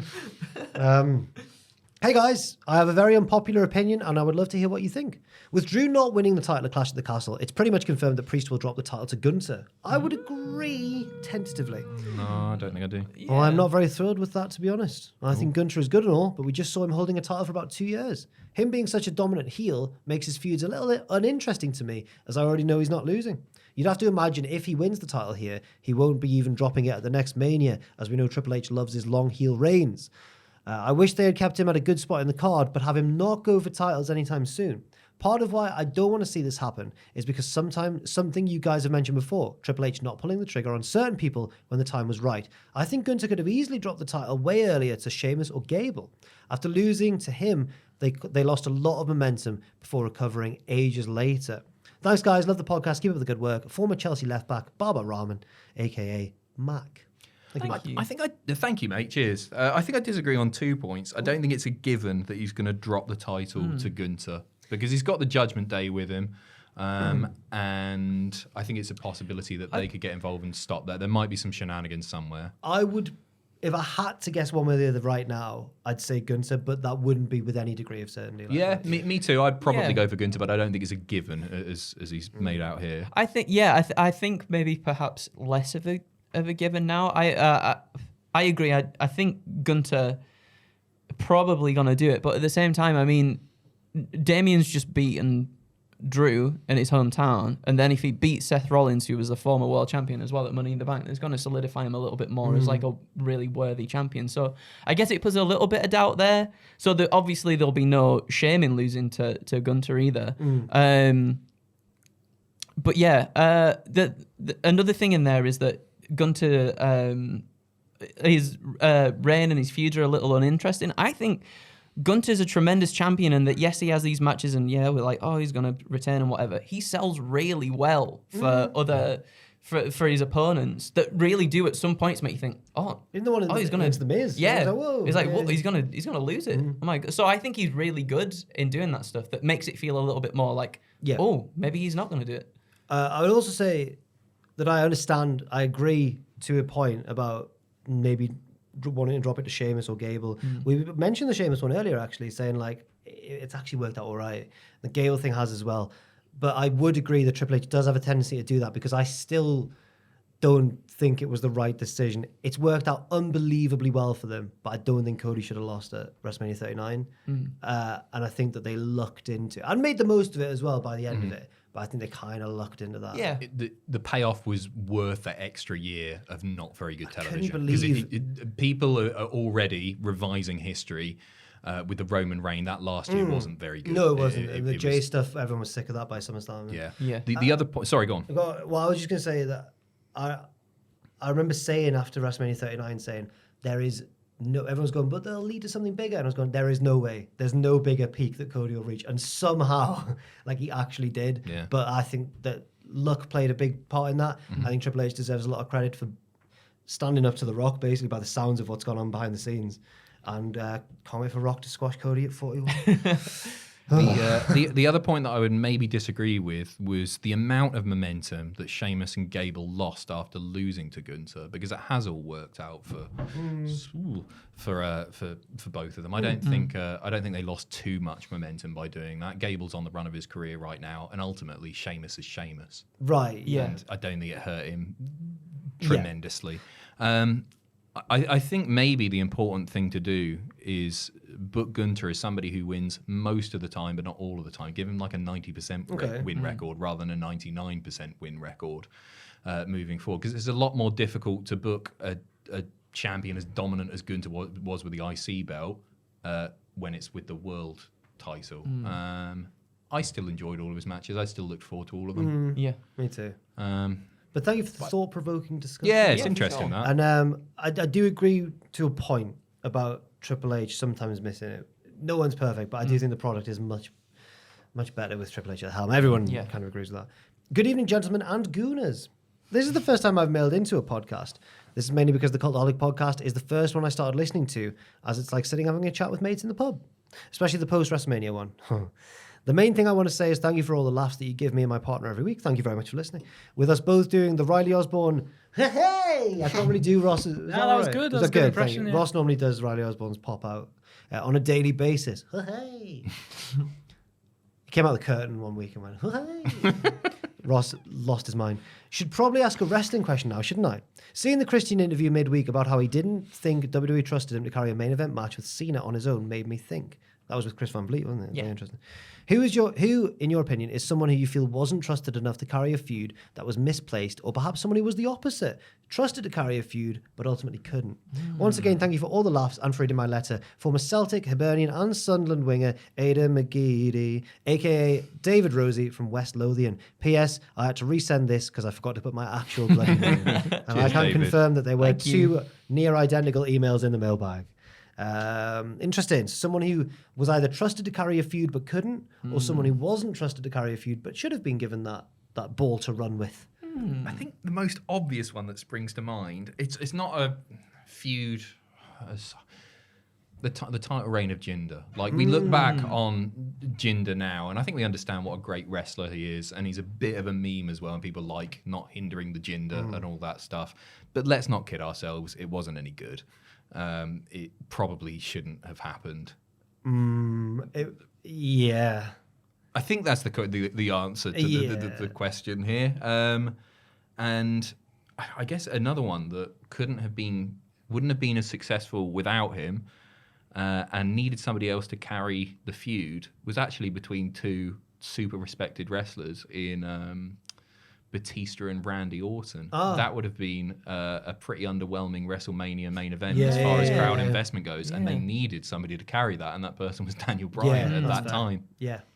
Sort of, I guess, being the WrestleMania 2000 fanboy that I am, I think there's a lot of sort of, maybe it's just rumor. Some of it Chris Jericho talked about as well, but like that fatal 4-way main event, I believe it was originally supposed to be Stone Cold Steve Austin versus The Rock at WrestleMania 16, but then Stone Cold got injured, and Triple H got put into that, obviously that place. He won the title and everything as well. And I think at that point, if I remember what I've read, Vince didn't see Triple H as the guy at the moment to do that, and hence why they got the Big Show in there as well. And I think originally, or at least he was on the promotional materials, it was supposed to be Jericho, and then they replaced Jericho because Vince also then didn't see Jericho as the guy then either. They replaced Jericho with Mick Foley. Right. Even though Foley had just retired and they brought him back.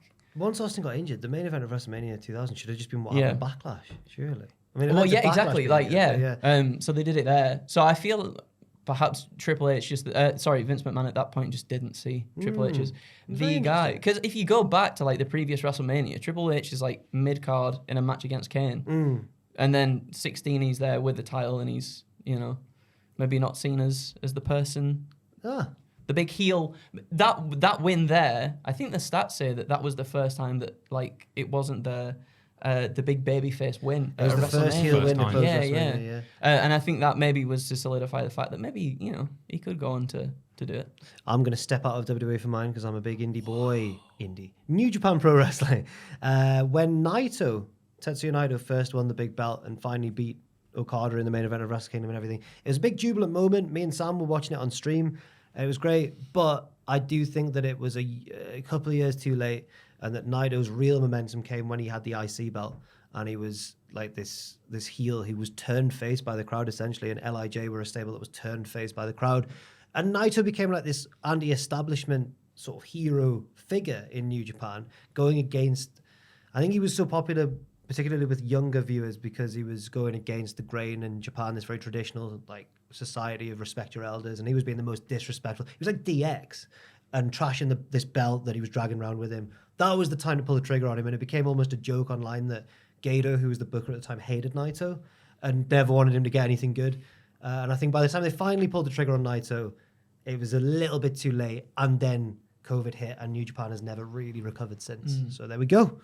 Thank you for the questions. That was the mailbag. And now we'll move on to Reese's Pieces. Where can they send their mailbags? Mailbag at cultaholic.com. Does he not just say it at the end of Reese's Pieces? I have twice? no idea. Mailbag at cultaholic.com. Reiterate that.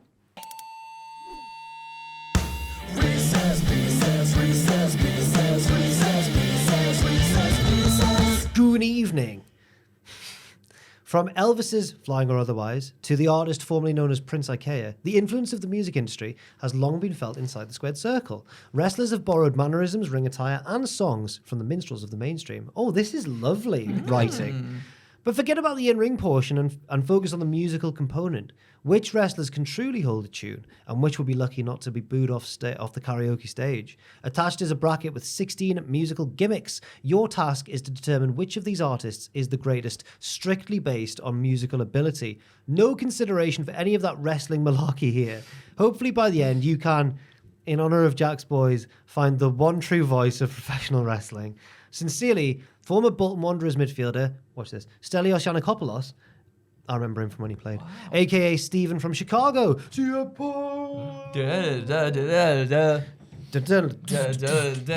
my eye.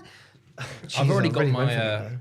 I've Your got my winner? winner here. Have All I've got to do here is defend him until the final, right? Fastest thought. If he's first. on there. Fastest buzzer. Fastest thought first. We will begin. We'll go Adam, Andrew, and myself. I'll be the deciding vote if we're not already unanimously. Honky Tonk Man or Singing Trevor Murdoch? Honky Tonk Man. Honky Tonk Honky Tonk Man. Yeah. It's Yunnan. He's going. I've Yunnan. crossed out the wrong one. Yunnan. HTM. West Texas Rednecks or K Quick and Road Dogg Get Rowdy? West Texas Rednecks, but not for Rap is Crap. Oh. For Good Old Boys, which is actually an incredible song. We're just good old boys. Oh, lovely. Good old It boys. sounds good. Great song.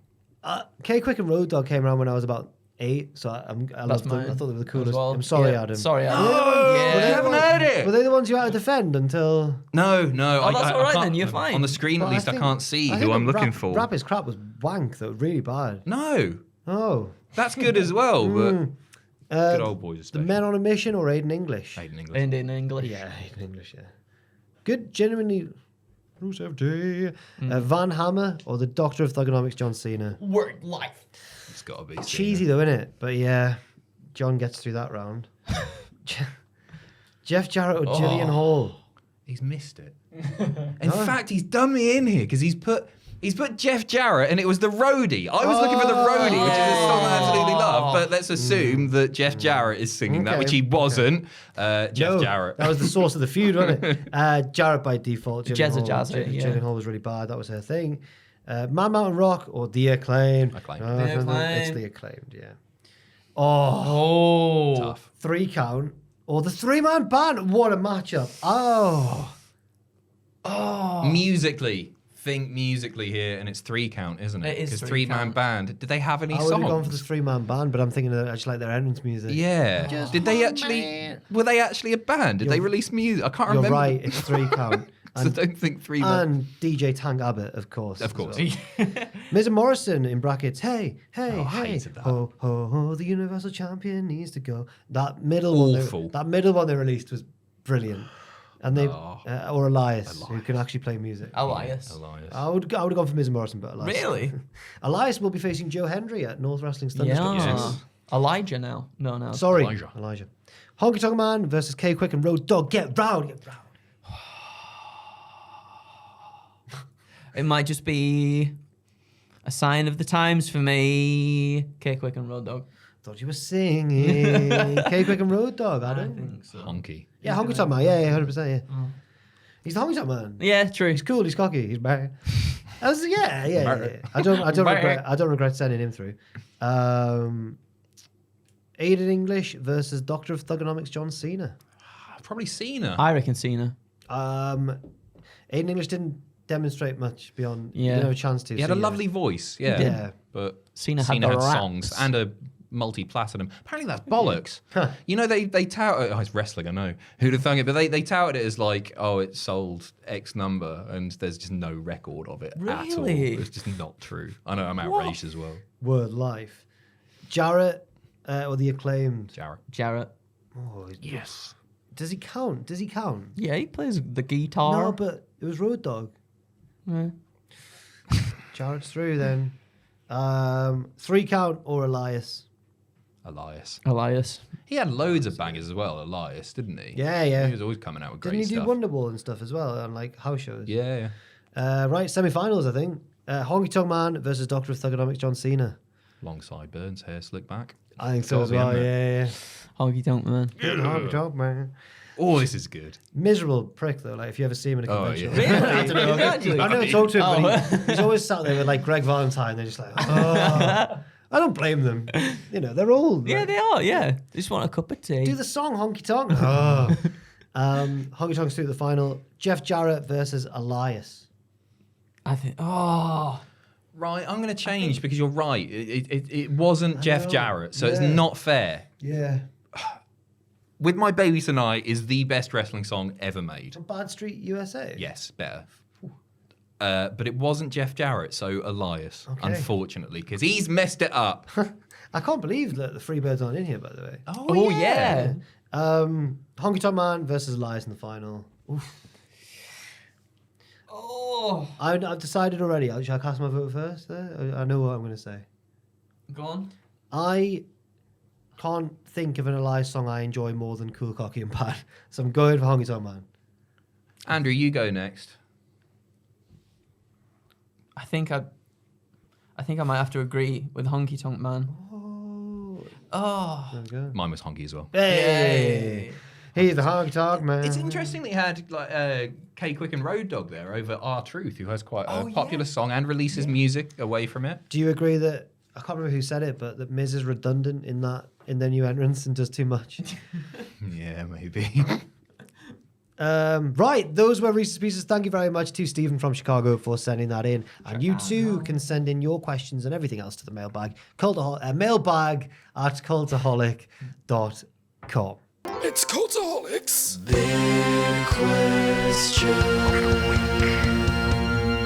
Yes, it's time for the big question. But first, a shout out to our wonderful producer. I'm ready for this. I've been scrubbing up. Reno 2200. He's from the future. Noah Anderson. Levi LaRue, who we just sort of sometimes we just end up talking about Lash LaRue. Sounds like Levi Roots. Levi LaRue. Reggae. I don't know how his song goes. Levi LaRue. wasn't LaRue like the? I'm doing it. Ross mentioned her last week, and I hate her. Her voice goes right through me. This that who that time, was? baby. I know the I'll song. be here. They were two different. Wait, were they two different ones? What? No. Yeah. I hate No. her. I hate LaRue. Yeah. But I love Levi LaRue. Yeah. Who's like a reggae Cajun hybrid. Yes. Yeah. Great. Wears nice jeans. Yeah. And jeans. James Gillen. What's that one? I don't know, he's new. Oh, Hey, James! So we did the Finn Balor thing for him. James, what is it? What's the surname? Gillen. Gillen. Or Gillen, but I reckon Gillen. But let me know, James, if I've... Gillen. Fraser, interesting tidbit on James here. Sorry, this is quite terrifying. His name on Patreon is James, but his name on the Discord or something or other is Jimmy. So do you prefer to be James or Jimmy? Now then. Out. Jimmy Gill. Right, thank you very much to the producers there. And obviously Levi and James, Levi who's relatively new, James who's brand new as well, and Reno and Noah as well. And now it's on to the big question, which is words to the effect of, did WWE make the right call in having Drew McIntyre lose at Clash at the Castle? Go on. Go on. Yes. Oh, boo that man. He's not from Scotland. I think it was absolutely the right decision because this feud is built on nothing but pure hatred towards one another. Drew injured CM Punk. He wished for this to happen. CM Punk is obviously going to cost Drew in the most heartbreaking way he can possibly imagine doing so, and that is to cost him the championship. Not only once, but twice. Once at WrestleMania, twice with Clash at the Castle too. I think it was absolutely the right decision, and it cements the fact that, yes, maybe we'll do, these wrestling shows within the hometowns of some of these superstars, but that doesn't necessarily mean they're going to win just because. And I think this feud does not need the title in the slightest. It's all about that animosity towards one another. And I find that very, very compelling. And my head agrees with you. Yeah. But my heart, right? You know when you go to wrestling and you realise, oh, this is literally for children. Like, what are we doing here? Like, especially WWE shows. Especially house shows. House shows, yeah. House shows, you're like, I'm an idiot. Look at all these kids having a great time, and I'm there like, was this match 2.5 stars? Or like, it doesn't matter. It's bollocks. It's pantomime for children. It's great for them. And that's the feeling I got at Clash at the Castle. So I'm going off piste a bit with my answer. I think it was the wrong decision because it let down so many children that night. Aww. And it's all about moments, Yeah. And it was a big It's the moment. Yeah, I agree. We've got to teach the kids that sometimes your heroes don't win, Absolutely. children. Life's hard, right? Yeah. I also think, I have no doubt in Triple H that it will pay off and Drew will get a big moment at some point down the line. But I wonder if he wouldn't maybe have preferred for that moment to have been in Scotland rather than at WrestleMania. There's my answer. Boo-hoo. Boo-hoo. Adam, It's a massive yes. I'm surprised at you. No, it's, of course.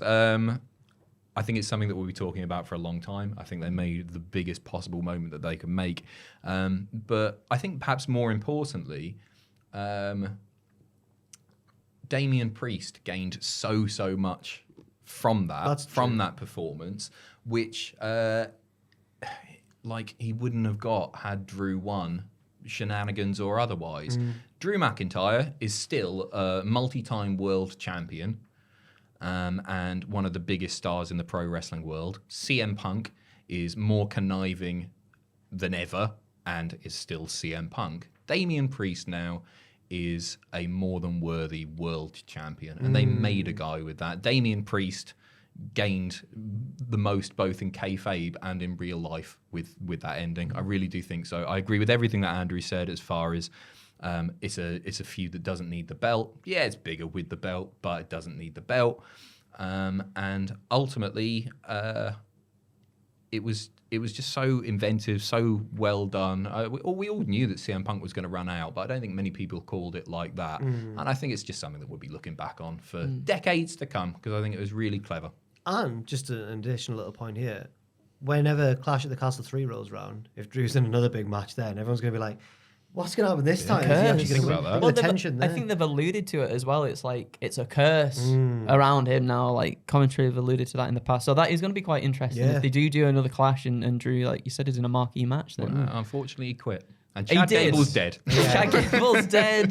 And with that, thank you very much for watching this episode of the podcast. Leave your thoughts and opinions in the comment section down below. You can send emails to mailbag@cultaholic.com, patreon.com/cultaholic for the Hall of Fame vote. Thank you to Joel. Thank you. Thank you, Joel. And guys. thank you to Adam and Andrew for stepping in as well. I think Ross, and I'm not sure when Ross is back actually. Matthew's definitely back next week. I don't know how Yeah, long Ross is back next week. Back from Germany next week. Not much else to say. Have you got anything you want to promote or plug? No, Twitch stream as usual. I did my first one in like 3 weeks this week, and it's always a bit nerve-wracking when you go away for a bit. You think people might forget about you, but I had a few in, and it was fun. So yeah, twitch.tv/cultaholic, rather. That's the name of the company. On Tuesdays at 6 p.m. Same for me. Wednesdays 6 p.m. with Owen. Twitch.tv/cultaholic. Playing Football Manager. keep an eye out for mine, Fraser's, Owens, and Pierce's video coming out soon. And if you haven't watched my reactions video outside the Hydro, then do check it out because it is funny. Andrew? Same Twitch as well on a Monday, twitch.tv/Cultaholic. We will be back on with 2K24, maybe, I think. I don't know. We're playing through it, and it's taken me a very long time. You'll get a solid 25 minutes of gameplay if you tune in for your 2 hours. Well, the other week we were trying to guess the wrestler by their nipples, so if you want to join in on that, then you're more than welcome to, too. Excellent. And finally, let's all do the thing that Matthew did. Let's point at the sign and say something. Drew McIntyre was robbed and Stardic FC are crap. No, I'm not willing to. I'm not willing to do that. Joel, anything? Joel? I don't know. I'm getting tired. Yeah. And bye. See you later. And bye. See you later. Excellent.